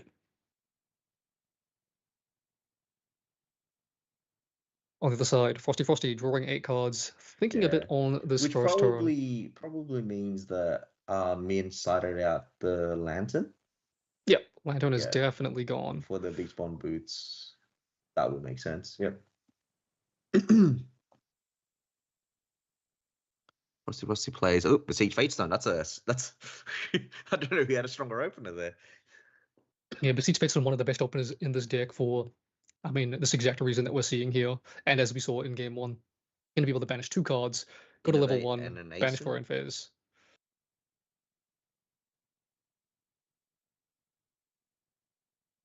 Yep, we see the material deck reveal once again. As Water, you do have to reveal your material deck to your opponent. And then end phase getting a quest counter and drawing an extra card. Just a judge question there. Is materializing a spirit like drawing 7? That counts as materialization or not? It doesn't, right? It's a different kind of. No, it's a special game action to It's put a your special spirit on game the board. action, right? Yeah. Yeah. Otherwise, cards like Neo or other cards that could increase the cost of your spirit would be able to hit that, and that would not go down great. How do you play this game? I can't. I just can't materialize. My I cards mean, here being going to taxed. level 1, very common for Sylvia to try and turbo, or at least give the illusion of turboing early on. And with this floppy shopkeep going unanswered, threatening to draw off of the level 2 is very, very strong here, especially when he's going to be able to commit an ally with up to 2 buff counters here between Okay, there's another the one. Sylvia level 1 and the Forest Cake. A second floppy shopkeep. Yeah, you cracked the Forest Cake here, definitely. You crack the Forest Cake, and question is if you banish the 2 Regalia, and it looks like he's going for it. So given the way that this is playing out, I wouldn't be surprised to see Grail get banished. Well, it'll Just be because Tangu's probably one of them, right? Probably. the rest of the cards in this material deck end up so high value that Grail's kind of the only one that doesn't like do anything. And with so many cards gone from banishment, you're definitely not you're gonna run out of cards in the material deck if this game goes your way. So Tangu, Stone no, Scale? not quite. No, he's gone the Guy blessing is route. blessing and Stone Scale is banned. Okay. He's gone that So keeping route. that Grail for a rainy day. I think really valuing the potential for Grail Covenant and maybe also Grail Beast Bomb Boats. Swing in here with both of these allies. Yeah, I mean, I think Frosty's literal only answer is the 4 Baby Grey, right? Like Baby Green, he's not running Zephyrs or anything, or the I forgot the name of the card, but the Fate Stone Zephyr card. Yeah. I believe that one only suppresses an attacking ally. Oh, is it? Yeah. But Okay, we see Min coming in here attacking, not worried about dying on the crackback here. There is a world where Frosty can flip the dragon here, right? You can go to level 2, get the 2 quest counters, which will bring you up to 5, which is that magic number that you need to hit for Dungeon Guide. And we do see Frosty leveling up here. Still, I think it's really, really difficult for Frosty to be able to clear both of these fluffies on this turn. There's just so much health. 8 effective health on this board. Who's deciding what he's going to do? He's got his 5. Okay, cool. Yeah, we see the quest counters. I mean, I can almost guarantee you that there's going to be a Dungeon Guide coming down here to follow it up. It does seem like that. Yeah. And then between Seiryu and Dungeon Guide, you'll have 5 damage to pick off the bigger fluffy shopkeep. So really trying to stop Min from establishing any kind of board here out the gate. Yeah. Ooh. Yep, 1 damage into the fluffy shopkeep. And then flipping the dragon. Flipping the dragon, getting that shopkeep. And swinging in. Yeah, that's very strong play there. Getting an Arcane Blast in the banishment. And now this 4/12 is going to continue to be a threat, continue to pick off any of the allies that Min plays. And crucially, there's no limitless slime that is going to grow out of control and beyond Seiryu's ability to clear off the board. Yeah. So he has to banish 2 here. Yeah, banishing 2, going to level 2 Sylvie, and going to be able to get the draw with that animal on the board.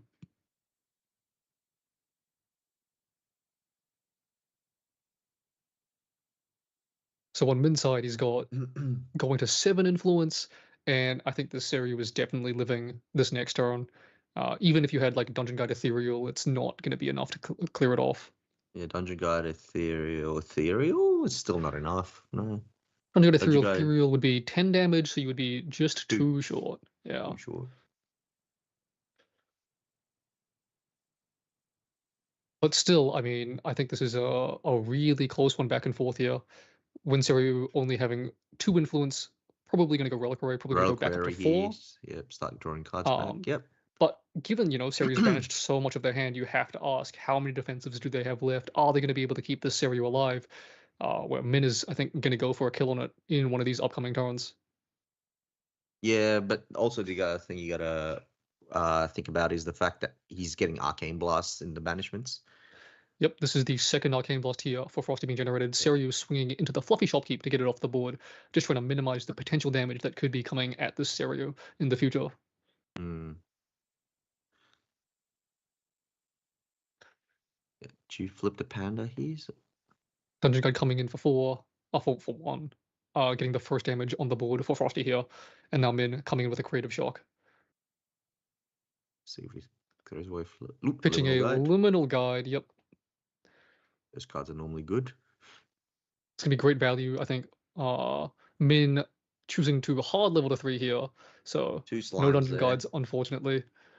2 slimes banished, going up to 3 in banishment, and Sylvie Slime Sovereign getting the board along with this liminal guide. Yeah. It's actually good for Frosty as well, not flipping the panda, because if Min has a ethereal slime there, he can clear off the panda in one shot there. So with no Panda wouldn't get too much value out of it. Yeah, so he's just holding cards in hand.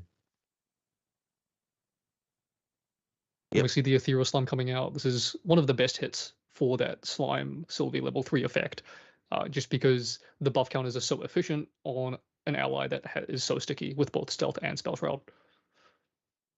And now we see a Terrasite coming out, so that's really, really nice for Min, going to be able to keep his material deck topped off. Yeah. Can that be Fluffy?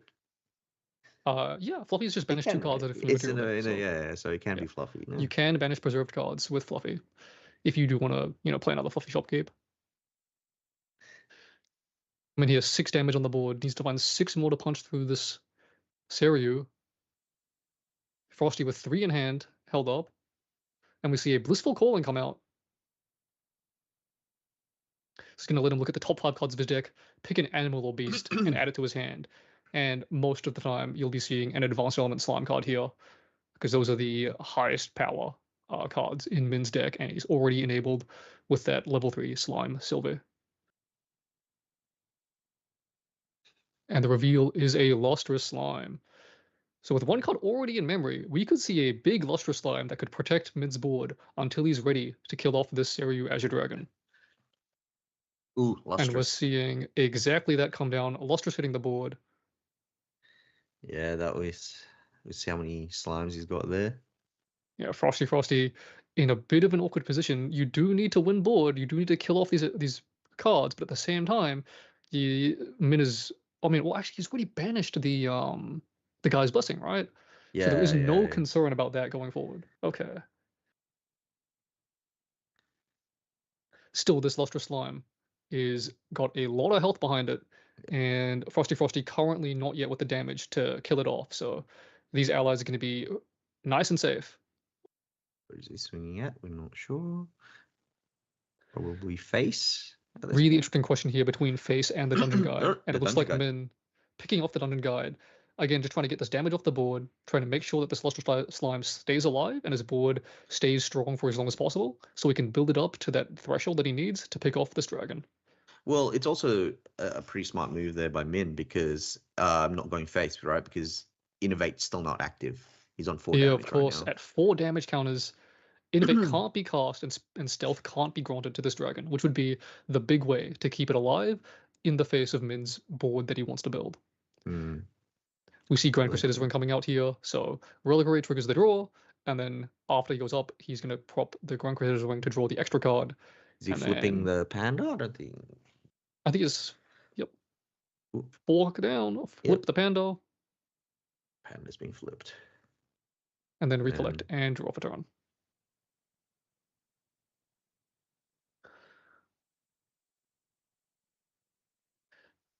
Frosty, a lot of influence now here. Only a few outs to this Lustrous Slime, though. If Frosty has a Dream Fairy, what would you clear here, Nathan? That's a really interesting question. I think you have to take the Ethereal Slime off the board, just because Ethereal Slime has True Sight, right? And if you don't take it off the board, then it'll swing back into the Dream Fairy, and then the Lustrous Slime will be back on the board for the next turn. That's true, yeah. It's also the fact that it's 5 damage on board as well. Yeah, it also does. It does hurt a little bit, and it would pick off this Daunting Panda, and you would, if you Dream Fairy that, you permanently get rid of any of the Slime Sylvie +2 buff counters that are granted to that Ethereal Slime. Yeah, I could see a play here where not swinging with the dragon as well, right? The dragon has taunt, so if you do have Dream Fairy, you can Dream Fairy the Ethereal Slime. Oh, he just Dragon swing in here, 4 damage at that Lustrous Slime. And now Frosty here.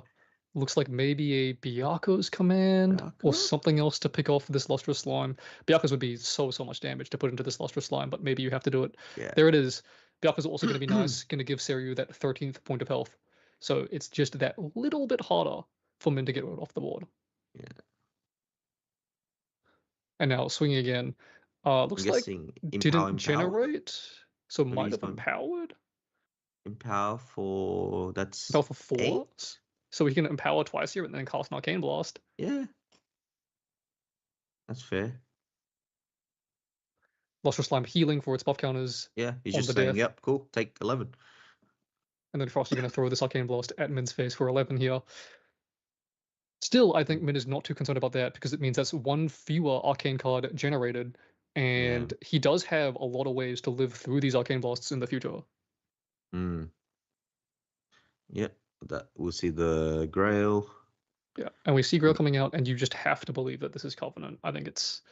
Is there any other target that he hasn't banished? It can definitely be Boots, but looking at the deck list, I would be very, very surprised to see anything other than Covenant of Thorns on this Grail. Because the Horn is gone, right? Horn is gone, Guy's Blessing gone, Band is gone. Guys, so it's pretty much Boots or Covenant. Yep, that's fair. Yeah. I think the only cards left in this material deck are Boots, Covenant, and Terracite. So, moving forward, Min here, 6 damage on the board. Needs to find 7 more to deal with this Azure Dragon, and that is not easy.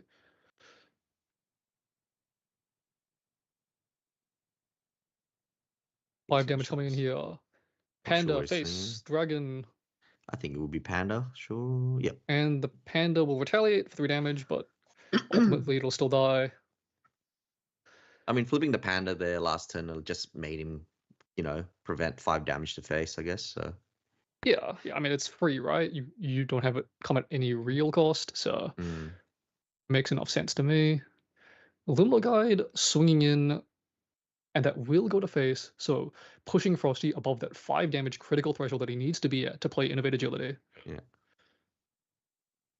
And I'm in playing a Baby Silver Slime as a taunt. And Frosty with only the Dragon currently on the board, that taunt is going to eat the full damage unless Frosty has something else to deal with that little slime. I have to double check Min's list. Does he play Storm Slime? Because we haven't seen any of those yet. We've not seen a single Storm Slime played, banished, anything so far. Only 3 slimes in the banishment right now for Min. Yeah. It's looking a little bit rough at the moment, but we'll see. Min is a Worlds player. He might be able to find a way to get out of this one. So. Yeah, I mean, as much as this game is looking like Seryu might be able to find a kill soon, we do have the Covenant of Thorns on the board. We do have potentially a Beastborn Boots coming out next turn. Like, he's quite sticky. And everyone knows that slimes can kill you out of nowhere if you're not careful. So, yeah, we might see, if Min is able to force an Innovate for stealth out and then play some Storm Slimes for big damage, like we could definitely see this swing the other way in a heartbeat. Yeah. Frosty doing a little bit of math, I think, probably trying to calculate if he has a kill on this turn. Although with that Grail, with that Covenant potentially there, I think you're going to be a bit difficult without Baby Green Slime.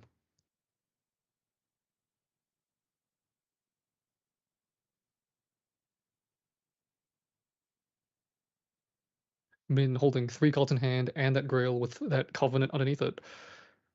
And also that, Baby Grey Slime, Baby Silver Slime on the board. Yeah, definitely not dying this turn. So Frosty deciding to go Terrafring. And I think no draw off the Reliquary because Frosty has so much influence. Yeah. I think that is Baby Green Slime in the far right there. It does seem like it. Yeah. So that is the out that he does need if he does find a kill. But no serious command means that probably no kill just yet. Just going to kill off this Baby Silver Slime and let Min draw his card. There's a Limitless there. Baby Silver Slime doing fantastic work there, eating a full 5 damage. He got out Terrafring, was that right? Yeah. Yeah, Terrafring on the board. Yeah. Dragon living for another turn, it seems. Yeah, Min definitely not going to be able to kill that dragon through the Terrafang. And I think I see, well, I mean, I see a lot of defensive cards in Frosty's hand there. At least one Innovate, the Baby Green Slime. Going to be feeling pretty comfortable with this Terrafop. And Min here thinking on the Materialize. It looks like it will be Materializing Covenant of Thorns. So it was Beastborn Boots underneath the Grail the whole time. Fooled me for sure. So nice to see. Not too sure what the Covenant got linked to, but I would guess it's the Seiryu. And this is actually a really critical play. So Min, I think if you do link the Covenant of Thorns to the Seiryu, you're now able to Storm Slime yourself for damage on the Seiryu. Ooh, that is interesting play. He's just gonna draw the Storm Slime.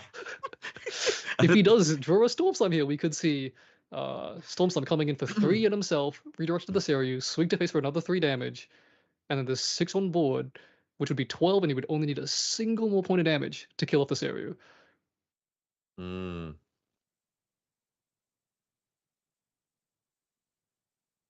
He's going face there.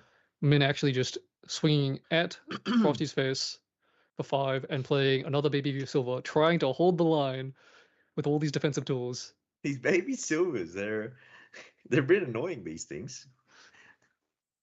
Frosty, Baby Green coming down on the Covenant, and you have to expect that Frosty is going to be going for a lethal on this turn. Still that Grail on the board. Don't know if Frosty has seen the boots. I don't think we saw boots in game 2, so. But I get a feeling maybe it's Byaku Harness, right? It seems like a Byaku Harness line. Seiryu's command coming down, so definitely going to be trying to rely on a little bit of blasts, and the Baby Green Slime going to be swinging in at that Baby Silver Slime. Oh, it was a Tengu. He materialized a Tengu there. Yeah, materialized Tengu. Min going to go for his draw here. And now Seiryu coming in. Going to be generating and then empowering twice. Yeah. Letting him play this Arcane Blast for free. Wow, with the Byaku, and this is just infinite damage. Yeah. What's this? Still a Resolute Stand coming out from Min, so only taking 3 damage from the attack. Yeah. This will and then Blast coming down. This will push out the Beastborn Boots. Yep. Min forced to crack the boots in response, so he will get Spell Shroud, and this will prevent him from taking any damage from this blast and any future blasts this turn. And the Resolute Stand is still up, so Min critically living this turn.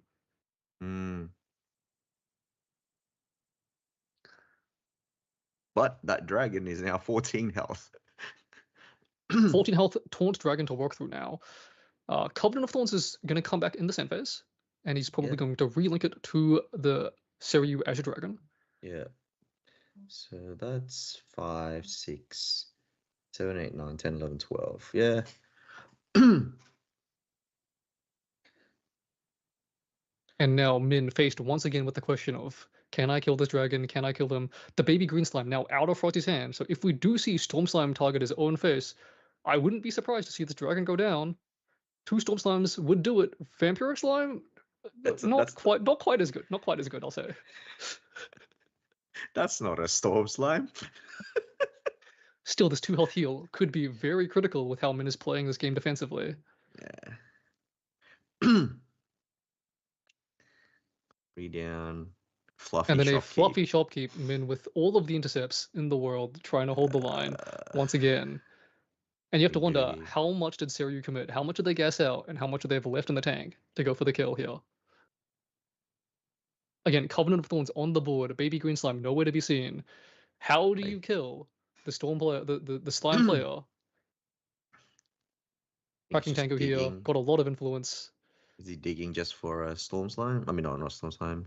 Baby Green. And we see 2 coming down here. Baby Green Slime on the Covenant.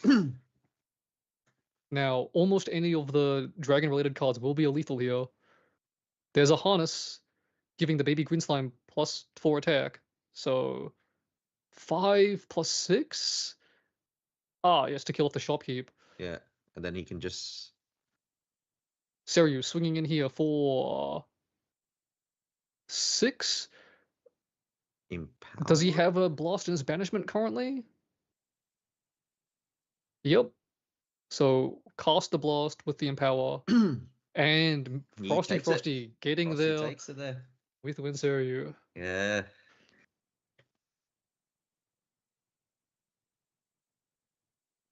Wow. What a game. What a game. What an interesting back and forth to try and Yeah. play around all of these taunts and intercepts, the wide board, the like mini game of trying to keep the dragon alive the whole time. Really, really interesting to see that matchup right there. It's been a long time since I've seen Slimes. Nice to see Min Yep. give it a shot. So, yeah, Yeah, I unfortunately not able to mean, take it, and the Winseryu going through. But, you know, fantastically played by both players. just shows how powerful Hardness Lightning. I think like normally when people look at series lists, Harness Lightning is one of the cards people just tend to cut. Harness Lightning, like being able to Byakko, like game 2, he Harness Lightning Byakko for 18 points of damage, right? That's it hurts, those things. Yeah, and 18 is going to kill off, you know, almost every level 1 champion. You just need to find 1, maybe 2 if they're a warrior or garden damage Yeah. to push them to lethal. So really, really nice, really well played. But I think that's it for us for this round. So I'll be heading off, but I'll leave you with these guys for round 5 and onwards. So we'll see you guys later.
All right. are we? Welcome back.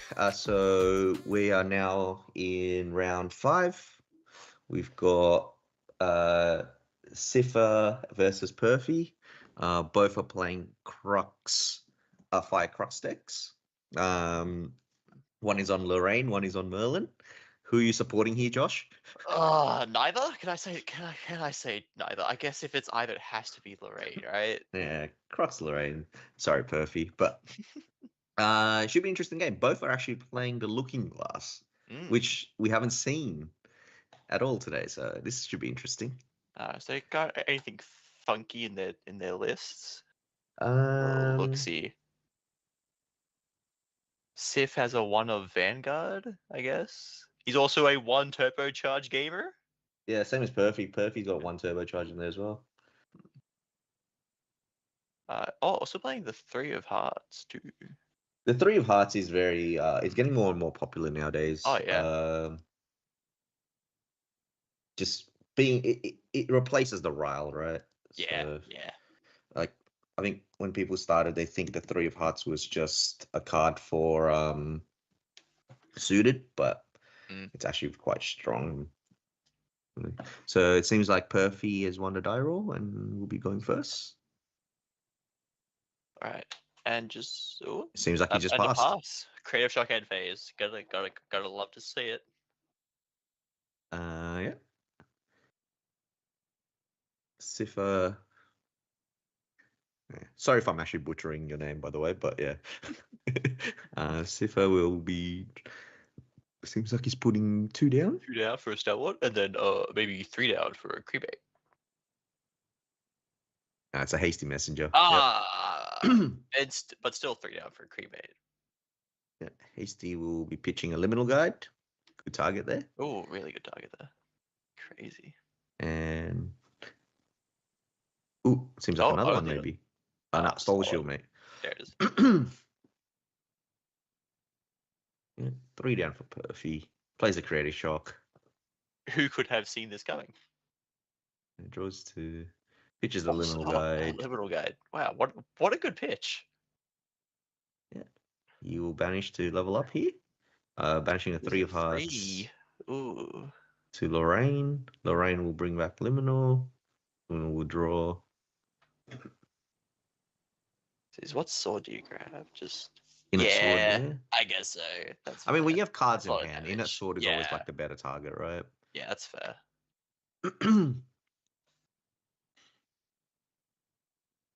Just really thinking here. See, this is where I guess it's a little bit different, right? In the early games, because Perfy's playing Merlin.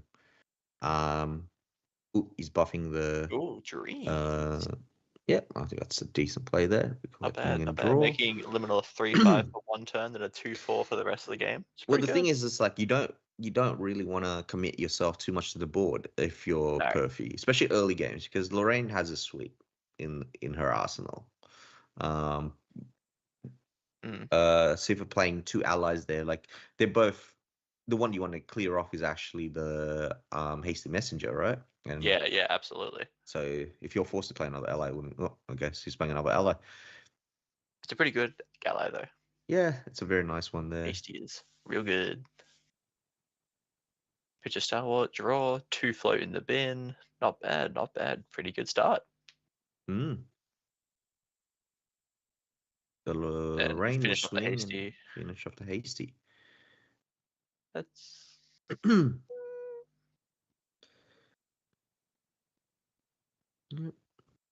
yeah, right.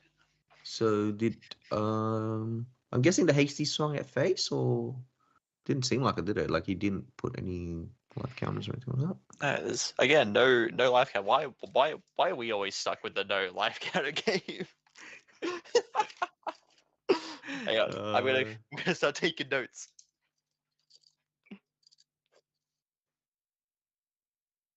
So presumably hasty went face, right? Presumably. Presumably.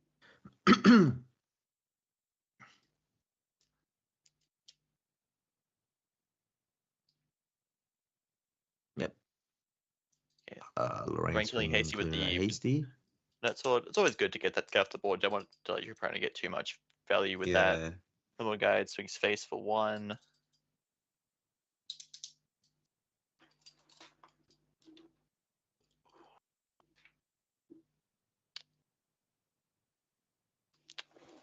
Looking at a possible cremate here.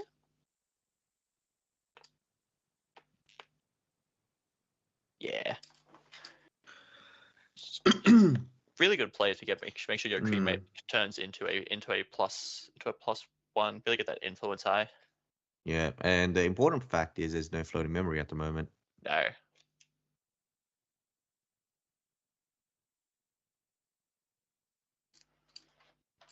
Ooh, Fluffy Shopkeep. Ooh, Fluffy. Always. Yeah, very always strong card incredible. here. Just want to make sure. Look at his list again. Hmm. Is he an Ensol or is he? He's an Ascension build. Okay.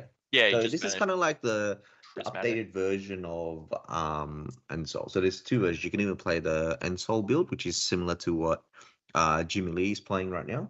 Or people have been taking it out for Spirit Blade Ascension and playing a Prismatic Edge. Yeah. So Fluffy both also has got one, merits, I think. one, But one yeah. to face there. So we're on. Yep, he's banished. The Hasty Messenger. Yeah. That is a massive dice. That is, oh my lord! You can never forget how many level counters is on Berlin. Oh my lordy!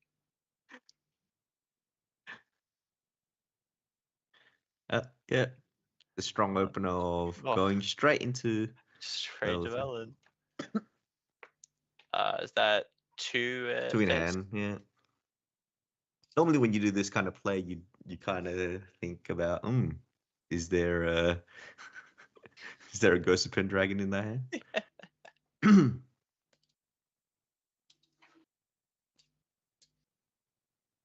Yeah. Bring out Right. Of course, gotta make sure you're saving yourself from all those. Well, this all is the those thing, right? spiders. He's just realizing that he's not really getting any value if he goes to level 2 at the moment. He's not going to die anytime soon as well. Nah. So getting a Clarin out is kind of good. He's got a Fluffy Shopkeep as well, preventing Oh, yeah. damage. Yeah, and now he can start throwing away his floating memories again because Merlin's gone to a level 3. Mm-hmm. So yeah, this is a good play here by Siffer, my opinion.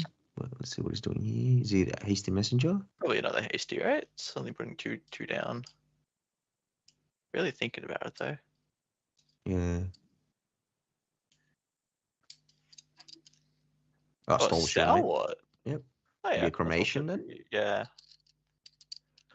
Create get that value. Dig a little more into the deck. Hopefully, find some ghosts and some or a DG.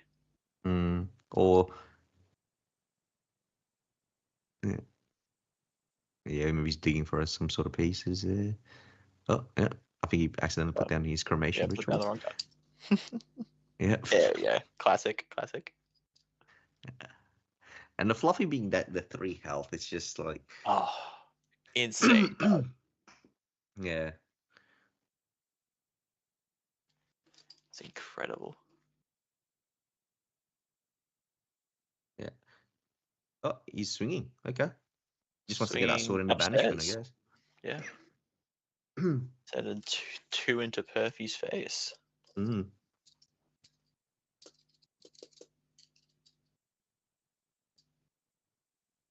See what Perfy does here.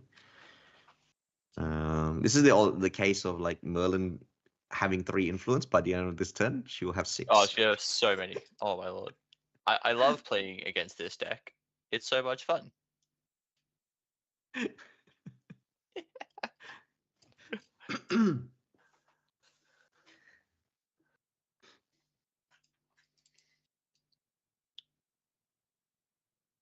Let's see what Perfy does here.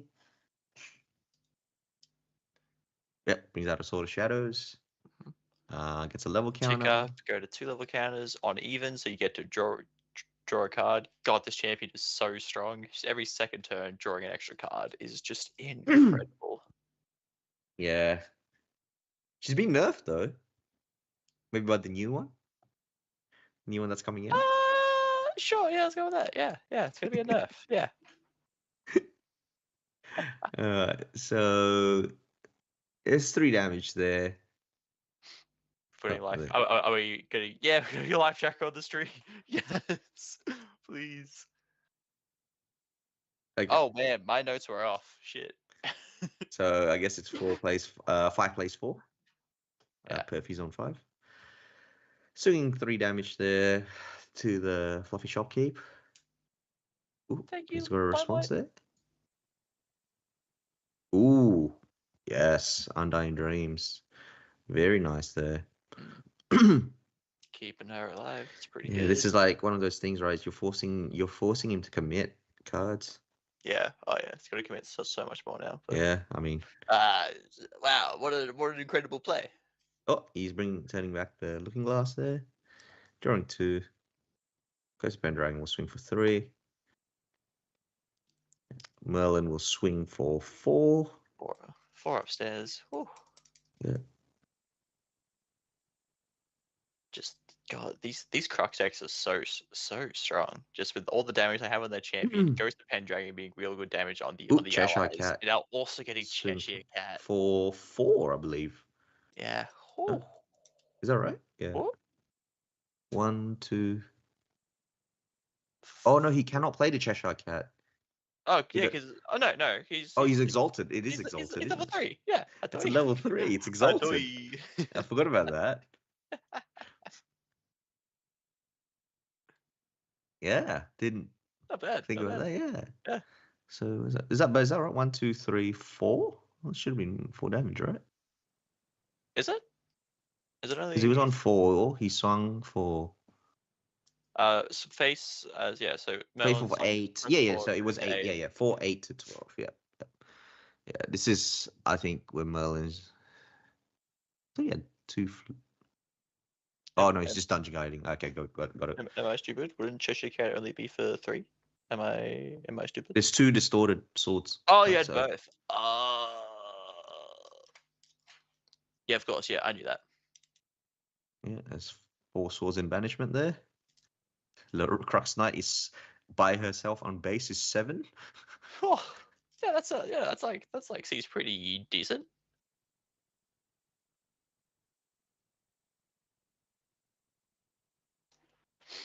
Oh, I had to Ghost of Pendragon. Oh my lordy. Oh.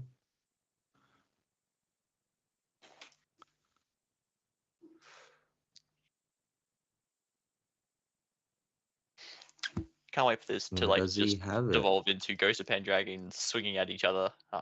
This is gonna be great. If he has a flame sweep here, this will be huge. If he has it. It would be crazy. Doesn't have the cards though, does he? Doesn't he? Maybe not. Yeah, maybe it's like 3 in hand, right? Yeah, right. How many flame sweeps does he play? Let me just look at his list. It was 3 or 4 4. flame sweep. No, there's 4 4. flame sweeps on Not the deck. bad, not bad.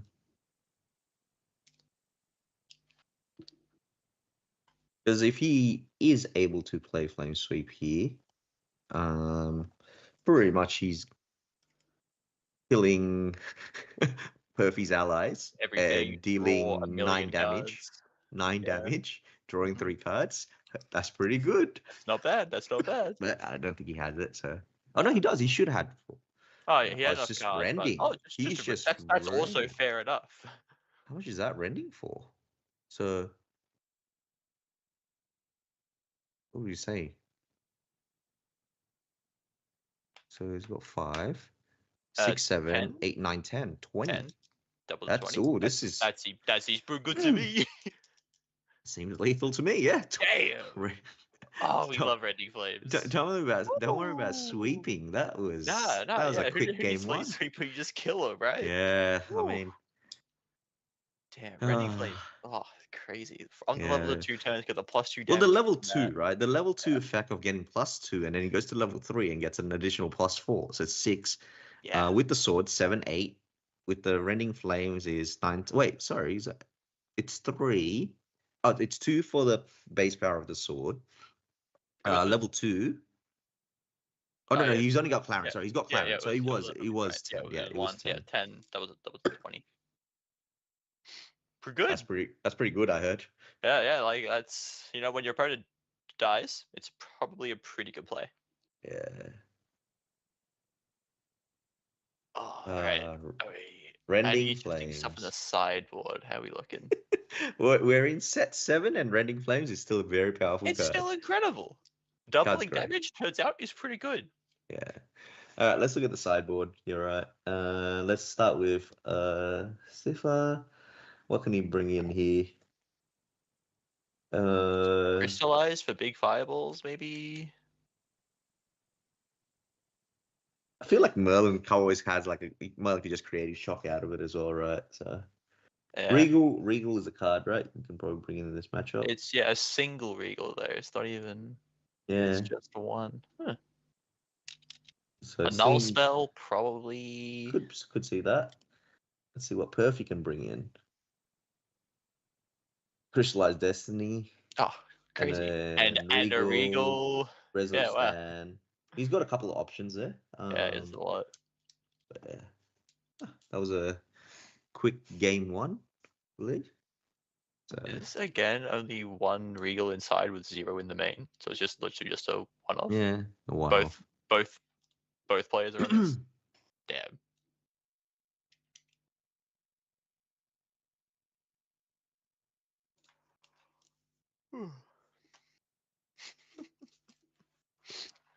Oh man.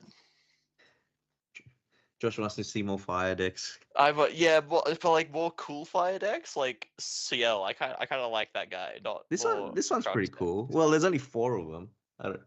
Oh yeah, but like, I want to see all of them. You want to see all of them. That they're all doing really well, right? Maybe. Right.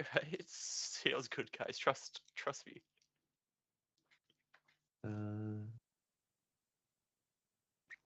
It's 7 rounds. Oh, the Lone Tenoris has dropped. I'm sad. Oh no. Yeah. Perfy starts again. 3 to play. Create Shock there. We see he has a Ghost of Pendragon in hand. Yeah. So. Pigeon Dying Dreams. Not This bad, is like one of the thing with Merlin at the moment, right? Like, do you want to turbo to 3? But if you're turboing to 3, it's like you don't have the influence, you have no defense, and you're just open to like a quick rending as well. So, but if you take it too slow, then you don't have the level counters. Yeah. So die. Yeah. That's why she's getting. That's why she's getting a buff. That's why she's getting a new. Yeah, because she really needs it.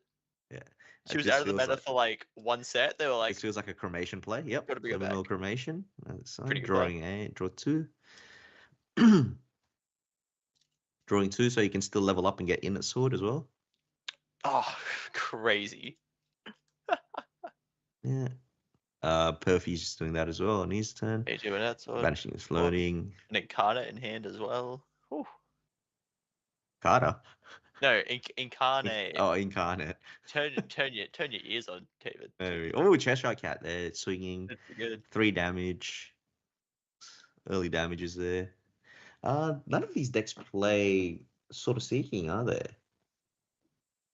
Aren't they? I mean, that's also fair. Well, let me just double check on that. Lorraine also swinging for 2 with the inert sword.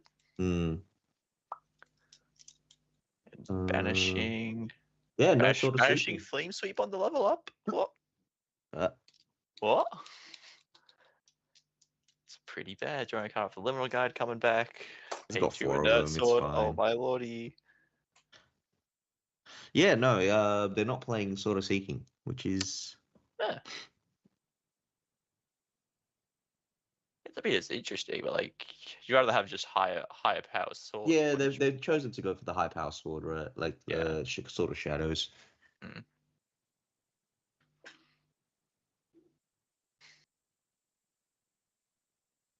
I mean, like, if you have a Sword of Shadow or an Inert Sword, you can actually just clear off an Aeson or a Frostborn Paladin when you go to level 2 by itself. Oh yeah, like it's crazy. There is like credibility of him being like stronger. Yeah.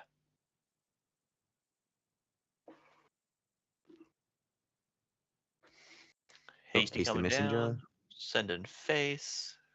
Pitching something good. Oh, yeah, he's got to pitch first, yeah. Pitch Liminal, yeah. Liminal. Nice.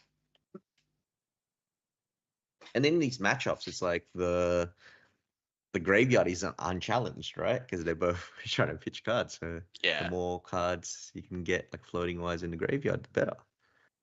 Yeah, you got to be a bit more careful if you're Sif, because Perfy is playing Merlin.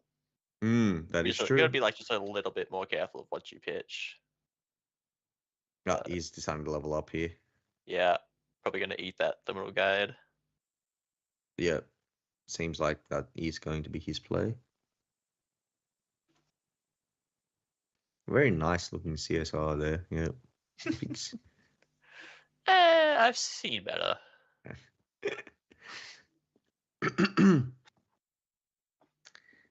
Guessing this is gonna probably swing at the Hasty Messenger or ooh, face. Okay. Yeah, fair. Fastest turn. Yeah, so this is kind of if he levels up here, he's going to just eat the Eat Liminal the guy. guide. Yeah. Yeah. Does he wait? Or does he just get Clarence out here? He's got options. Yeah, but I think he's just decided. Oh, he's paying one. Oh, he's paying both. Yeah, okay, do both. 3 of Hearts and a Norm card. Eat the Liminal Guide in response. Yeah. Denying the draw, it's always going to be pretty good. Otherwise, also Creative Shock something else. Creative Shock another one to the bin? Maybe. Yeah. But yeah. Yep. Oh, the Creative Shock goes to the graveyard? Yeah. Hey, whoa. Nah, it's fine, it's fine. Feel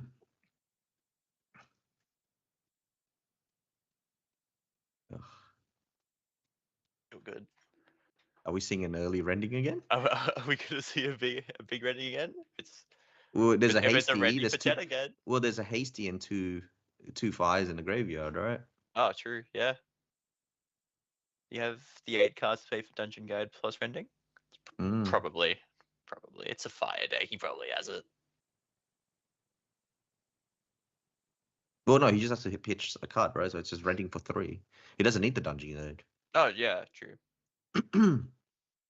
Yeah, no swords management either, so you don't get the extra damage off it. Yeah, no, true. Oh wait, no, it's 22 health, right? Merlin 2. Yeah. So it's 14. So 1, 2, 3, 4, 5, 6, 7. No, it is exact. Sorry. Yeah. It looks like he's putting 3 down. If he putting 3 down, are we gonna get a break? Well, Perfy could still also have a Resolute and all these kind of cards. Nah, he's not gonna have it. Interaction. Let's put 3 down there. Oh, that's 4 down. Is that 4 or 3? Sweep? That's 4. That's 4. Ah, Flame Sweep. Yep. Yeah. Yep. There you go. So that's coming in for 4, I believe. I believe he's not using the sword this time around.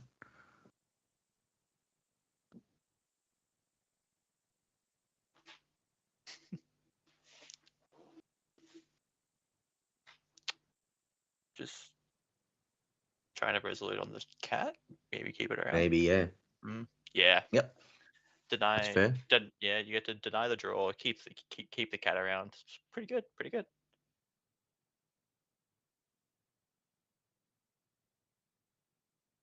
Oh, if you use the sword, it dies, right? Yeah. Missed out there. Hard level 3 though. Whew.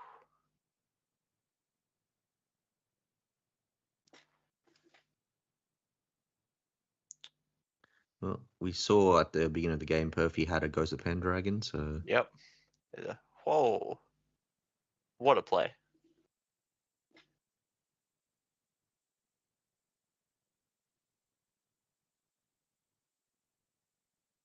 Three more upstairs. Okay, So he's sending all face. Yeah, he's just... Not don't worry about your allies. Yeah, does not care.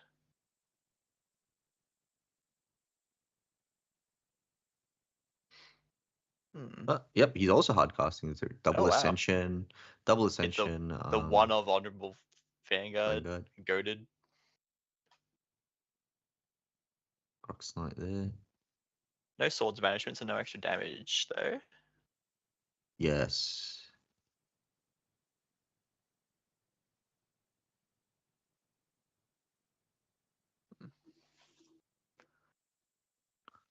Now, yeah, are we Hasty. also swinging face? Is Perfy also swinging face? Or not swinging at ghosts, right? Yeah.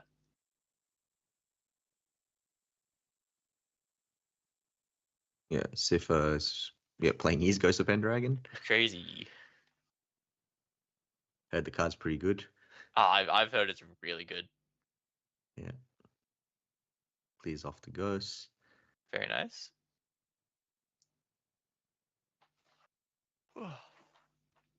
2 with Liminal to face. Both need 14 more damage. We gotta see a Fluffy Shock Heap. Fluffy. That's not Rending Flames. The other thing with that is, The other thing with that is that because if he did not have an interceptor or anything to block, there was 3 coming from the cat, and there was another 5 coming in from the champion.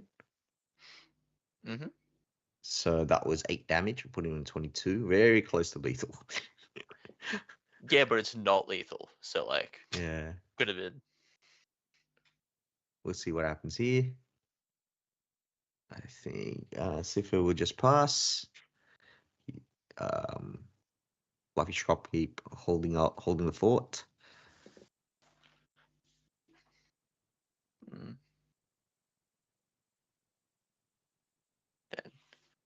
Buffy just thinking, I guess. Think about what he do. You go. It's a ring deck, right? He's playing.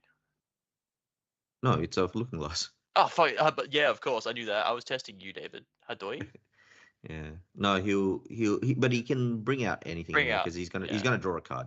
He's level 2 counters, right? Yeah. So 5, 6, 7, 8.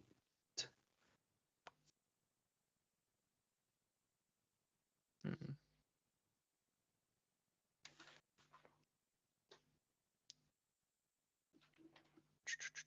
I mean, a Ghost of Pendragon and a Fireball does it.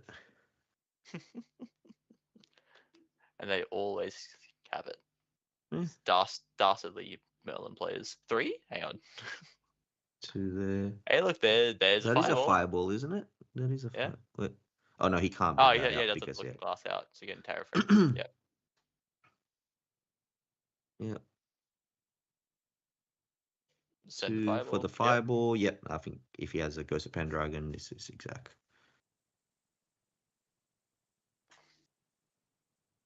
Collects, draws. Next draw. What?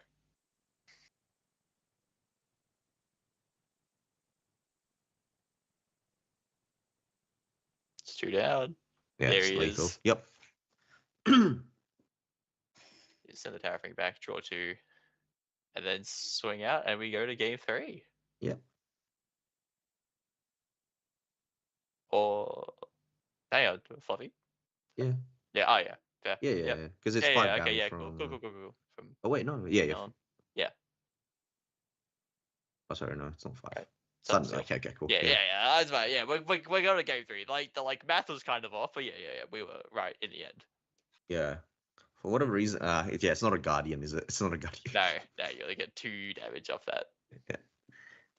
Yeah, 4 damage off that. Yeah, nice. That was off by 1, but yeah, it seemed like even the way Perfy played that game, like he had the Fireball kind of line, right? Like he was just going face, and just hopefully my 28 health can withstand this whole barrage. And sometimes you need to realize that you need to do that to win games. Get like a tiny bit greedy, push more damage phase, just to make sure you can get that lethal in time.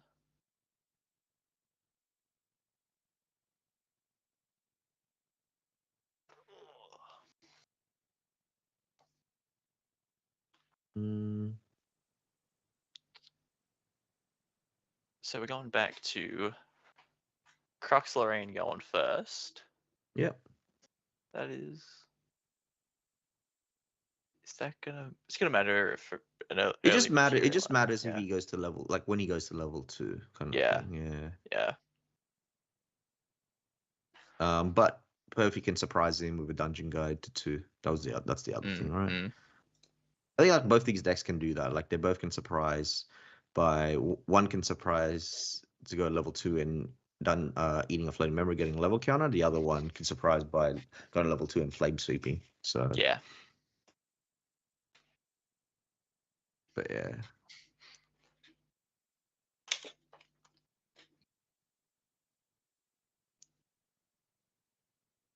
Oh. Good thing Perfy remembered about the looking glass. Yeah. So Sifa will go first. Spirit of Fire, drawing 7. And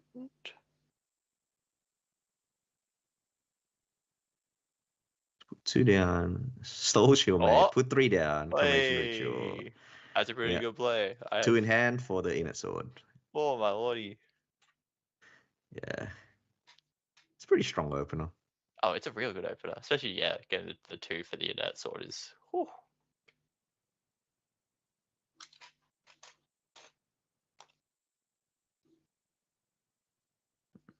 Okay. Let's see what Perfy. I can see a fluffy shopkeep in Yeah, his hand there. fluffy. That looks like Crystallized Destiny. yeah. I could see that. I think. Yeah. Yeah, a ghost maybe. I think I saw a ghost in a and DG. and a DG. Hello. Yeah. So B. 3 of Hearts. Pretty good. Yep. Swing for 2. 3 mana, Yeah. 2/3 with upside. Always gonna Yeah, be I good. mean, pretty much it's gonna get you a floating memory in the graveyard. Mm-hmm. Yeah, Lorraine.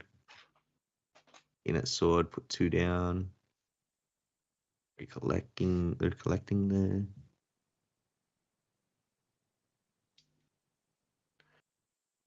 And thinking about. Man.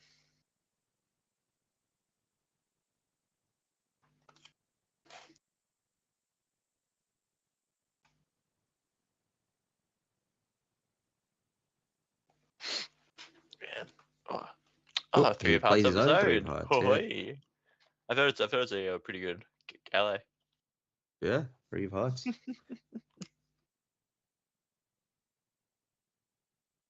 Then clearing. Yeah.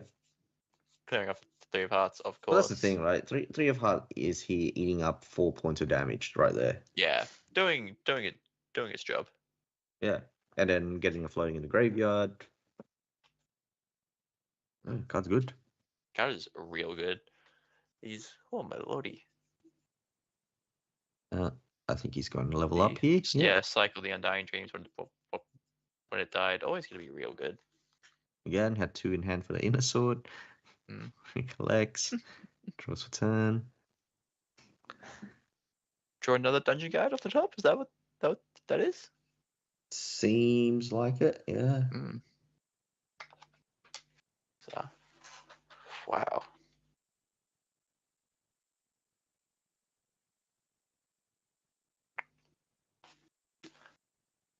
Oh man.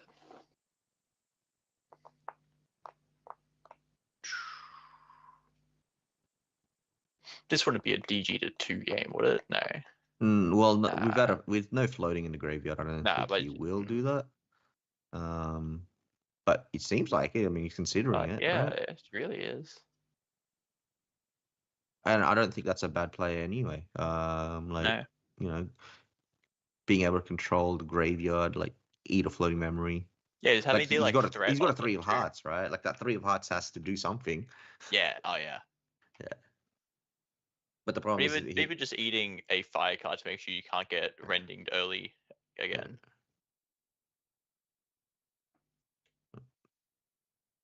He's putting 3 down there.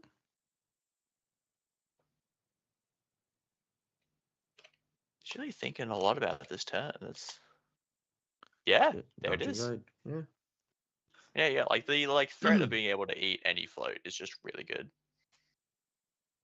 Fluffy and Cremate getting banished to the dungeon guide. And then sending one upstairs.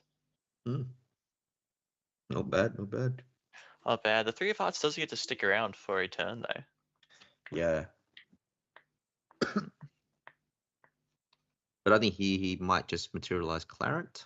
Take a bit of a turn off, maybe? Maybe, yeah, get a little bit of setup for your level 3, or just go back up, get a little bit of extra draw. Yeah, that's the other.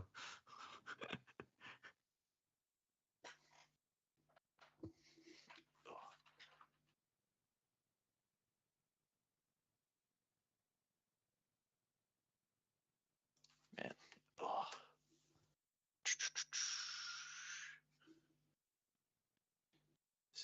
You wouldn't clear the DG, right? Is just send it all face, or yeah. I mean, you want the DG to be on the board, actually. Oh? Because if the DG's on the board, then it's just a food for Flame Sweep, right? Oh, fair. Yeah, nah. Unless I'm right, in the yeah, EBS yeah. Cremation Ritual, but Yeah. it's like...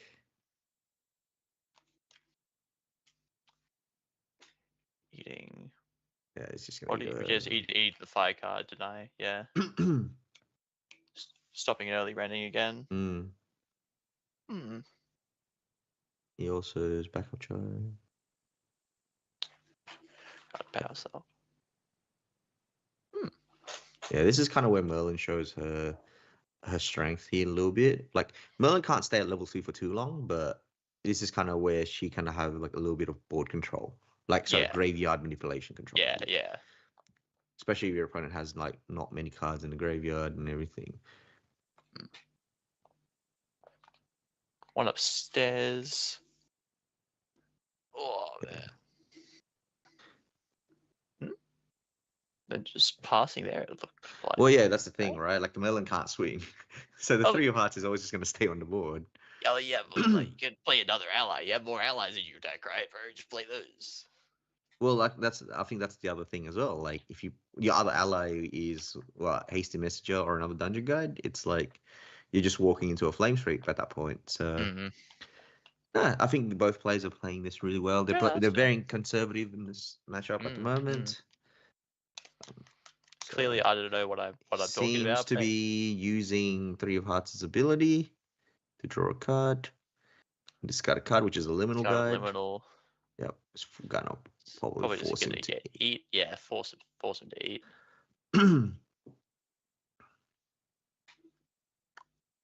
Yeah. So I think it's just banish, like, yep, cool. I'll banish. banish. Level 2 DG Ascension. Yeah. Eats the liminal. Eat the guide. Well, sorry, eat something, but yeah. Yeah, probably the little guide. We do have the +2 damage now. Could kill the dungeon guide, draw a card. Good or what? No fire in the bin still. I think he's thinking about the dungeon guiding here. Possibly. Or would you just swing for 2? Yep. Maybe kill the dungeon guide to draw an extra card to see if you want to put that one down for the DG, or just rip it straight. Yep. It's pretty good. Plays the dungeon guide. Middle one stays, it seems.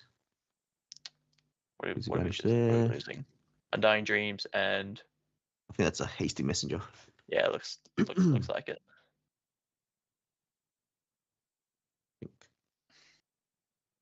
No extra swords in a banishment, I don't think. I don't believe we've seen a Fluffy or anything like that this game yet.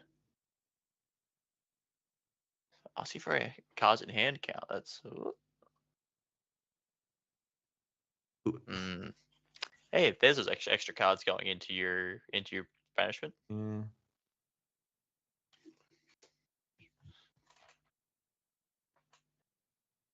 One upstairs. Then kill the dungeon guy. I think you want to get a draw. Well, it depends, right? What do you value the damage or do you value the draw here? The draw, probably, right? You're pretty low on. Oh, face. Oh no, Oh, he's wow. just gone. Wow. No, fair enough. Yeah, he's just Yeah, going. yeah. Huh. Extra sword and banishment's always gonna be great. Very shocky. Grave shock end phase, classic maneuver. It's a crystallized destiny in Liminal, the hands yep. of Perfy. So the Perfy, yeah, he has a crystallized destiny. Seems. Banishing all 3. It's hard level to 3 again.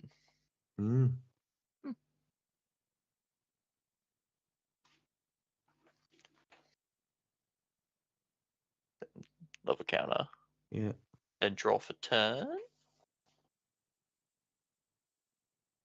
Oh, hey, I know that guy. That guy's pretty good. Oh, he's a pretty good dude. You know that he draws 2 cards?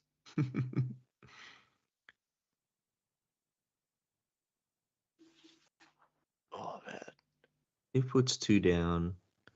Puts 2 down for the ghost. Returns a card. He can still hold up a crystallized destiny. Yeah. I don't think there's any way for Sifa to get around the crystallized destiny. Probably not, right? Nah. He wouldn't have any fast speed damage in the deck. Or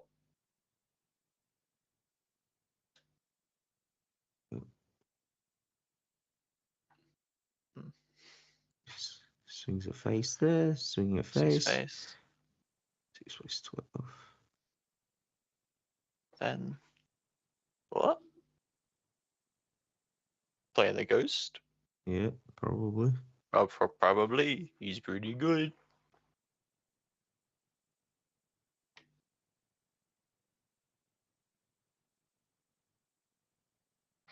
Again, just completely ignoring the allies on On the both board. sides, Yeah, on both sides. Just do not care. Just send everything face. A very fire type of game plan. I think he's gonna. Yeah. You kill. Nah, you kill the 3 now because all those allies combined can kill your ghosts, right? So you got to kill at least one of them now. Punches for 2. Guessing he's gonna pass with 4 in hand, holding up that crystalline destiny. Pretty good turn. I'm imagining that we're gonna see Clarent come out this turn. Get 2 more swords in banishment. Yep. Yup, there we go. Drumblade and the original. That's Clarent. everything. Ooh. Yep.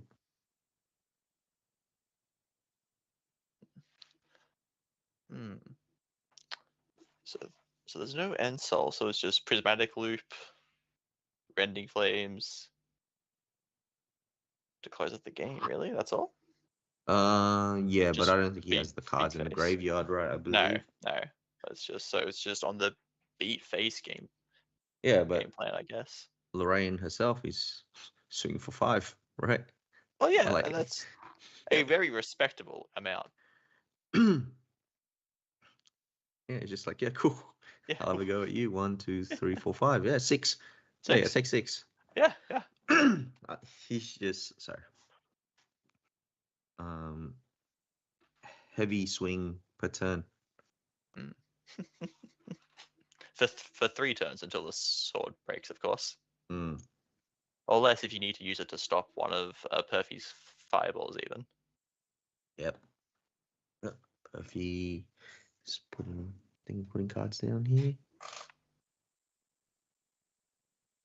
think it's thinking is like, do I stop this now? Yeah, I think I can see a sudden steal in his hand as well. So how much is he cracking back for? 1, 2, 3, 4, 5. Yep, he's just gonna stop crystallized. it. Yeah. Fair. And crystallized has the threshold of 7 or more damage, and 7 the rest or more. Not under the tax effect. Yeah, he's not taxed. Yeah.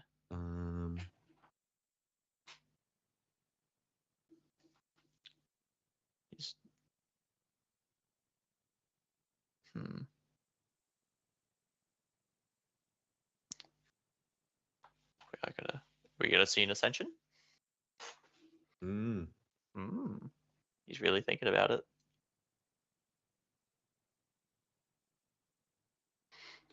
Still in response to the crystallized, probably, to try and get this to pop. He's just pop the crystallized. Get the prismatic edge out. Oh yeah. Then we also get to have a look at what Perfy's playing with. There is a sudden steal. So that's when he's got 2 sudden steal. He got another. Oh no, wait, he put that down, didn't he? He's lucky that that flame rune got put down, because that is the only fire card being shown. Oh yeah, right now. That's amazing. Flame rune swordsman. Just playing normal Lorraine. Jeez. The important part there is there's no fireball, Ghost of Pendragon. No, thing, yeah, right? nothing But, crazy. You know, there is 1 in hand, and he's about to draw another card and draw for turn. So. Oh yeah, he's about to be on even level counters. Gotta love Merlin. I mean, you would probably think he'll get a drawn blade here, banish 1 for a drawn blade. Yeah. To draw 2 cards and then see something, hopefully.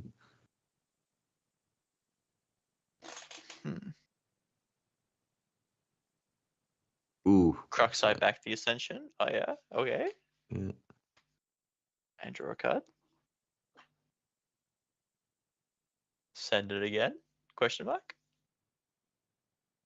Well, I would think this Cruxite is going to maybe be used to bring out. Well, let's look at Ascension. I was thinking it could bring out the Clarent, right? Oh yeah, just in case you need it, bring the Clarent back out. Yeah, fair. Because I believe, there's no restriction on the cost of the sword, so. Nah, fair. Yeah, true. Yeah, just a very flexible pick now, where if you don't need it during Perfy's turn, you can just end phase, turn it back into prismatic edge again, and then loop it.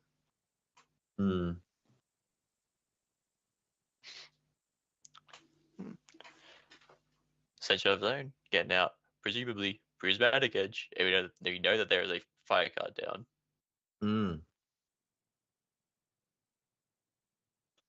I think like this, maybe if he lets this through, this is going on a fluffy shopkeep.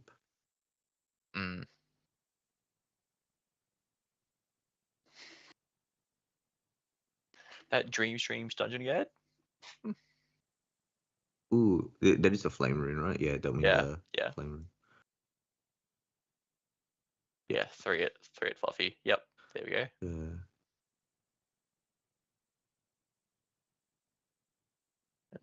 Swings for 1. One to face. Test the waters. See if there's any more pieces of interaction, like a Resolute or something for this turn. But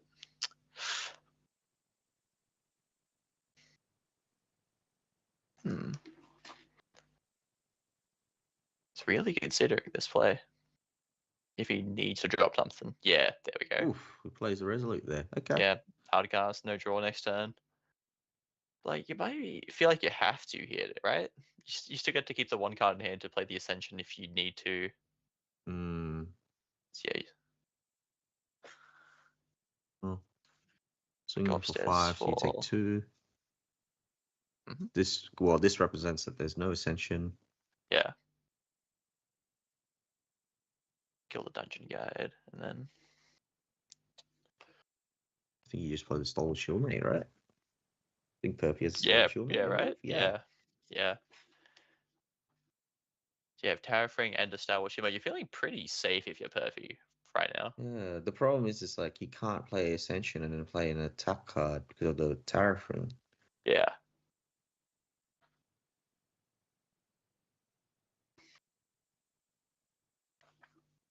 So you're surviving at least 1 more turn, probably.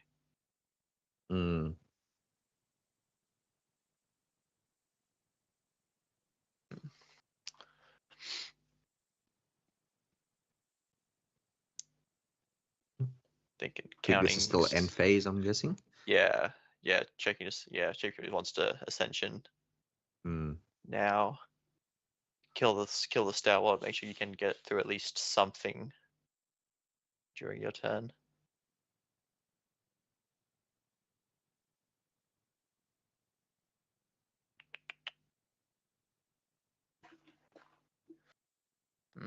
Yep. Yeah, you Send got it. Ascension. You get to see a complete view of what he's working with next Brings out Ascension. turn, Yeah. though. Yeah. So nothing Fluffy Dungeon there. Guide, and what are we looking at? It's a Ooh, 3 of there it is. hearts. Okay. So where do you? It's got to be 3 at Stellar. Right? I mean, we don't. This is tough. Where do you send this? This is a bit rough. This is a bit rough because his last sword is a Clarent. Yeah. So it's like he has to hard cast it, banishing 2. Mm. I know he's going face there. Okay. Yeah. Shit.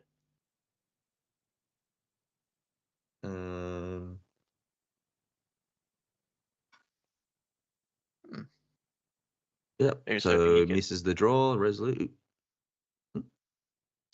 Uh. Where did that go? Yeah. There we go. And that's what I mean. It's like it's a little bit rough. Like, I think if he targeted the shield mate, Perfy probably would have cracked the tariff ring, maybe. But yeah, Maybe. at this point in time, it's very hard for him to sort of pay 2. Like, there's nothing that could really be played here. How many swords are in banishment right now? There is. Oh wait, there is 5, isn't there? There's 5, right? 1, 2, 3. Oh. No, 4. 3, 4? right? Only 4? Because, well, we're not 100% sure, but We're gonna have a look at the deck list because we know where all the swords are. There's only no, Clarence. there's one. There's one there's a Clarent in there. Yeah. There's Clarent there. Prismatic Edge is on the board. So you got 1, 2, 3. Yeah, we should have 4 in the banishment. So Lorraine's swinging for 7. 7. Yeah. Take it. Yeah. Fair. 1 off. Let's see what Perf you can do here. Drawn Blade. Draws a card. Gets an Ascension there. Knows there's a fire card. Oh no, there's no fire card. Yeah, there are no fire cards. So you were relying on yourself to provide one. He buffs that, so that's coming in for 3, 6, 7, 8.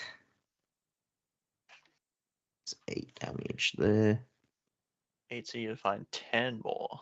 Well, I don't. We know he has a sudden steal. He has an Ascension. Yep, so that should be lethal, right? Unless we're wrong. We'll see. Yeah. Math is hard. We leave that up to the players. Swing for 4.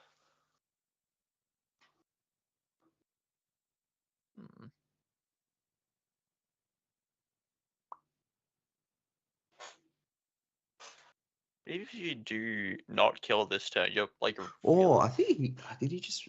Unless he has no fire cards, that's the part. That's the only thing I'm not sure of. Because if he had a fire card, then I think it was lethal. Yeah.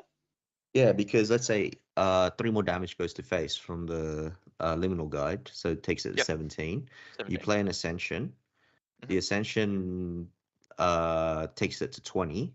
You swing with Sudden Steel and the Prismatic Edge for 8. 28.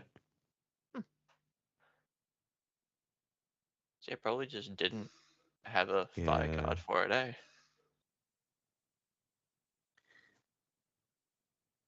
Not swinging with a drawn blade on that. Keeping it around. Yeah, Make this sure is going to we probably can the Ascension if we final need turn. to. He has to banish. This is rough. Yeah. Banishing 2 to get 2. Clarent out.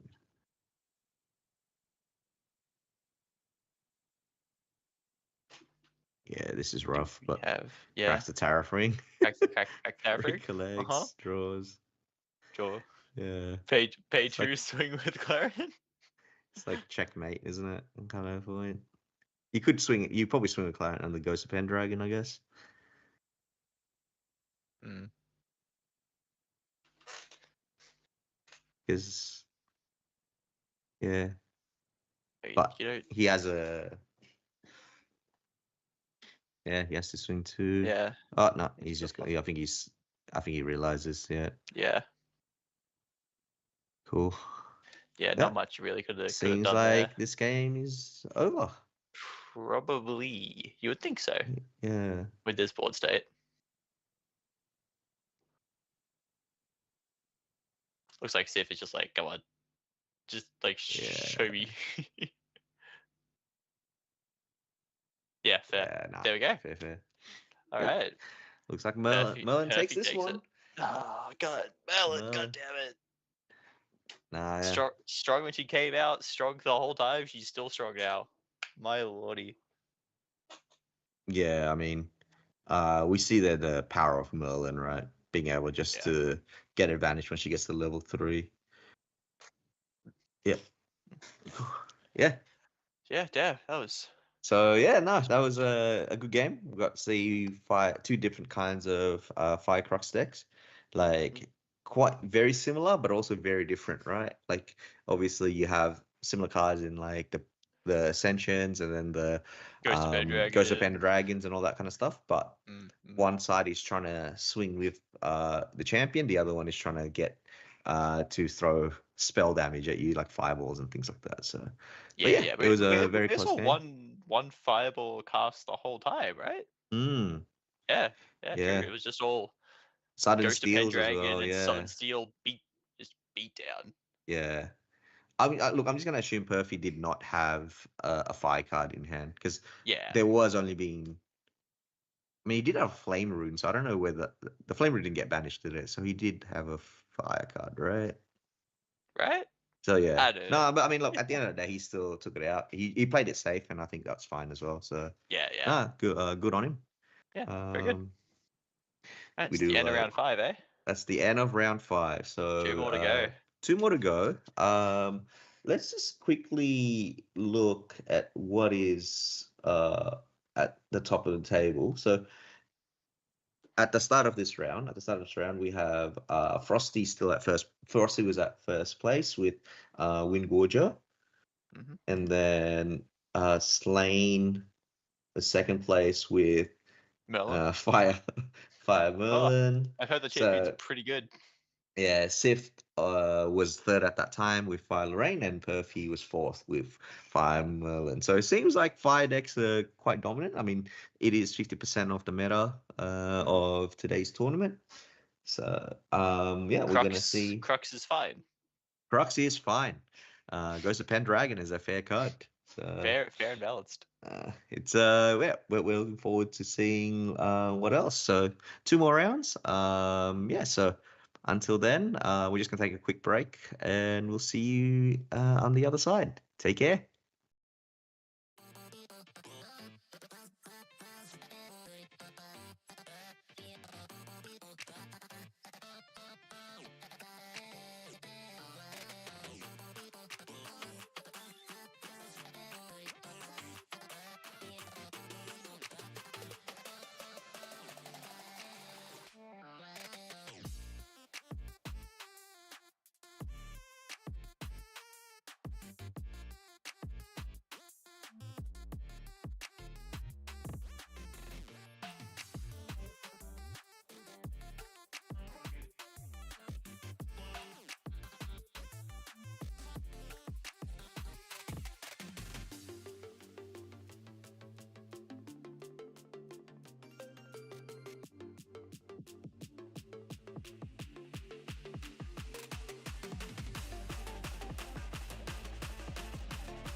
Okay, so we're back at round 6. Yeah, we have B-Hop playing against Slane. B-Hop is on Serene Gin, Serene Gin, it's gonna be and interesting. Slane is on Fire Merlin. Yeah, more Merlin, but hey, Gin's gonna be interesting to watch. It's gonna be fun. Haven't seen any It's Gins today. Also, Looking Glass Merlin. Mm, mm. Uh, Yeah, for sure. yeah, It's we're gonna gonna be see pretty. how Jin goes. Like Jin obviously got a massive buff when Ral the Abyss got announced and got released, and it seemed like a very powerful deck. But it's probably one of the only level 3 decks that got hit hard by Yeah, the banning yeah, of Ral. So yeah. Losing Rail is rough there. yeah, to see a Jin to 4 wins and 1 tie, it's pretty good. Yeah, he's doing very well, my lordy. Didn't expect to see one up this high. As much as Slane is playing Merlin, they are also playing a one of Raider, so it's a bit more Skittlesy kinda. You have the one blue card in case you get the draw off your Yes. prismatic edge. Yep. That could come up. It could, yeah. Is apart from that though, two ignite the souls as well. That's Yeah. I can't see video just like pop. Seems Crystallize. like Jin has won the die roll and will be glimpsing 6. That is Glimpsing 6, probably putting all the Exia to the bottom, eh? Yeah. Yeah. Exia bottom, hoping for finding the creative shock. Definitely. Yeah, looking for your guides, your float. Bottoming 2 there, so he will draw 2, and I'm guessing it's passing turn, or is he going to play something here? It's a bit hard to do. Yeah, Pass. it's probably a pass, right? Yeah. Nice. But Looking Glass out, can't ever forget that. With the Pikachu as a spectator too, it's going to be peak. I feel really far away from the game though. I mean, we'll make do. It's all right. Always make do. At least he has life counters on the board. Hasty Messenger comes down there. Swing for 1, pitching Fast Cure. Nice. That is the Japan exclusive Hoshikawa Sara. All the VTubers gonna come after me because I don't know anything about VTubers, but I think that is her name, and yeah, it's the collaboration thing. So for anyone going to Ascent Akihabara, there is, if you make top 100 at the event, you get a Retold Fortune collaboration card. Oh, you too, don't you? Yeah. Just fast here in the end phase. Make sure to get a float in the bin and heal that 1 damage. Heal the 1 damage. Bad. Level of Jin. This is gonna be like full turbo to Jin, right? Yeah.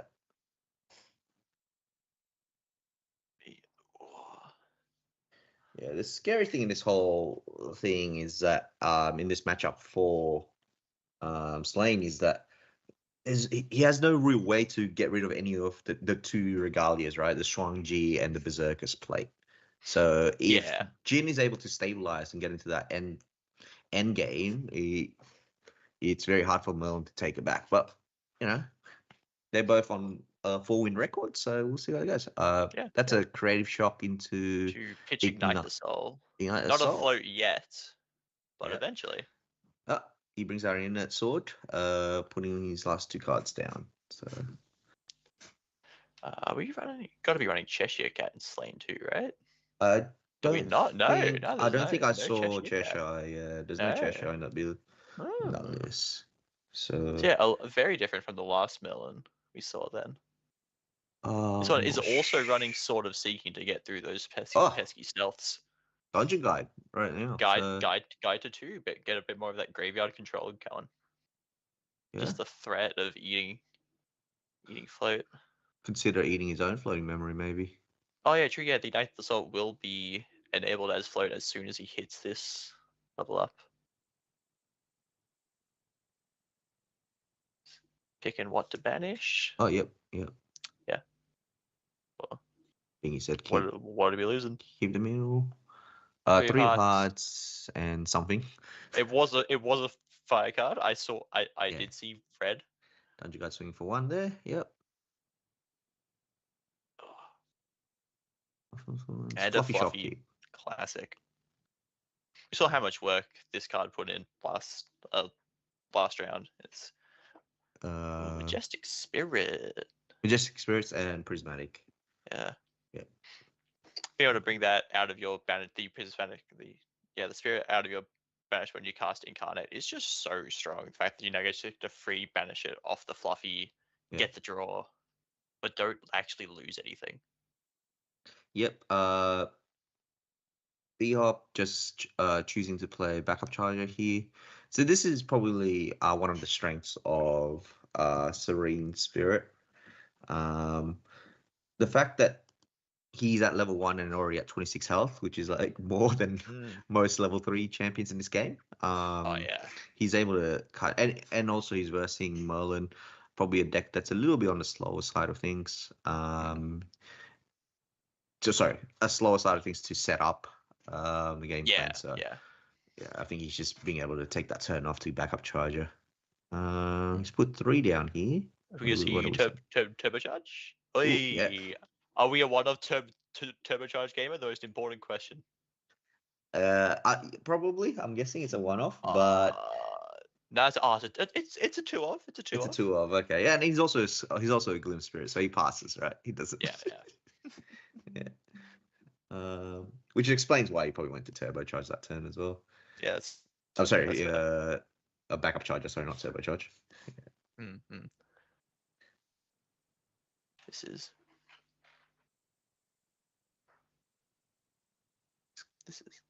putting some more down. What are we seeing here? A hasty? Or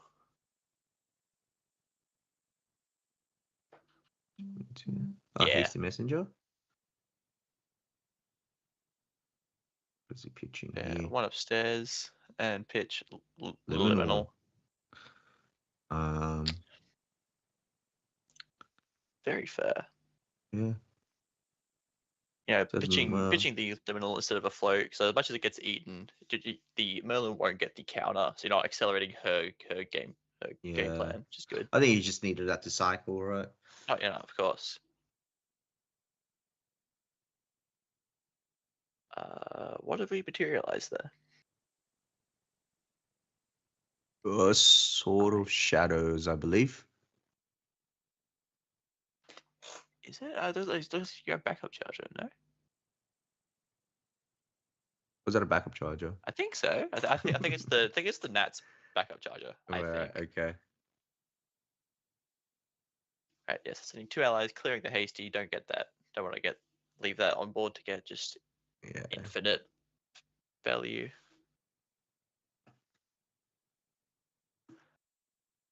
And just looking at a pass. Yeah, fair enough. Just saying. Yeah. He's just saying like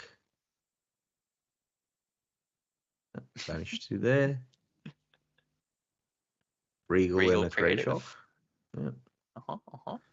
It's fair. Goes to his level 2. It does suck that Jin level 1 and level 2 just have no text on them. It's crazy that they made a champion like that. Have you met Tenoris? Hey, Tony level 1 sees play, alright? Tony level 1 does see play. Yeah, I mean, there was like a kind of a cool thing, right, with Jin level 2. Like early on, people thought, was it Dragon's Dawn with double Dragon's flames? Dawn? Yeah, I thought that was peak. Dragon's Dawn is still like one of my favorite cards in AMV, but yeah, bad, I mean, like it is cool, right? Like Dragon's Dawn is a cool card, but yeah, it's just unfortunate how rough it is. Yeah. So we are losing Undying Dreams introduced Ash Dungeon Guide up to 3, and now we have an actual champion. Stop playing the game. Is a Swing 1, intercept with the fluffy, okay, yeah. and then just pass, it looks like. Yep. And I'm willing to bet that card face down will be banished next turn for a Berserker's plate. Berserker plate and start playing the game. Eating another fire Eating a card. hasty. Don't want to get rendinged. Is B-Hop playing Rending Flames? I don't think he is. I he? believe it. Yeah, I believe I saw 2 or 3. Right, he's playing 2 Rending Flames. Okay, yeah, no, that's fair. 4 null spells. In the side of the main. Yeah, no side. Okay. We are seeing the crack of the backup charger. After It a was level like, up to 3, yeah, it was backup charge. So it was hard, Yeah. hard level to 3 into crack backup charger, then swing for 1 with hasty, pitching and ignite the soul. Yeah. So another one to face for the dungeon guide. Yeah. And are we presumably seeing a... There he is! Who could have foreseen this? Returning the Looking Glass. Okay. Draw 2 cards. Hohoi. I thought that card's pretty good. Yeah, Pot of Greed is a good card. We have one joke, and it's funnier every time.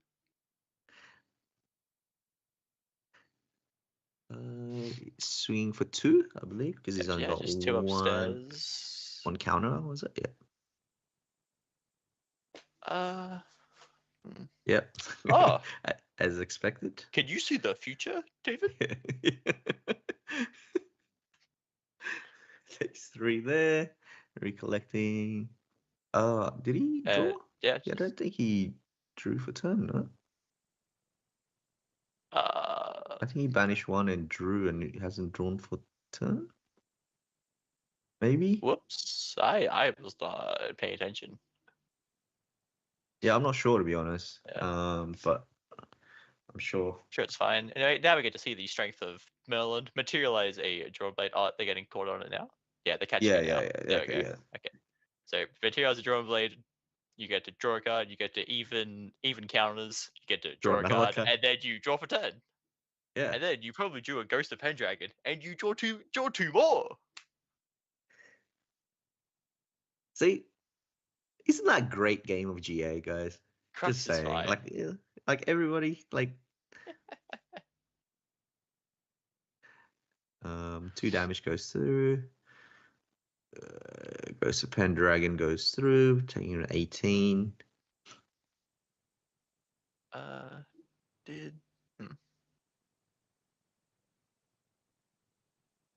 Also one with Fluffy. You gotta Ooh. save that.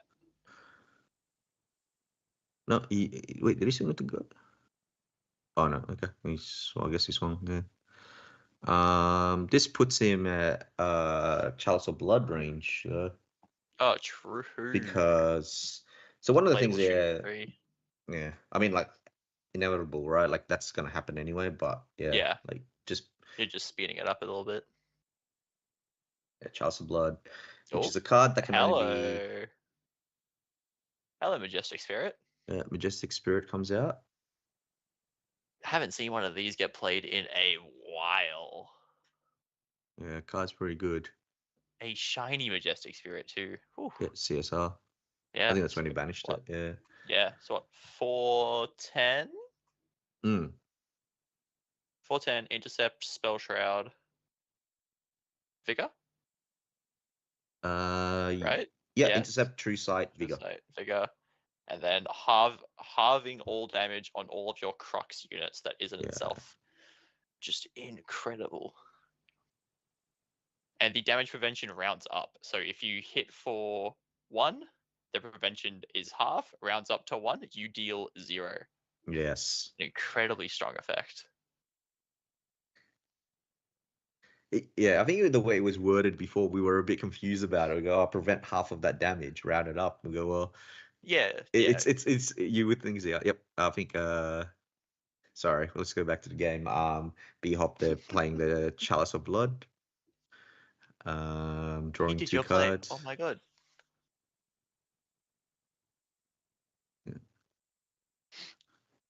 Yeah. The first time you do read the spirit, you go, oh yeah, it's the damage you take is rounded up because it should. That's like typically how cards are worded, Yeah. but it's the prevention is rounded up.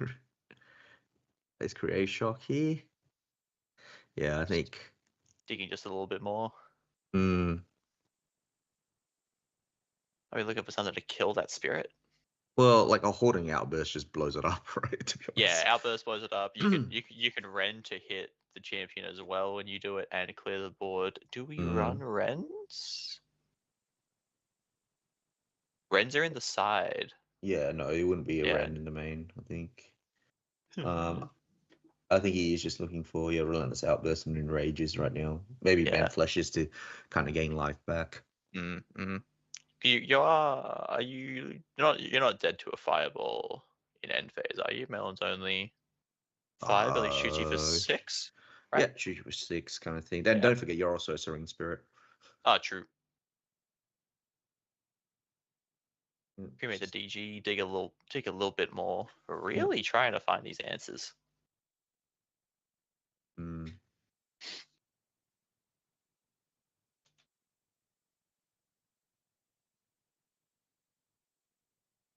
What's that? This board on Melon's side is only going to get wider and wider, so you really do need to find this answer like somewhat quickly. I mean, like, yeah, that is one of the things as well. But if I remember correctly, double outbursts. Sorry, let me just quickly check. Slane's deck. No Blanche in the main board, I believe, right? There is a safeguard amulet, so there is like a thing there. Which he just brought out. Just materialized. Just materialized the safeguard amulet. You really can see the future. It's probably because I play fire decks. To be honest, it's just easy. I can see the lines.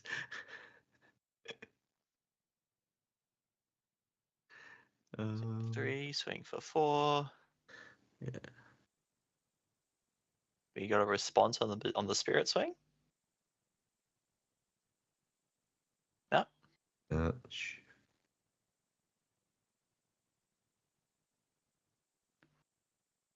go through 32, almost there. Put a stalwart in the way, hoping that is enough with the taunter and an interceptor to not die this next turn, I guess. Yeah. Again, this is where reduce to ash end phase on the safeguard.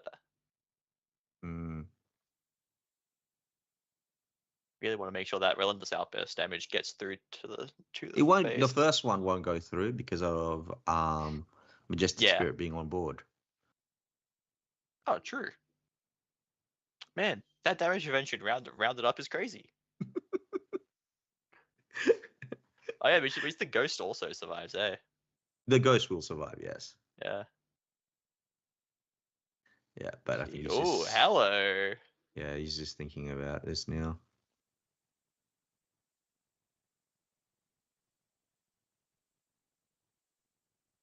See, what are we losing? Ooh, that's a Hordling.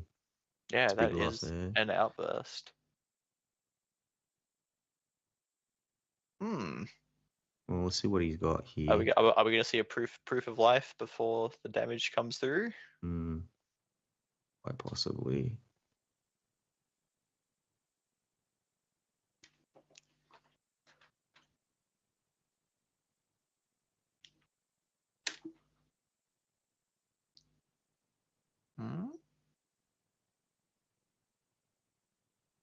Fast cure. Fast cure.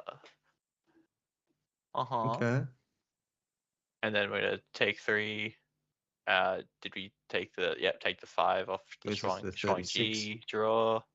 Yeah. So we are currently dying in our end phase. But he's unlocked the threshold number of 36. Yeah. I think 36 means that the Hordling outburst is doing 6 damage, and that is dealing that that is clearing the whole board. So obviously the Ghost of Pendragon and Ghost of Champion, Pendragon. Yeah. but it gets rid of all the taunters. It gets rid of the Incarnate Majesty. Mm.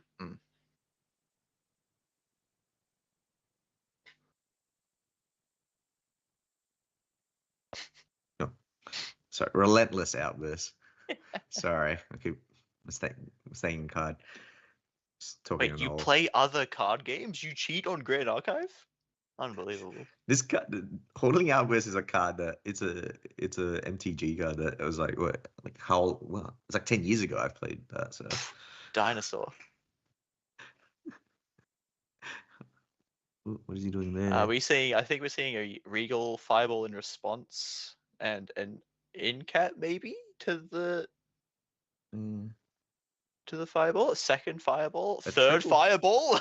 It's a lot of fireballs. Yeah, fair enough. 50. Ouch, owie. Yeah, I mean, But we are now going to completely see what all of Slane's cards are. Cremate, Hasty, Fluffy, Resolute, something, 3 hearts. yeah.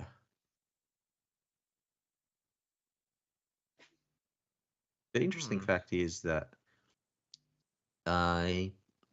takes away probably the Resolute here. I think he's just saying nothing. Yeah, he said nothing, and he said just keep it all. Doesn't want any cards in his hand. And fleshed 42. Still passes. Yeah, Yeah, Serene still dies. That enough. is unlucky. Yeah. Going to game 2. I mean, how do you beat Jin? You play through triple fireball. Yeah, triple fireball seems pretty good. Yeah. And then also losing the outburst and getting the Shrine G out. That's yeah, unfortunate. I think losing the outburst there just kind of hurt. But yeah, triple fireball. That card's pretty good. Yeah. That's fireball dealing just a tiny little bit of damage. Are we seeing Regals coming out? I mean, I could see Regal coming out in this matchup, right? Like, I think for Slane, Crystallized Destiny will come in. Maybe even Regal coming in as well, to be honest. Terrafring definitely should be in after. Yeah. And for B-Hop, I think I'm not sure, to be honest. Like a null spell, maybe you could see some sort of play. I think Savage Thunder, like being able to kind of gain life again. The Ren should come in as well. Yeah. Rens should be coming in. Hemorrhaging Rens. But yeah. That was a pretty quick game 1. But yeah, triple fireball. Going into 3. Pretty good. Now, David, are you aware that B-Hop is actually a Sydney player? Yes, I am actually. Yeah, like we're not going to be biased here. But we were just rooting for Jin the entire time. I'm a neutral. But so B-Hop has my grail, so okay. He has my grail.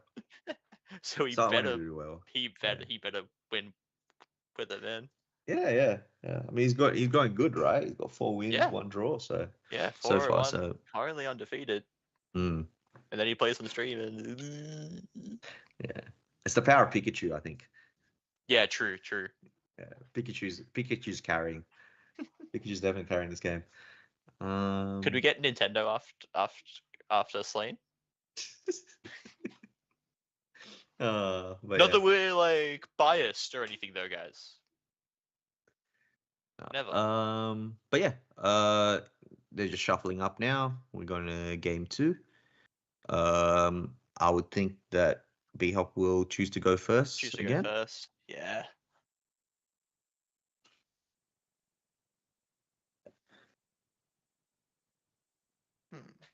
And yeah, he's brings out the Serene Spirit.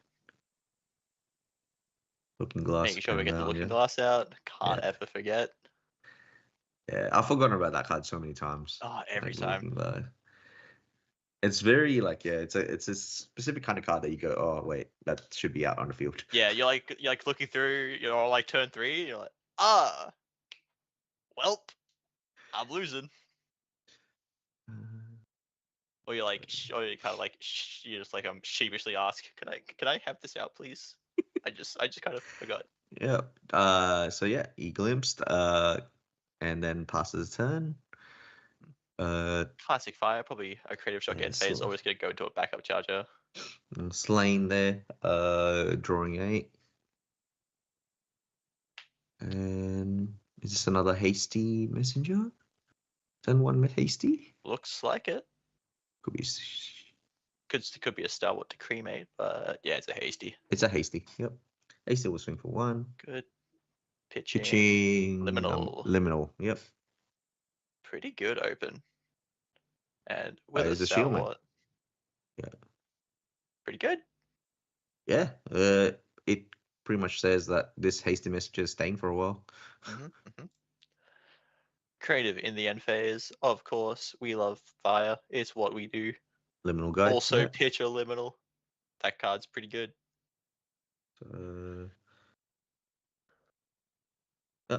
Yep. Chooses Undying to Dreams, Undying yeah. Dream. Undying Dream has to target an ally, so it chooses Yes. probably his opponent's ally at the end step. Yep. Banishes the Undying Dreams. Brings out the Liminal guide.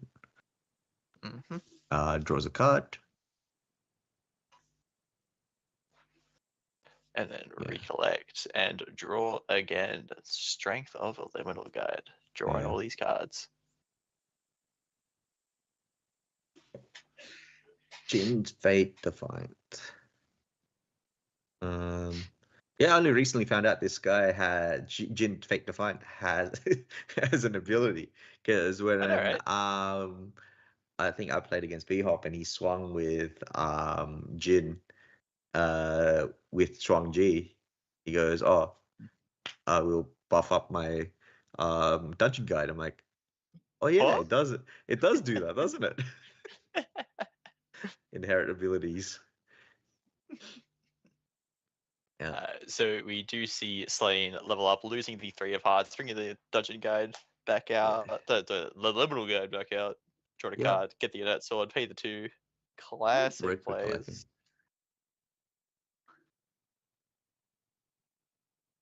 And draw. Yeah, this hasty messenger will do a lot of work now, just because. Oh yeah. Having the Starwood in the way, and you another can't really kill it. As well. Yeah. Oh. Yeah. Crazy.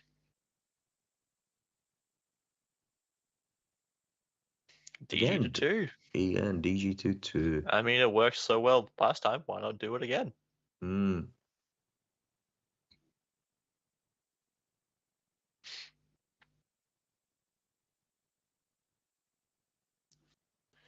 I am curious though, like, why is he not holding this dungeon guide to go to level 3? But you know, it did work, like you said, it did work game 1, sorry. So Game 1. yeah. He's doing it again, choosing to try to control the graveyard a little bit. So you get the liminal guide out immediately. Yeah, just poking for. I mean, that's 4 damage. Nothing to scuff about there. No.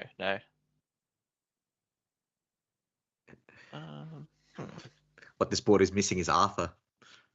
Oh, that's what I'm saying, man. Every deck should just play Arthur. Merlin, Arthur. Yeah. Oh yeah.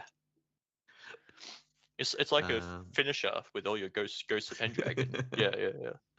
I believe Slain has passed turn, and we hope we'll materialize backup charger.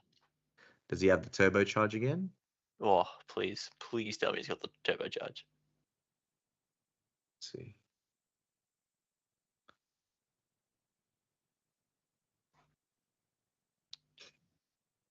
Collects and draws. Doesn't look like it. He's not.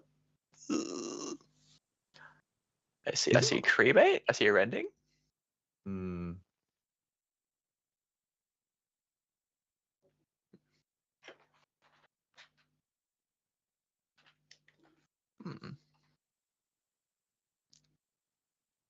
That's ooh. He's really thinking Yeah. hard about what he's playing here. He's just cremating. Cremate, yeah, So he's cremate. choosing Cremate the not to liminal. try to. He's choosing not to clear the Stalwart Shieldmate, right? Doesn't want to give them. Don't Yeah, explain that floating memory. Yeah, we just wait until you're 3 and either outburst or rend all of these away, right? Because you don't care about the chip because it's just fueling your end game plan. Yeah, seems like it. Pass his turn. Eat a fire card from the graveyard.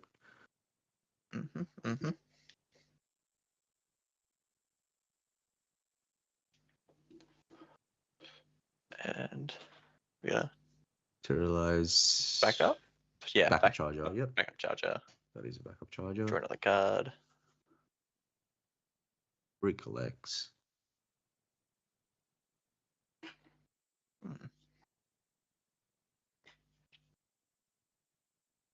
Yeah, hasty Sending all these messenger. dudes face, swinging for 1 again. Pitching a flaming swordsman. Yeah. Swing. 1. Yeah, swinging for 4 there. Note that now there is a floating memory in the graveyard, so Melon wants to. maybe a dungeon guide will come out here.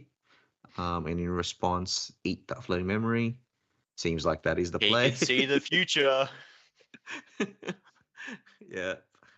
How do you not win every game if you're this? I just don't draw the dungeon guide. That's a problem. Oh, of course. Yeah, right. Yeah. All the idealistic hands don't get those. Yeah.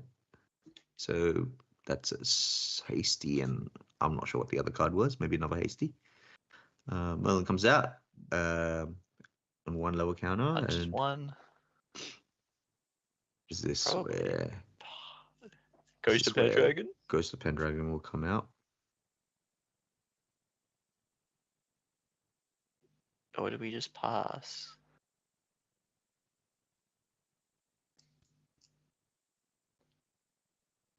Oh, it's a Regal. It's a Regal. Ooh. Let's see what happens here.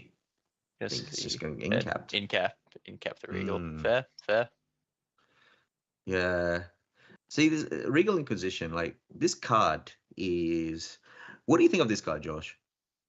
I like the card. The card is good. Don't get me wrong. Like it has to bait out the interaction out of your opponent's hand, because if not, you just get rid of the interaction anyway. But yeah, like this card is. I'm very indifferent about this card. Like it's like one of those cards that you go, okay, I have like it for decks like Luxem and things like that. Like this card is obviously made to counter those kinds of decks, right? But just in general, like being able, people just going level 3 and just go, I'll play this card. It just rips up your whole game plan and strategy. Yeah. I feel like it's a little bit too strong. Personally. It's very clearly designed for those like Luxem type of matchups. But the fact that anyone can run it against anyone makes it not strong, but just like annoying, right? Yeah. I'm guessing that Bhop chose to in-cap the Regal because he has a dungeon guide. He's choosing to. It also just denies like hand info, right? Yep, dungeon guide comes out there. Go all the way to 3. We did lose a rend along the way, so we can't clear this entire board unless we also see an outburst. Yeah, how many rend does he run? I think he's at 2 on the sideboard. Yeah, it's only 2. Yeah, so he's got 1 more, I guess. Yep, Jin comes out there.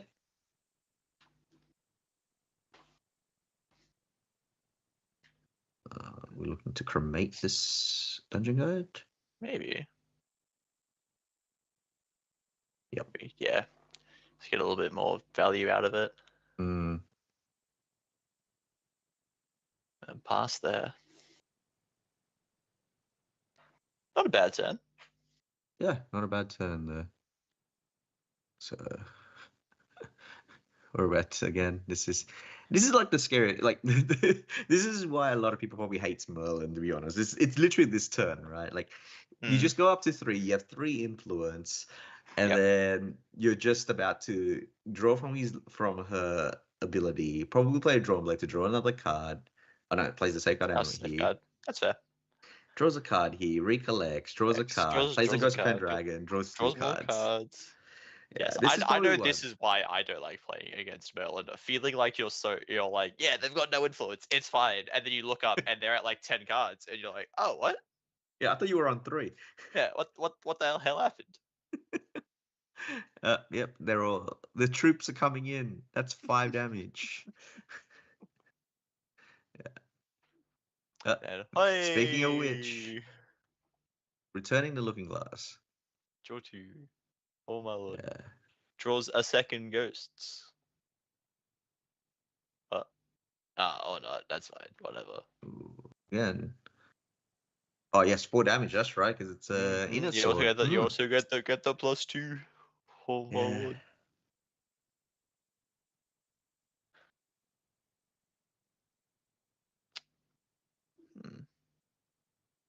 Damn.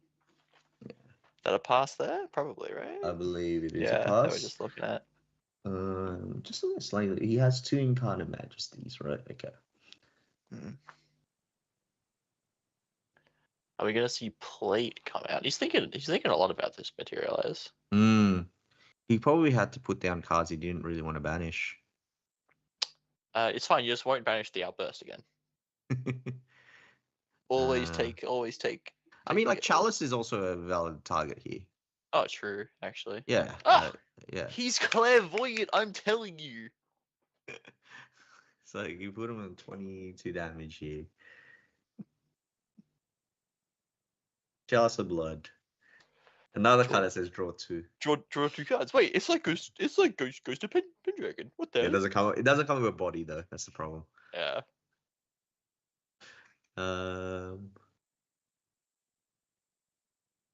We do see another in cap in hand, though, I believe. All the way at the end there. What's he doing here? 3 down.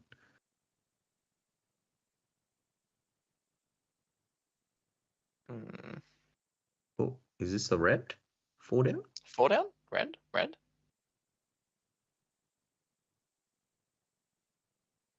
Yep. Is a red. Cleave for 4. Yeah. So. Average red. Get all those little losers out of there. So it's a 4 cost 4 power attack, but if you have taken at least 20 damage, it gains cleave. So yeah, able to clear the board there. Stabilize a little bit. Plays Man Flesh. Okay, he wants to recover a little bit there. And then pass. Yeah. Okay, we're back on kind of like an even game state here at the moment. Yeah. Level up, draw blade. There we go. Yeah, I mean, it's got a floating memory. Yep. Might as well get that drawn blade. May as well. No reason not to. Creative Shock, pre-rec, digging for ways to kill, more fireballs, or an incarnate, or maybe another regal just to have a look. Yeah. Pitching. Is that an honorable Vanguard? It's a card. It's a non-card. Ooh, seen Ascension. That's also a way to have a look at what your opponent's playing.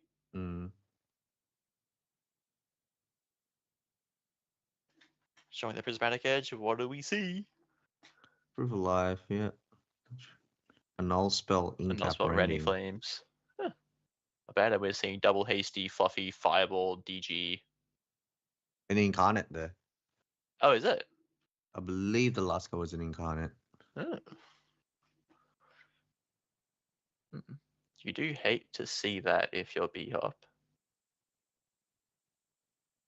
Then swings.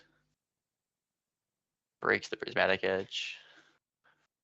And then, hey, he's counting swords at his banishment to play that incarnate. Yep.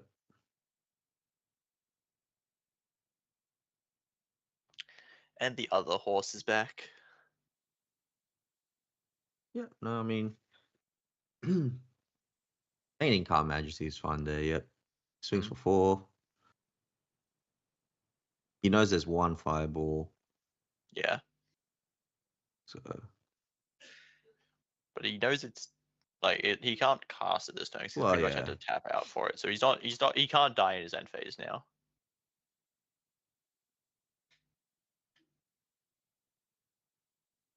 Getting plate, losing the dungeon guide. Pretty good That's- banish there. that's a good that's a good trade off there. Yeah. Recollects.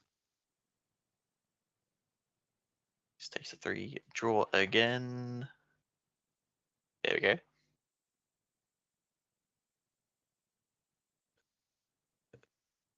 So now he's just gonna try to find a way to clear off this incarnate. I mean, majestic spirit, right? Yeah. And I guess he's trying to look It might for. be it might be kind of rough to find a way to clear this thing. Yeah. So he's already used one of his 2 rends. We didn't see an outburst. And even then, that won't kill it. So yeah, it looks like he just passed there. The only line I can kind of see here is goes for a big swing. Like he puts him at a certain amount of damage, and then he plays Shuangji, Proof of Life it. Proof of life it, yeah. Yeah, and Proof of Life, and then attack the majestic. And then untap, and then swing phase. untap, and then Rending Flames, because I believe he has a Rending Flames in hand. Yeah, we saw Proof of Life and Rending Flames. Just sort of resolute there. I believe there should be enough fire cards in the graveyard for that. So yeah, especially after that creative shock you just played, getting one more in there. Yeah. Slain, recollects, and draws. Takes 1. Yeah. Oh, so yeah, pitch the resolute. I was guess okay. I'm losing it. All good. Yep. Merlin's also, because I believe it's an even turn, right? So yeah. He's at the magic number. Yeah.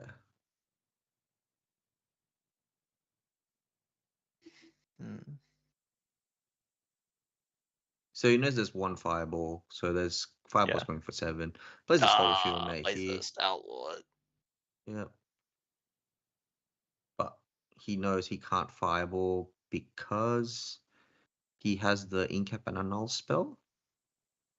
Yes. Yeah, so unless you have enough cards in hand to pay through the Annul spell, but yeah. Interesting. What it's going to be the materialization here. I think he's thinking of Shuang but now you forget through Spirit and Stalwart. And I think a card that he could bring out is probably Quicksilver Grail, putting the Shuang Ji underneath it. That's another thing. Oh, your Quicksilver Grail? Yeah, my Quicksilver Grail. Yeah. Gotta get that on stream. This is like the power. Another thing with Quicksilver Grail, right? It allows you to control your banishments, allows you to play a card, so it feels like you're not actually losing a card at this point in the game as well. So, Tangu. Just goes Tangu. I think he's digging for cards. He's just looking for more ways to sort of. Yeah, for sure. Yeah, draws from the place, and then 70 cards. We could actually draw again. So much draw. Oh my lordy.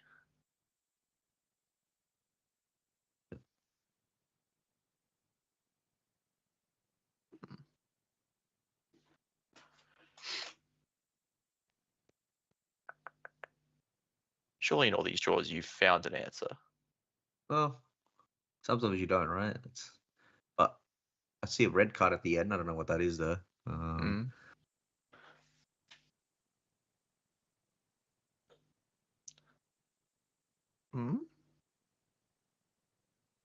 2.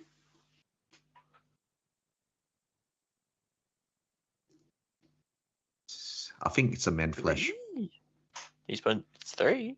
Yeah. I What? think the last card. Ooh, that's a lot of outburst. Outburst. Yeah. It's relentless outburst. Yeah. Relentless outburst. Relentless outburst. Pop and save card. Yep. Okay. He's slain. I'm not sure of the interaction there. But the spirit should die. Be dead. No? Yes. The spirit Right. should be gone as well. Is it double? Unless he didn't put the double on the right target. No, that. I mean, like, yeah, judges on the table. I guess they'll look into it. Unless B-Hop said, I'll put the double on Merlin as a mistake. Is that what happened? No. Maybe he's misplayed that.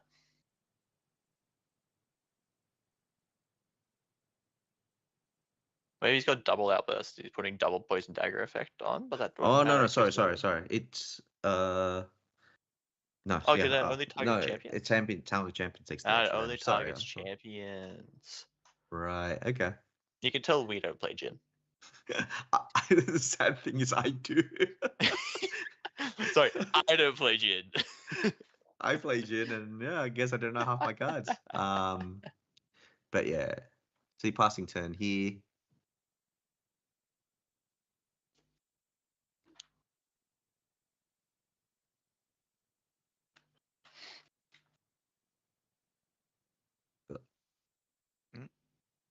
Thinking.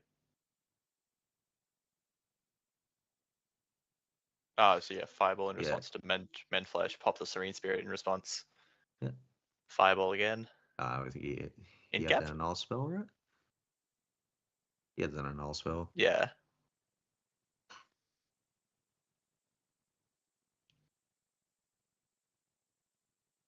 Yeah, there we go.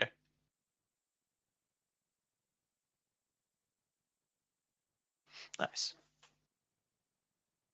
All right, so at least one more turn. But I get the Tariff Ring.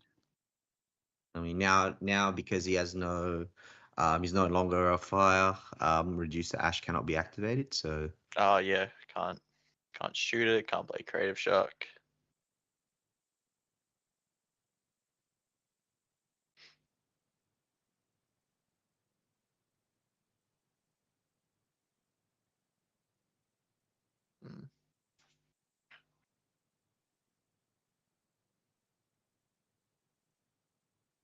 Have a bit of a life discrepancy here going on.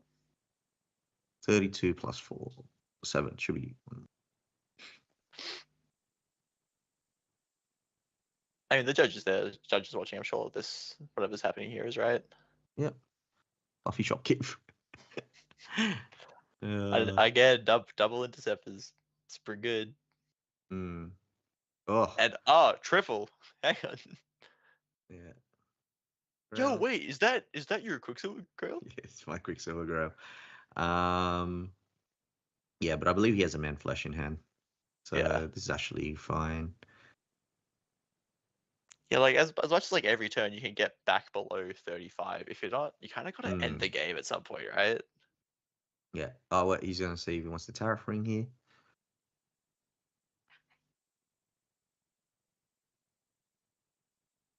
Yep, Tariff Rings. So recollects, draws.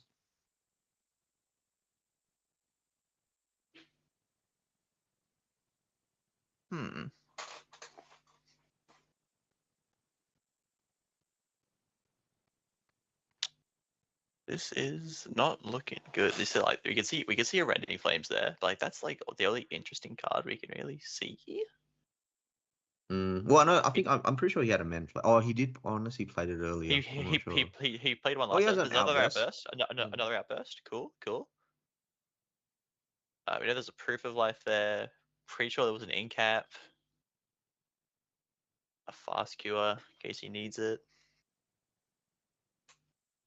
Maybe he doesn't have a Man Flesh. I thought he had another one.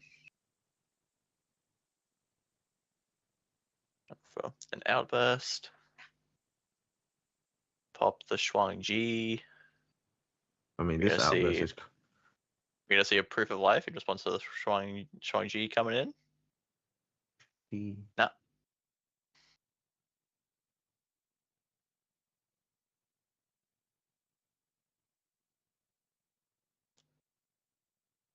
So paying one, losing the Resolute State on a spell, right? Yes. Yeah. On On a Fantasia. Yeah. Sovereign Sanctuary?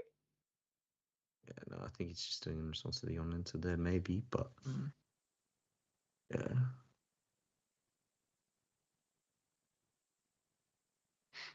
So Outburst is shooting for what now?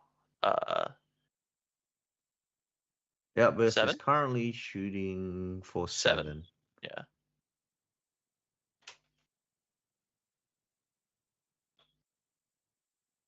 Shooting for 7, and he's looking to find a way to end this game. I think. I don't think he had a man flash. No. Yeah, that was rough. I think he had a man flash. I think he'll be fine here, but it's still kind of rough because he's under tariff ring. I think he's just trying to figure out his numbers and things like that.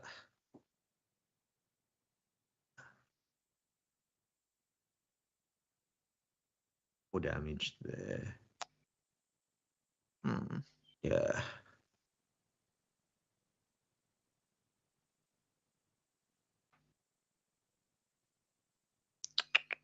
Yeah, so the Hauling Outburst comes through.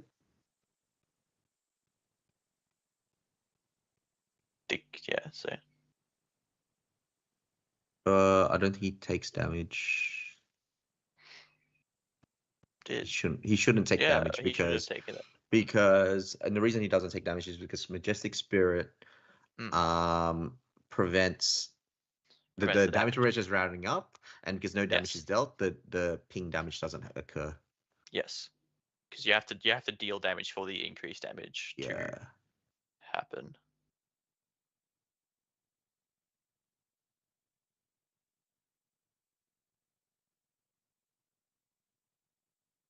The funny thing is though, if he swung with Shuang-Ji into Incarnate, and then plays in the way. No. Now, like right now, if he puts two down, swings into Majestic Spirit and plays and has another Hauling Outburst, that is lethal. Oh yeah, because the pings will now double. The pings, the pings times triple. 3, right? Triple. Yeah. That would deal 21 damage. I believe, is it? No, 7. If he retaliates, depends if he retaliates, I think. Because if he doesn't retaliate, he's still short. But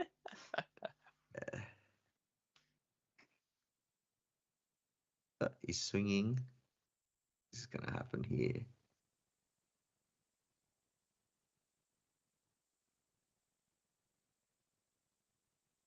Declares attack. Yep, retaliates. Oh, he did retaliate. So I believe that dies, right? And then. He doesn't. Oh, nah, he doesn't. Proof of life on tap. No, he's just showing. I think he's saying, "Nah, you've got me." Well, done.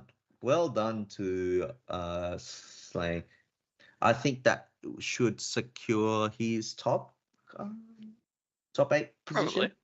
Yeah. So, unlucky for B-Hop. So this matchup can be awkward. Like Jin is one of those decks. That are just awkward in certain matchups. Like once your opponent all of Jin's cards are pretty much slow speed, so they get to you need to play them on your turn. So if you're able to find the windows to play a Safeguard, play a Tariff Ring, it literally just stalls Jin right at that point in the game. So yeah, very unfortunate, but great game by both of them. It was very enjoyable to watch. Yeah, a lot of fun to watch. Yeah. So Good luck to B-Hop on the last round. I think he probably has to win it to secure a top 8 spot. So Probably. we'll see how that goes to him. So good. Yeah, cool. Who's he?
Okay, guys, Right. we're back for the last round, and we have Quest versus Casey Banana. Both players are 3, 1, and 2, and this is a winning in for both of them. So, just to clarify as well, I think some people might have thought it was top 8, but it's actually a top 16. And by So, some people, us. so yeah, just to clear things up, it is top 16, and for these two, the winner should get an invite. So we'll see. Hopefully, the great game between these two. Mm-hmm. So, looking at Win Tristan versus Fire Merlin. yes, It's gonna be interesting. it is.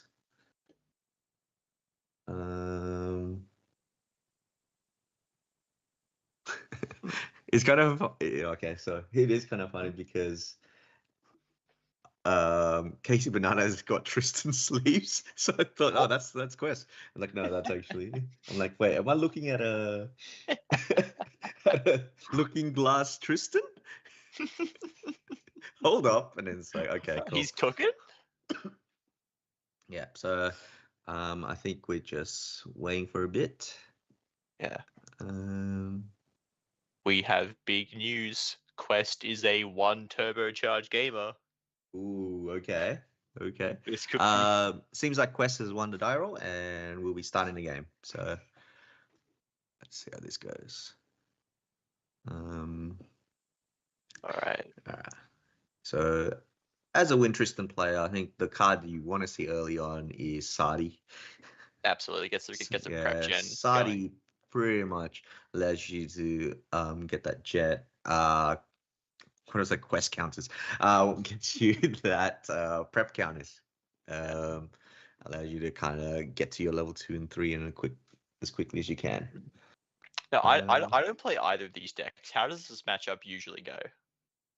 So I believe that it's a little bit more favored towards Tristan, just because Incap is a card. You have the ability to sort of Incap as in incapacitate. That card allows you to stop the fireballs, Incarnate Majesty, even stopping a Ascension can be pretty detrimental, right? Because pretty much they lose a sword and nothing comes out. So Yeah. yeah, incapacitate. But that doesn't mean that Merlin cannot win this game. Like, there are times that Tristan does not draw incapacitate, and you can just get fireballed. So Yeah. Sensor comes out here. So clearly respecting the past, which normally means, what does it mean, Josh? Creative shock in the end phase, sir. Yeah. So Hey. Sensor, Fairy Whispers. Sorry, I didn't catch what he picked up. Yeah, but say whoops. Yo, chat, help us out, please. You're stupid. all right, so Quest is just thinking. Actually, while he's doing that, let's just quickly go through his deck list again. Surveil, Following the oh, it was a surveil, I'm pretty sure. it was a surveil. Okay, cool. I'm pretty sure. So he surveils there, gets a prep counter. Quest also following the current trend of not playing Shadow Reaver. Oh, unless he does fun. Yeah, playing 2 Spirels in the list. Interesting Ooh, there. That is fun. Yeah, that's another card as well, right? Spirel is another card that can just stop fireballs. So Yeah. Oh yeah, true. You gotta put down a forecast for it though, eh? yeah, something called an incap. Just saying as well. That's a Ah, focus. you're so right. Yeah, even Black Market Broker. That's another card. Broker, Asen. Yeah, there's Yeah, a couple. You actually do have a lot. Yeah, I was like, what forecast does this deck play? But also stopping at 2 can be big as well. Oh yeah. Yeah, like Ghosts. the card we've been talking about all game, pretty much all day. The card we all love. Yeah, I like it. I think that card's great. Oh yeah, I'm sure you do. Yeah, Crux is fine. Crux is fine. So wait, we did see a creative shock in the end phase. Oh, you did, yeah. Pitching a fast cure. Unfortunately, cannot use the fast cure. Because of sensor. Do you know how many reducer are on in KC? To see what we're digging for. It's a 3. It's a 3. It's a 3. It's decent odds.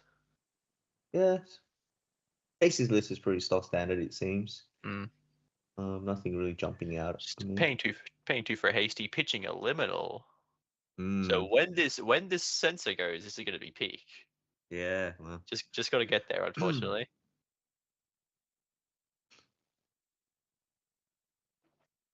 Yep, choosing to go to level 1 here. Level 1, banishing. What? Yeah. Let's go. We choose a Spirel. Spirel. The Spirel! There's still one more. Oh man. We'll go to 2 prep counters here. Recollecting, draw. Are we going to see a Sadi come down? We haven't seen much Sadi today. We've had what, two Tristans on stream and not one has 3. been played? What? There she is, Sadi. Another fair and Blood balanced Harvester, yeah. Kill the hasty. Soon to be in a Crux deck, it seems.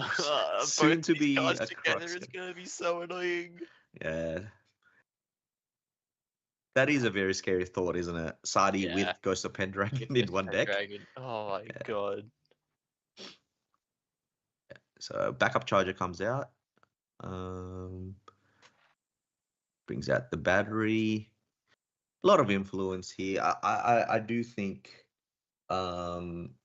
Casey's just trying to get to that reduced to ash. Yeah, surely.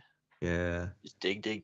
But this is because there's Sadi on the board now. It's very difficult for Merlin to try to clear Sadi, right? Because even though Sadi only has 2 health, I mean, he has to use the swing with the inner sword. Yeah. In a sense.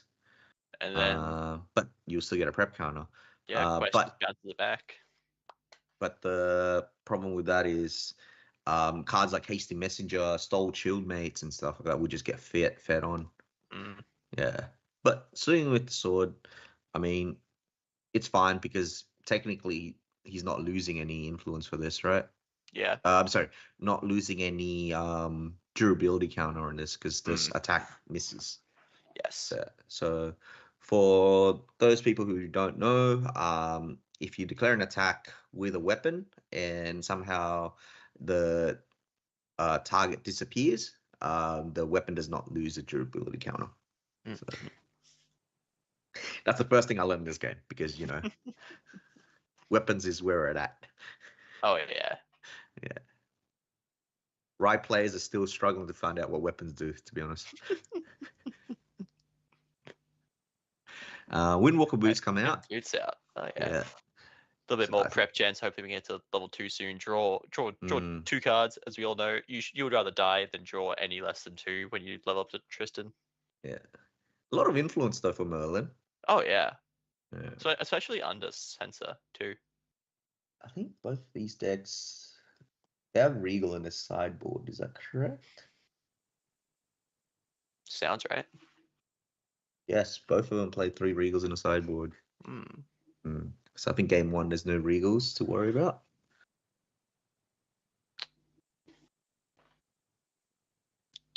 Thinking. Yeah, he's just thinking some Are lines we- here. We're not. We wouldn't be counting like lethal or something here. There's no way. This is. Not when Lorraine is only taking 0. Actually, taking 0 damage. No, They're taking I 2 think- damage. Yeah, there's no way. Nah. Probably just safe. Just replay Sadi, swing for 2. You would and think it is Sadi, isn't it? Yeah.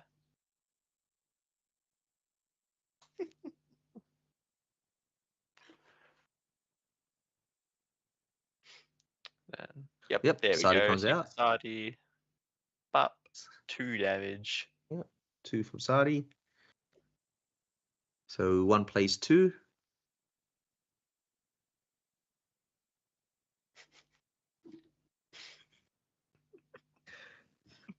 End step fast cure. Fast cure. Gonna have. Oh, does he have the more reduce? Right. Maybe if you're Yeah. doing this now, maybe you do have to reduce. Oh, it's just I mean- putting two cards down so you can. level up Right, to 3, right. Gotcha. Yeah, it looks like it's just having the 2 cards down to Mm, level up. Star Wars, Stalwart. something else. Maybe another Double Stalwart? I think, Star Stalwart. Wars? Yeah, Yeah, double yeah. Stalwart. That's what I Star mean. Wars. Like, double Stalwart just gets eaten by Sadi, right? Like, Yeah. You can't really do anything about it. So. Yeah, you can't let them get the agility 3 every time. Yeah. Hmm. Is this Thinking about Merlin it swinging? float now? Or are we... No, I think it's. Oh, it's eating a float. Yeah, Okay. eating a float. Yeah. Getting a counter. And then it was eat a float pre-rack is fair. Yep. Boy, I want to see my boy. It's been so long. Let me see him. Well, he's got 3 in hand after this. Exactly. Are we gonna see a stifling trap here?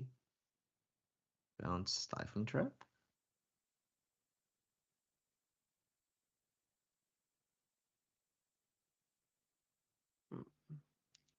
Surely. No, there's no way we haven't seen a stifling trap. No. Oh no. What? Or it's a fair risk because we start digging for it. 2 stifling traps. Yeah, digging for it. Yeah.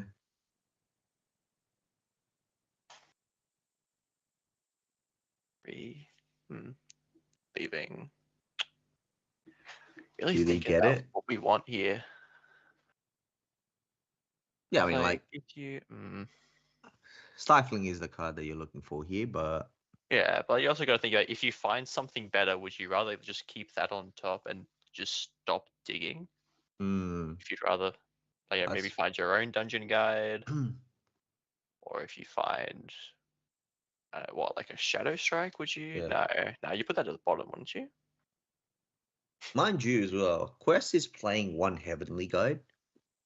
Oh, true. So, like, maybe he wants this to come through. Yeah, like that's a potential. Yeah, true. Yeah, maybe have the Heavenly Guide off the top. Boy. Yeah. So Banishing 2, Stalwart. another Stalwart. And Stalwart in a Resolute stand. Yeah, Merlin. There we go. Merlin is here. Put the 2 cards down, Casey. Yeah, there we go. Hey! He's a mind reader. How do they always have it? Yep, Ghost of Pendragon, drawing 2 cards. I activate my Pot of Greed. I'm guessing he's declaring attack on Sadi. See, the thing is, like, he could swing at face, right? The thing with that is, if you swing at the Sadi, he Quest might need to put down a card that he doesn't want to banish. Yeah.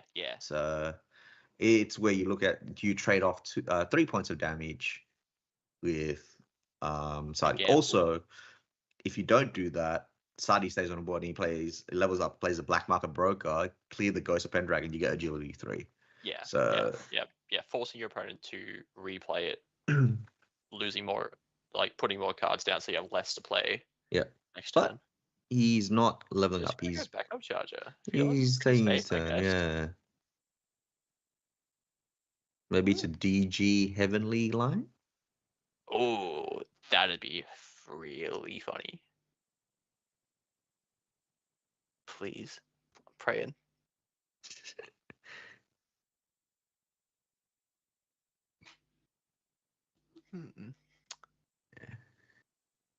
For those of you who don't know, Heavenly Guide, I believe the 11 guys are level 2+, isn't it? Yeah, level Yeah. level 2+.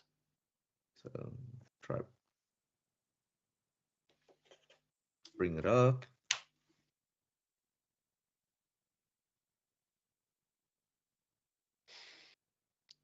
Yeah, and that. Up.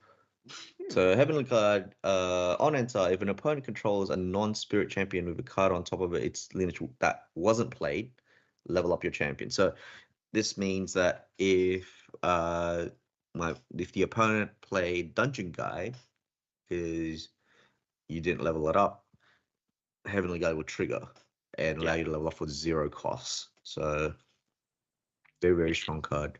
Pretty good, just very situational. Unfortunately, has not seen much play. We're currently looking at a replay of the Sadi swinging 2 at the Pendragon probably, and then bounce Sadi, replay the Sadi, kill. Kill the Pendragon. Not bad. It's not bad. It kills the Pendragon, and you pick up 3 of your cards. Yeah. And you go +1 prep counter. And you'll still have 2 left in hand to bounce the Sadi again. Yeah. Is not bad at all. The Pendragon goes away there.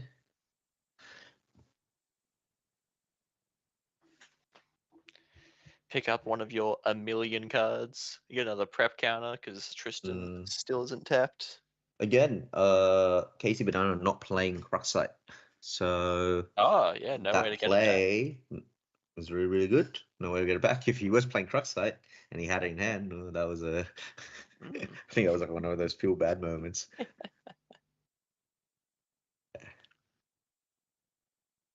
All right.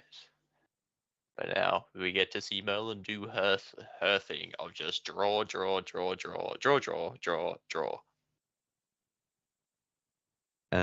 What is that coming out? Sword of Seeking. Yeah. Someone's actually playing it. Yeah, surprise. Yeah. Drawing 1 there. 6 in hand, going to 7.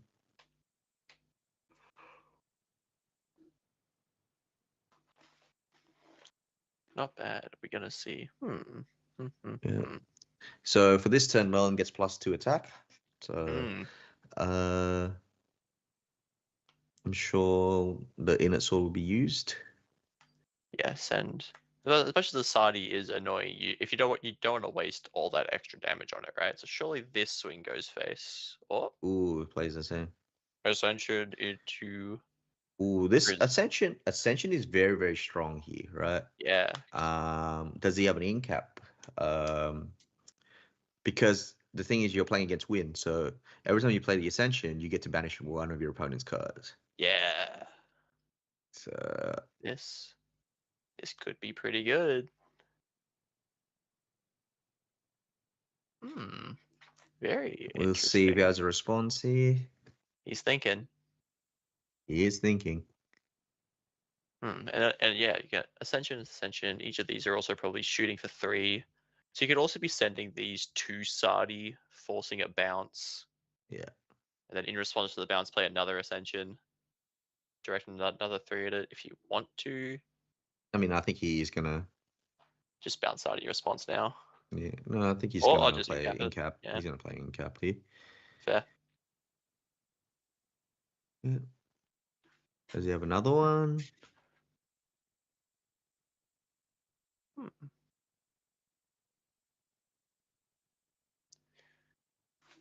See what he's doing there. He swings for 1. Send 1 Yeah. upstairs. And Sends 4 upstairs, I would say. yeah. Yeah. And that sword's on 1 durability. Should be on 1 durability yeah, now. Should be on 1. Yep. So I think it's time to level up. Yeah. And Draw 2 cards. Yeah. Be pretty good.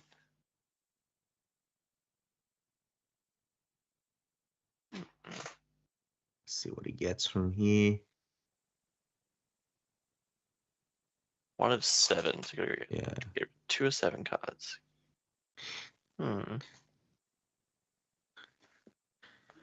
Yep. Are they rolling the dice or no? Just Yep, just going to choose to banish. Yeah, choose 2, I guess. Yeah. I mean, it works.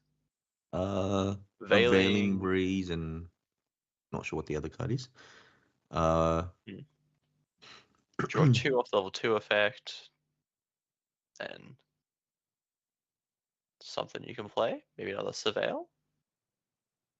Yeah, this is where that Heavenly Guide would be insane, right? Because you can play the Heavenly Guide level to 3, attack and kill off the Dungeon Guide and get agility 3. But no, it doesn't. It's very unfortunate. well, we don't know, right? We don't know if he has it or not, but but he can't Heavenly Guide anymore, right? why not? Is it only on the turn that they Dungeon Guide? No, it's not. Oh, is it? No. Is it permanent? It's as long as that champion is. Word?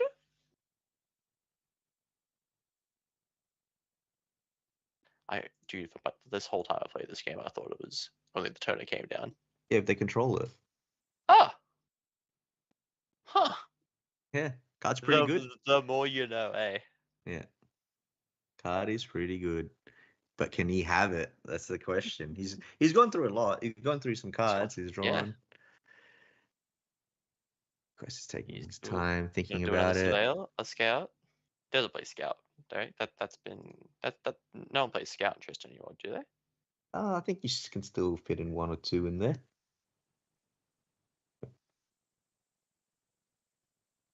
Yeah. But no, the list doesn't have scout. He's not playing scout.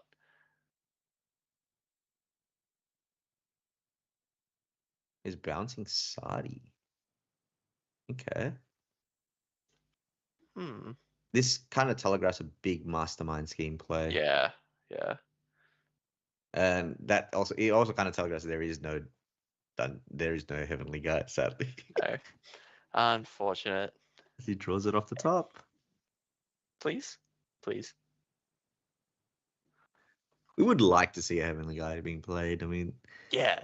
Like it's not every day that you get to see. Is it currently? Would we say this is currently the worst guide? No, it's Academy, isn't it? Academy's. I mean, it's a toss up. It's definitely one of the two.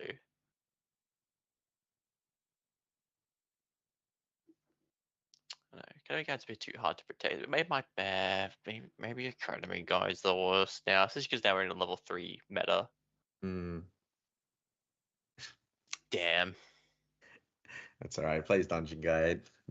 The better, Ah. the better cousin.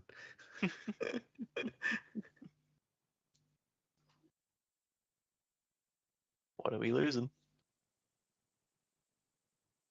Another Dungeon Guide and an Ace, I think. Saw an ace in there. Yeah. Yeah. Yep. It's Number another. 3 have a million prep counters. So that's 9. 9. Just to bring up. Game get the shadows. I mean, they're 2 tokens. Like you shadows. can't really miss it. Scheme to 18. Shadow Strike hits for 23.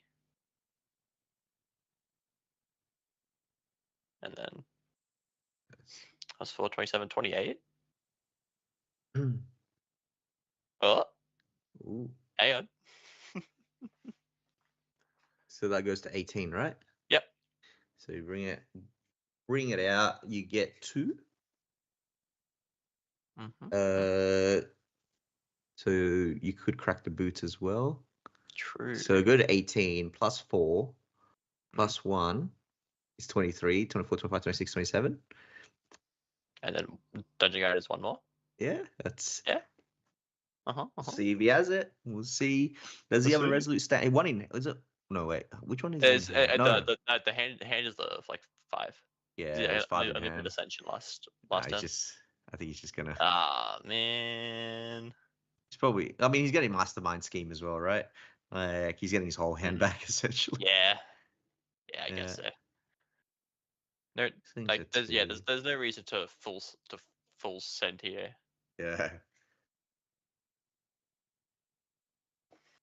That's his turn. Agility 3. And pick up pretty much everything. Yeah.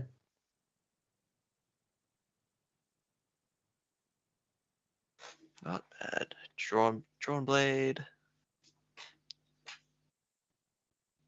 Merlin doing Merlin things, drawing a million cards.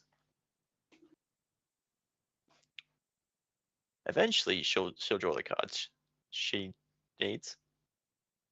Yeah. I mean, Shadow Strike. Yeah.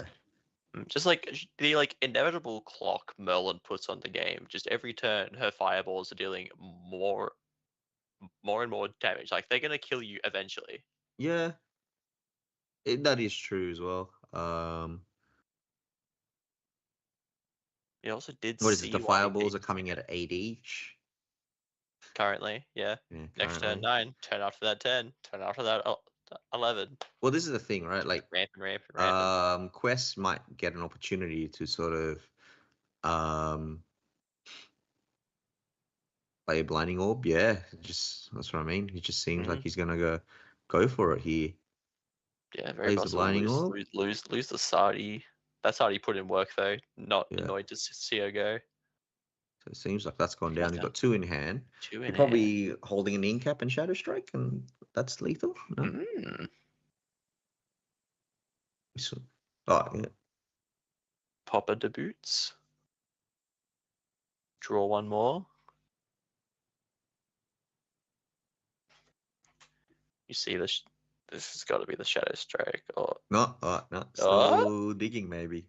Still digging, but why? Surely you'd only pop the blinding orb on the turn where you go to kill him. That is true, yeah. Right? Why?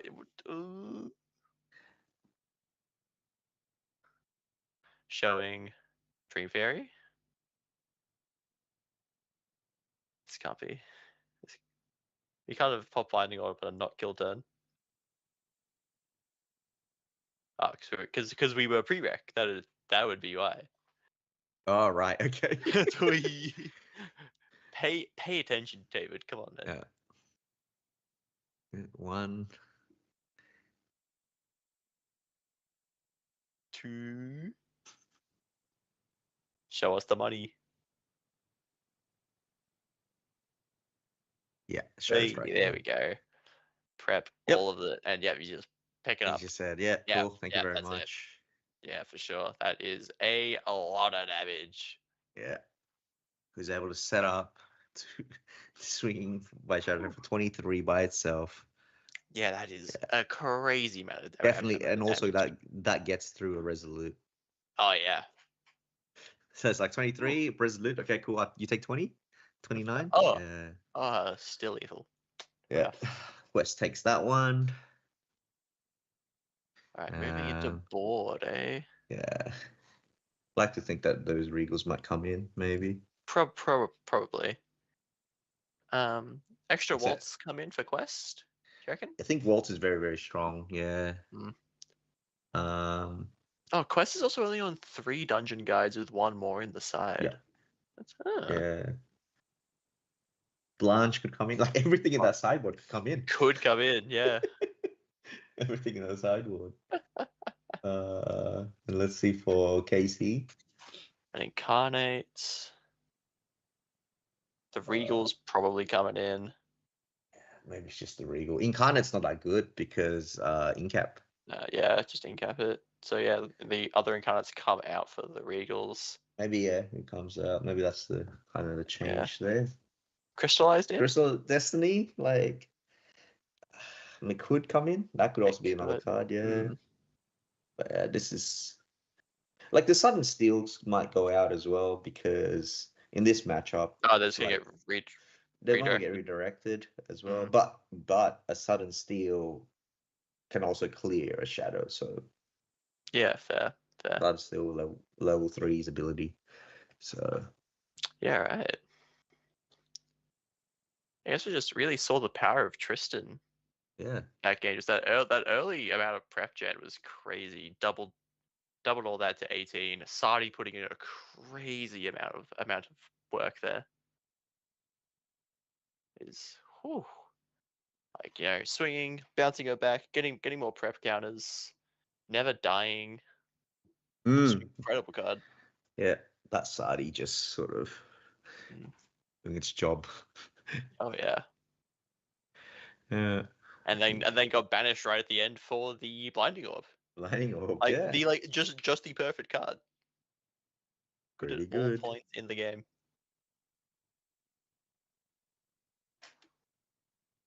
Uh, Oh man. Coffee Shopkeep Is a good card. Again, we've is also a very been good seeing card. that put in work all day. Yeah. I think, yeah, like the fact that Quest was able to get a Sadi quite early. Yeah. Sadi's very, very strong at controlling the board. Mm. So that's 1-0 to Quest. Let's see if it can close it out, or will Casey Banana take it to game 3? He is going first now. Yeah. Remember, this is a winning in, so we'll see how both players go. One side is ready. This is a lot of shuffling. Oh wow. I think it's good, bro. Yeah. Yeah. So I'm guessing Casey will decide to go first. You would assume. Yeah, here we go. No, just put the card was top 7 to the bottom of the deck. I mean, I guess it's kind of like playing a Glimpse Spirit. You just put the top 6 on the bottom, and yeah. Hmm.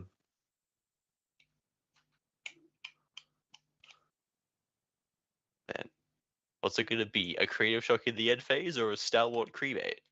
A Creative Shock in the end phase, understandable. Most likely. But the difference is this time,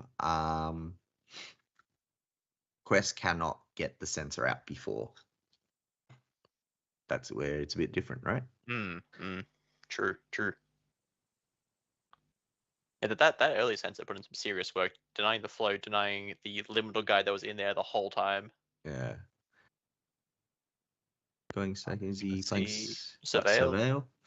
Not bad. Early prep replaces itself. Always going to be good.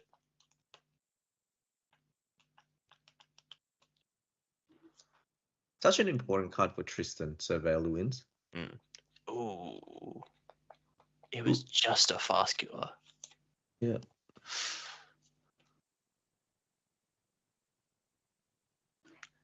P2 for it. Yep. Also a no cat list, eh? Another no cat. Yeah, I mean, cat is a bit one of those cards that are a little bit it's just probably a newer version. Like people have just been running it recently. It wasn't a stock standard card kind of thing, right? It's also an expensive card. Yeah. They just don't have access to it. It is. It's going up in price, that card. Yeah. Oh my lord. So Liminal Guys goes into the graveyard here. Are we going to see the sensor materialization here? Yeah, sensor coming out. Deny That it. is coming out. Sensor, does he have an answer? Hey, that rhymes. Dude, you should be like a poet or something. Sensor does he have an answer? It's been a long day, guys. Recollects there. Let's see what he's going to do. We're gonna see another early Sardi coming down now, clearing the hasty again.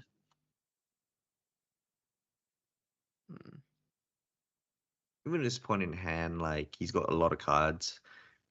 Even is he Just gonna passing? pass. I think he passes. Okay, Yeah. so he has no. Okay, so this hasty can do some work here. Pop the back up, draw some more cards, get the power cell. Yeah. Recollect. I don't think I checked what type of a power charge gamer KC is. Is he an any power charge gamer? I don't think so. No. Fitch is a Stalwart Shield mate there. Oh, sorry, no. Pitch is a cremation, or was he playing the cremation? I think he's cremating the hasty. Oh, right. Yeah. Okay. Cool. So he did pitch the Stole Gemma and cremating the hasty. Again, kind of digging for that reduce, probably. Yeah. Not being able to find it is really, really rough. Yeah. It just shows how powerful Sensor is as a card. Sensor is incredibly strong. Quest seems to be a bit of a rough spot right now. His hand seems to be very, very slow. He's playing backup charger, drawing card into memory. His influence, he'll is recollect, incredibly high. About 10, I think about 10, 11 now. Probably. But yeah, let's see what he's just drawn here. I'm guessing it's a turbocharge. Is it his one-off turbocharge? Please be his one-off turbo. Oh, I think it's a one-off. Yeah, he was. I could have sworn I got about. He was a one-off turbocharge gamer. My goat. Yeah. Yeah, he is. Is turbo? Oh, we're gonna see a Sardi coming down. I believe this. Oh no. Oh, nothing. That's also we got pranked, I guess. Let's see what he's doing here.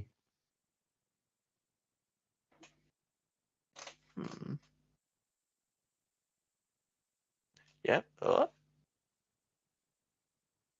Nope. Still. Oh, he's still. Okay. Still just trying to decide what's. It is turbo. Hey, it's my goat. Turbocharge there. Drawing another 2 cards. He's on 1 prep counter, so. Once it levels, it goes to 2. So banishing 2 cards here. No wind blesses, no nothing. This is. I think that was a 5, so banishing the top 2, which is a hasty and I believe that's an honorable Vanguard. Vanguard, yeah, right. Maybe. We know the art of cards. Yeah. I think with that is he also has a floating memory in the graveyard, so if he dungeon guides here, yeah, he can eat beyond. Yeah. Eat start those quest games, have those level counters going. It looks like a dungeon guide. But are you worried about a stifling trap right now? No, it's a flame rune sword. Flame rune.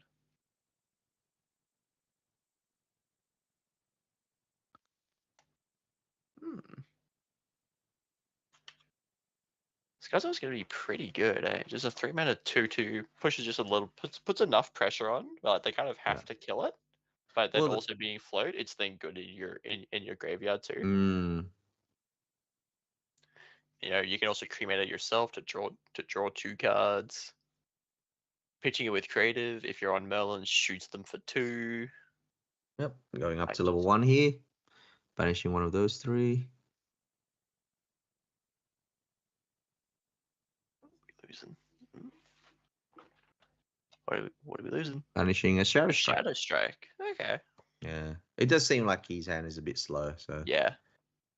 It's fine to lose one of those. Tristan, underhanded. No, most of the time, that hand looks pretty big. Actually, I don't think he's underhanded. most of the time, actually all the time in this kind of deck, you'll get the prep counter. Mm. Very Whispers, getting a Stifling Trap. Ooh. I guess that telegraphs that he is like, cool, I guess I'm banishing 3. Yeah. But yeah, it's a card that has to be worried about. Yeah. There's so much influence. Just oh my lord, and just nothing to do with Well, it. that's the thing, right? Like Merlin also is taking its time, so there's not enough pressure on Tristan's life for her to sort of like rush and play cards. Yeah. I'm guessing it's a Fumes Windmill Fairy, Engineer. Windmill. There we go. Unsparing Playing the Fumes. game. Yeah. One at face, one upstairs. Probably an Ace and Protector, maybe. You'd assume so.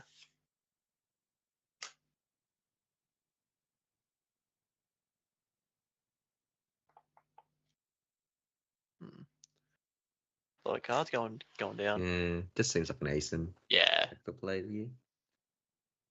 And I think if you do see the Ace and you are clearing that Flame Rune.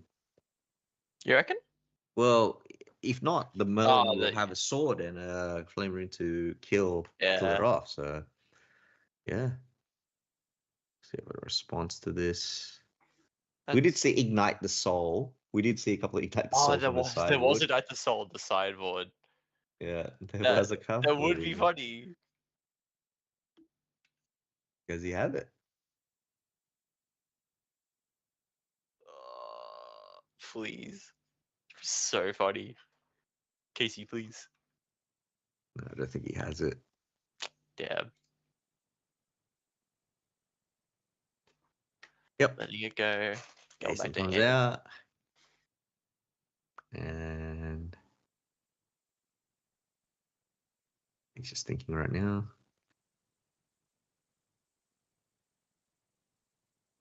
Swinging at, the Flame Rune Swordsman. Yeah. So, try and get a bit of board control here. Yeah, no, fair enough. Fair enough. Again, Tristan's kind of just chilling at the moment. Eating the floating not really under memory. any pressure. It's fair. This is actually where we kind of see, right? I think he's just banishing 3 here. 3. This is where we see that the liminal cremate. Where we see that the 2 power swords come into play with Merlin level 3's ability. Yeah. Literally being able to clear an Ace of Protector by itself. Yeah.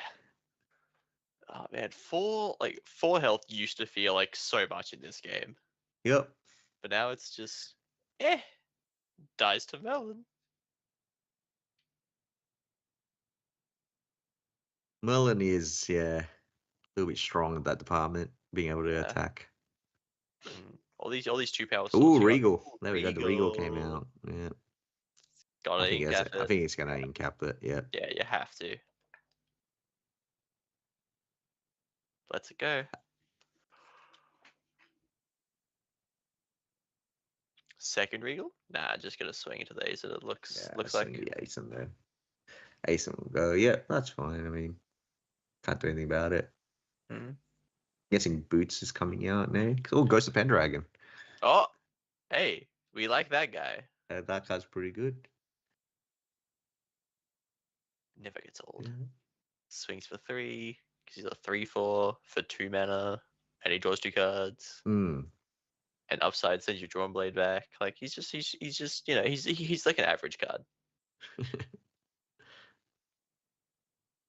I believe, I could see Boots probably now with the materialization here. Yeah, right. You gotta get those prep counters. Yep. Yeah. Walker Boots. It's just still so much influence and just nothing to do with it. Yeah. Hmm. Like we've seen no Sadi. We've seen like what, one Surveil? Mm. No Windblesses. We know he's still got the windmill in his hand. He showed Dream Fairy and snaring. That's a little bit rough here. Yeah, he's going to be Yeah, copying a bit of slack. yeah. This is. The other Ugh. card you got to worry about now is Ascensions, right?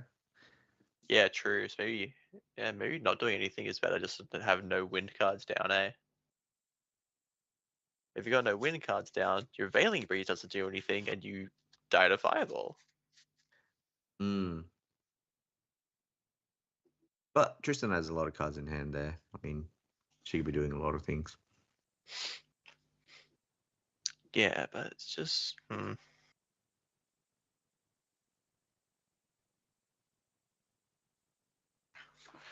Maybe Two putting cards. two Is this a down. lookout? Ooh, Three down. three. Three down.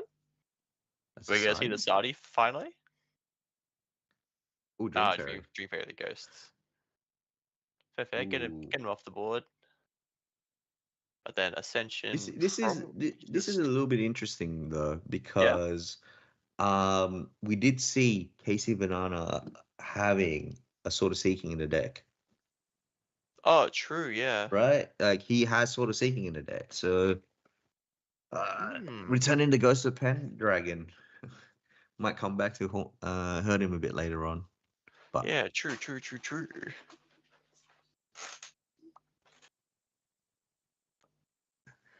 Sword of Seeking. So Good some card. people wonder why this card has class bonus of True Sight. Hey, he's clairvoyant. I've played too much of these two decks, to be honest. I think.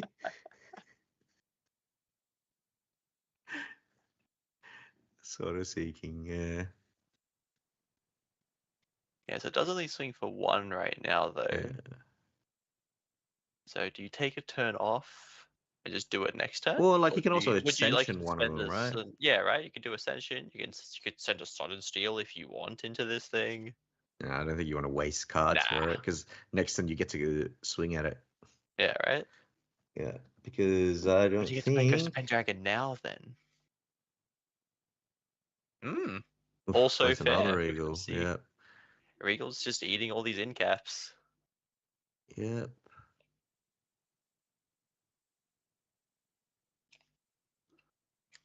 Or We'll see what do happens we just here. let it happen? Surely in all these cards, we've not seen no Surveil, no Sardis. Surely one of them is another in cap. Yep, yeah, there's a high chance it is an in-cap, and you're trading 1 for 1 here. But the Yeah. more in-caps you use on these, the Unless you have less for the in-caps you fireballs later and in the stuff. game, right? Yeah, but you But have to use it on this, because if you don't in-cap it, he just sees the in-cap and goes, I'll get see rid ya. of that card, yeah. Yeah, just the interaction this card has with counter spells is insane. Yeah. This is the one card I'm a bit scared of, like Regal Inquisition. And it only gets better. Yeah. It just As seems like a more cards get very printed. this card, like, just it's very scary there. Like, yeah, see, he has to play another in-cap there. Yeah. So that's the second in-cap. You get full knowledge of your opponent's hand and memory and everything they draw off it. Mm. It's But good see, players can take see the advantage of that. in-cap, he baited out the in-cap, so he could just play Ascension here. Yeah, And then right. play the Ghost of Pendragon. Like that's a possibility line as well. So yeah. I think Casey's just thinking of what he wants to do. Sudden still well, maybe you're the genius. Maybe I'm clairvoyant, actually. Is he well, it depends what he's going at. Like, What? he's just going, I am swinging onto this card. Does he have double ghosts? Is that why he's doing this line? Maybe. Yeah.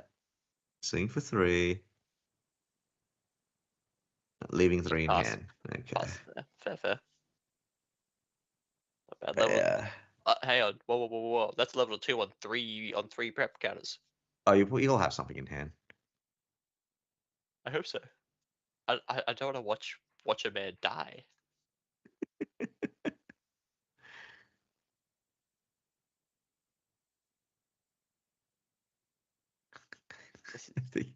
Struggling to roll a dice here. Oh my lordy. He's just I like, yeah, give no, up. I was gonna say 5. I've given up. I've given up. Just pick the second last card. Tristan, I don't on a stack. Nah, Oh that's just a wow, draw he's one. literally just drawing one. Oh no. Oh no, what is happening? This is the end. What does this world come to? Oh Yeah. god.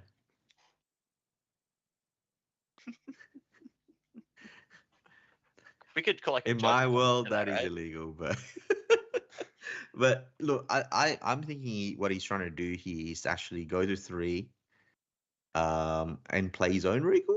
Maybe like the only time I Probably. kind of see what he's trying to do here. Yeah, your opponents are only at 3 cards. They can't incap your Mm. regal because they don't have the class bonus. Yeah. You can also shadow strike, right? Because even though you have 3 counters, when you go to level 3, you get a prep counter as well from Shadow Dancer. Yeah. Let's see what he has in That's hand. also your 4th to bring out the claw. Stifling and a shadow strike again, I think. 4th to bring out the claw. He also brings out Mastermind Scheme as well. Like, yeah. Yeah, I got a feeling it's like a Yeah, we regal could do a line decent amount of here. prep counters here.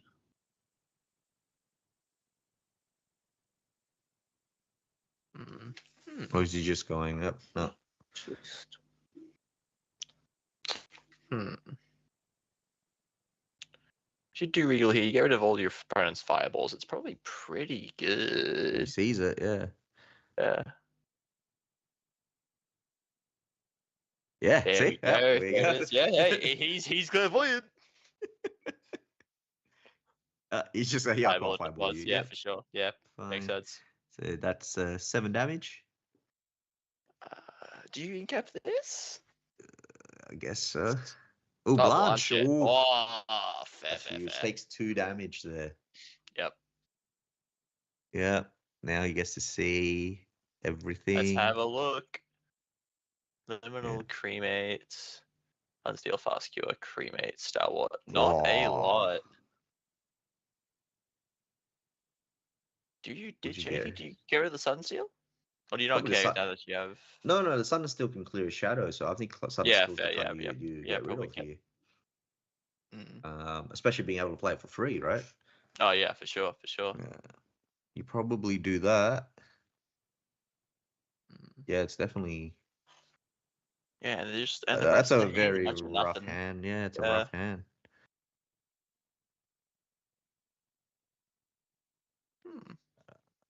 I think he's just running it down. Saying keep it. He's saying keep. Okay. Yeah. It's fair.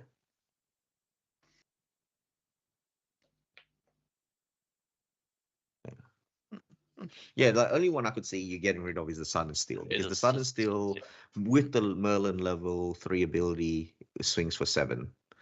And that just kills the shadow. So yeah, fair. Yeah. But I think gonna see the claw come out. Yeah. West is just gonna go, cool, you have nothing here.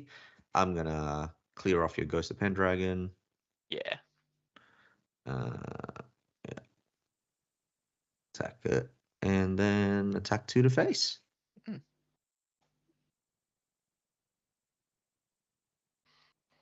Pretty good. Pretty good turn. All up. Yeah. You know, get to get rid of your opponent's only fireball, hit level 3.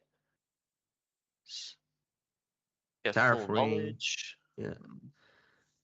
That's what I mean, yep. But now, like I said, now draw 2 unknown cards there.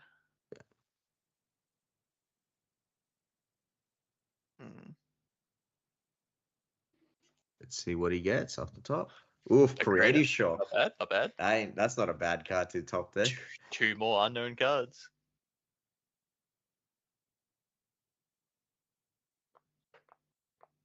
Yeah, I think Quest is just saying I have no cards in hand. So. Yeah, do it. Yeah, just like do what you want, man. Pitching a cremation. Cremate. Pinging off the Blanche. Yep, that's Makes very sense, good. makes sense. Oh yeah, that card Creative gets Shock. class Yeah, bonus. Creative Shock does have a class bonus, guys. What? Just Could have fooled me. if you discard a fire card, you may choose a unit and deal 2 damage to it. So, yeah, like, see one over here. Yeah, he's just gonna use Sun Sun and Steel. Steel on his shadow, I would assume. Oh, we'll see what I it know goes for. he sent it phase. He's paying 2 to redirect it to a shadow. Ooh, really? Okay. That's I mean, 7. You gotta admit, 7 points there, and then there's a fireball. It's lethal, right? I mean, I guess, but like he wouldn't Yeah. have it. We know what his entire hand is, and there wasn't any fireballs in there at the time. Yeah. You After can't draw drawing more. like Nah. 4, 5 cards, 5 No way. cards through. We have seen all throughout today, and they never draw it. They Every never time draw we're it. like, do they? We saw a do they, game. do What do they you have mean? it? Like, no. What do you mean? We saw a game with 3 fireballs. What do you? No, but like, every time we've asked, do they have it? The answer is always no. Like pretty much every time, Okay, see what's happening here. except for the one of turbocharge.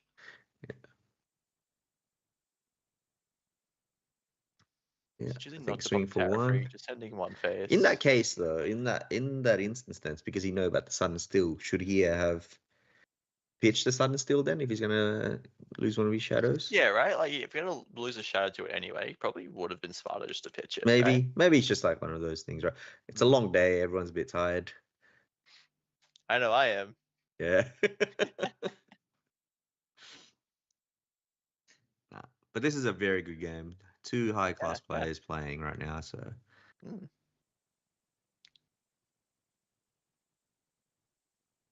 I It's can 2 say it's probably down. going to be a bit hard for Tristan to close this out with only 2 prep Oof. counters. Spirel's gonna help though.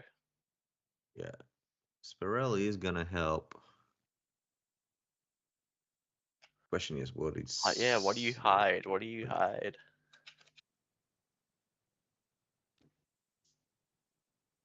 Hide a 2 cost for Regal. Hide a 4 cost for Fireball. Hide a 2 cost also for Ghosts. Yeah. Too many options. For people who don't know, the secondary ability of Spirel does not have to be trying to negate something. Like you can, if they don't play anything during your opponent's end phase, you can tap her, pay 2, reveal the card, and then trigger Spirel's on enter again, which means that you're able to deal 3 damage and put a new different card down as well. So yeah, I learned this like yesterday, and this card just shot up so much in my eyes. yeah. Maybe Last time I heard, playing a heavy swing is not bad. It's 4 cost deal 6. It is a 4 cost deal 6. We love heavy swing here. Now that Nathan's gone, we can talk up heavy swing so much. Heavy swing is a good card. I think he's going I think drawn every blade deck here. every deck should play heavy swing.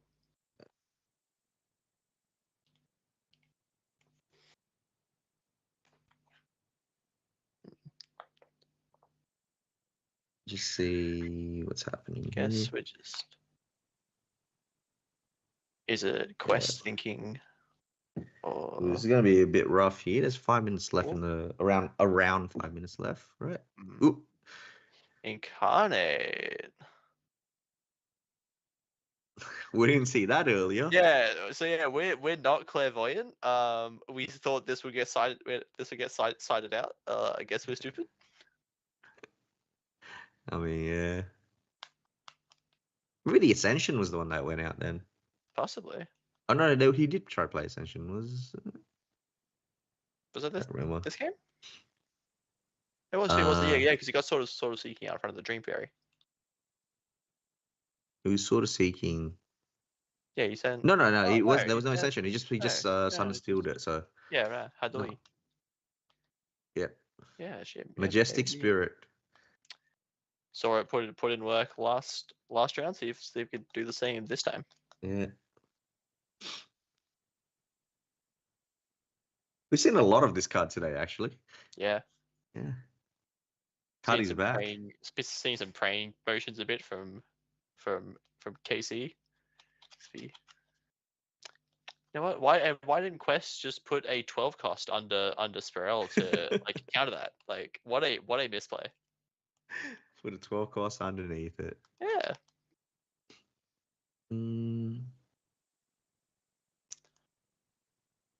Are we thinking about the redirect or that that also does it. It's a card. And then In paying 2 on Spirel, shoot for 1. It was a 2 cost windmill. Yeah, shoot for 1.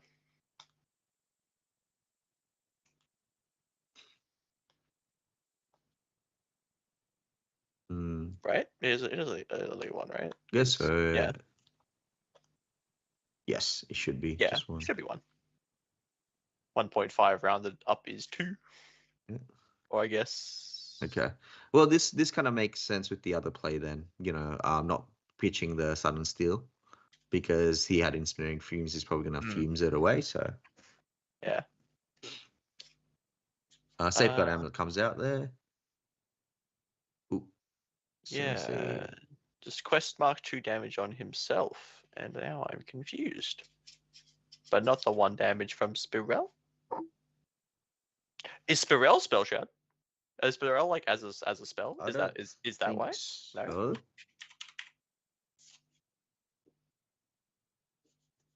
Let's have a look.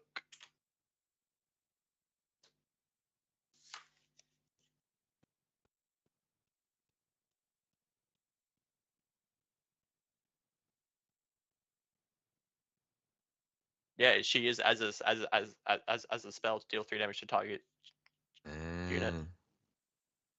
So he had to Being himself. Be himself. Okay.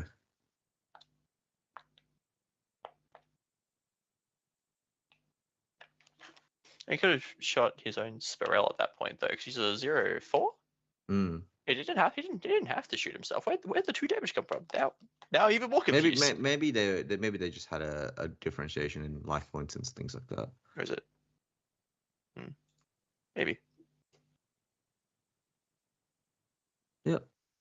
So Quest now plays a lookout, puts 2 down, and what are we seeing here? Finally a lookout, eh? Yep.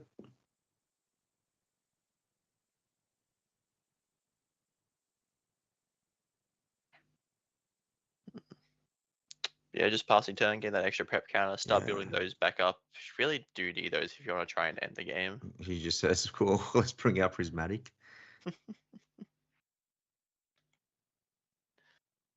Spanish in 2 here, yeah. Oh wow, just raw, bring it out. Wow. Yeah. Cremate, Starwood. Oof. Fast cure. They do for a fast cure, heal a little bit. And then let's have a look. Oh. I think he's thinking, he's just gonna go cool. Pop safeguard. That's a fair play. There's a fire card there, and there's no win card. No win. Shadow Strike Dungeon Guide. So we send. And just send it, I guess, to the Windbless. Windbless, I guess. Yeah. But that is coming in for 5, right? Mm-hmm. Because Prismatic. Oh. Yeah. Flex and draws. It's gonna be a slow, grindy game. Oh lordy. Yeah.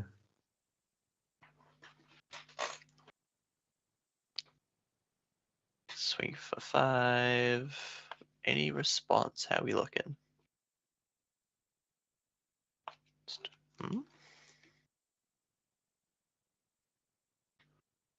Fair Whispers, dig. Maybe are we gonna? Yep. I believe we're in. What? Are we in overtime right now? Right. I think so. Yeah. If not, we're incredibly close.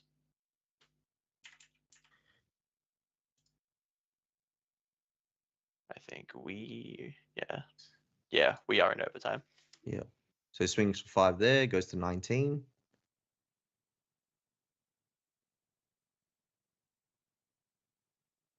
Mm. Does he have a fireball? Do we have the 4th in cap? Let's putting down.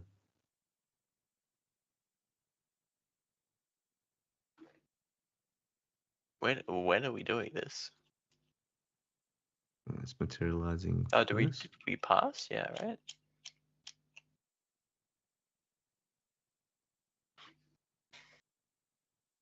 Mm. So blinding orb is blinding orbs. Creative in response.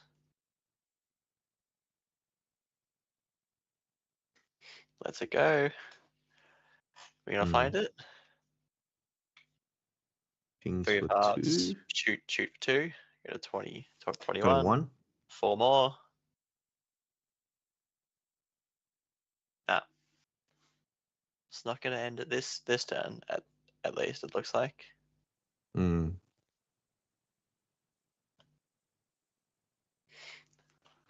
Losing windmill is, you don't really worry. Play 2, surveil, dig a little bit more to get another prep counter up to 3.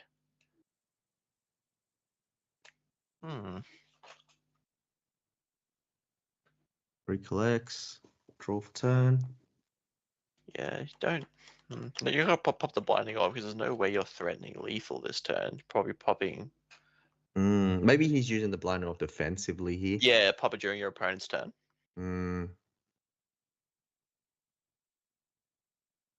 Play scheme, maybe.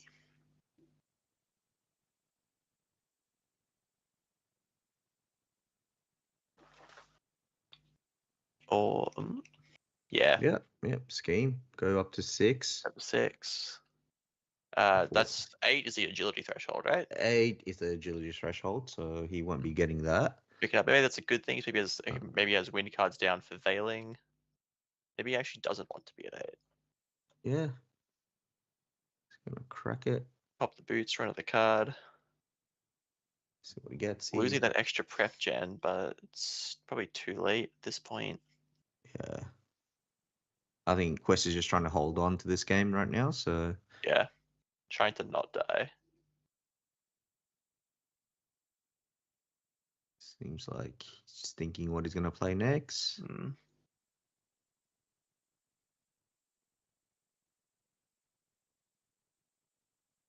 Passes the turn. Sword of Seeking comes out. Merlin goes to level 10. Oh my lordy, 7 level counters. You don't see it going that high very often. Ascension, send back. What's happening here? Incap. All good. Loses a sword, recollects. Draws. Fireball. Blinding orbs here. Put 2 down. You get the draw because you have the class bonus. Find the veiling. No, it doesn't seem like it. That is unfortunate. That is the game. The win and in ends 1-1. The win ends 1-1. So oh man, that is very unfortunate. So damn, you hate to see that on the final round, unfortunately. Very tough game. I think Quest had a slow start and just managed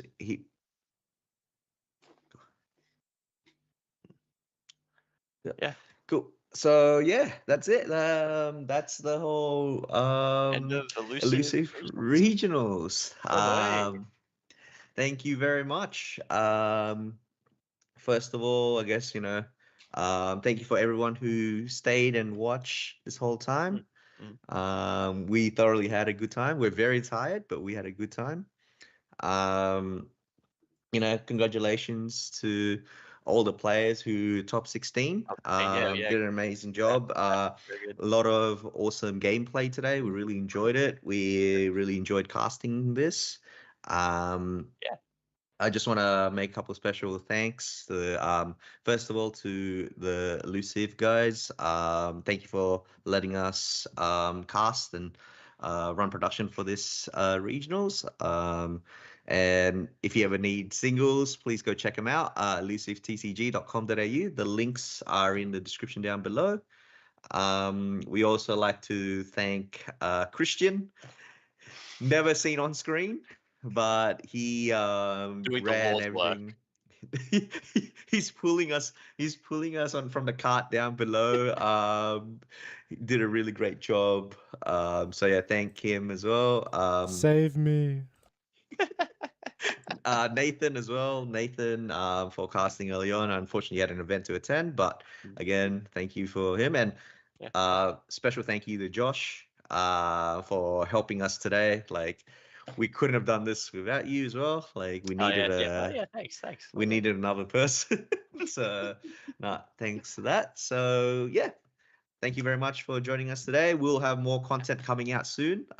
We've just been very busy with setting this up. So until then, catch us around. So guys, thank you very much for joining us. Thank you. We'll see you next time. Bye-bye. Catches.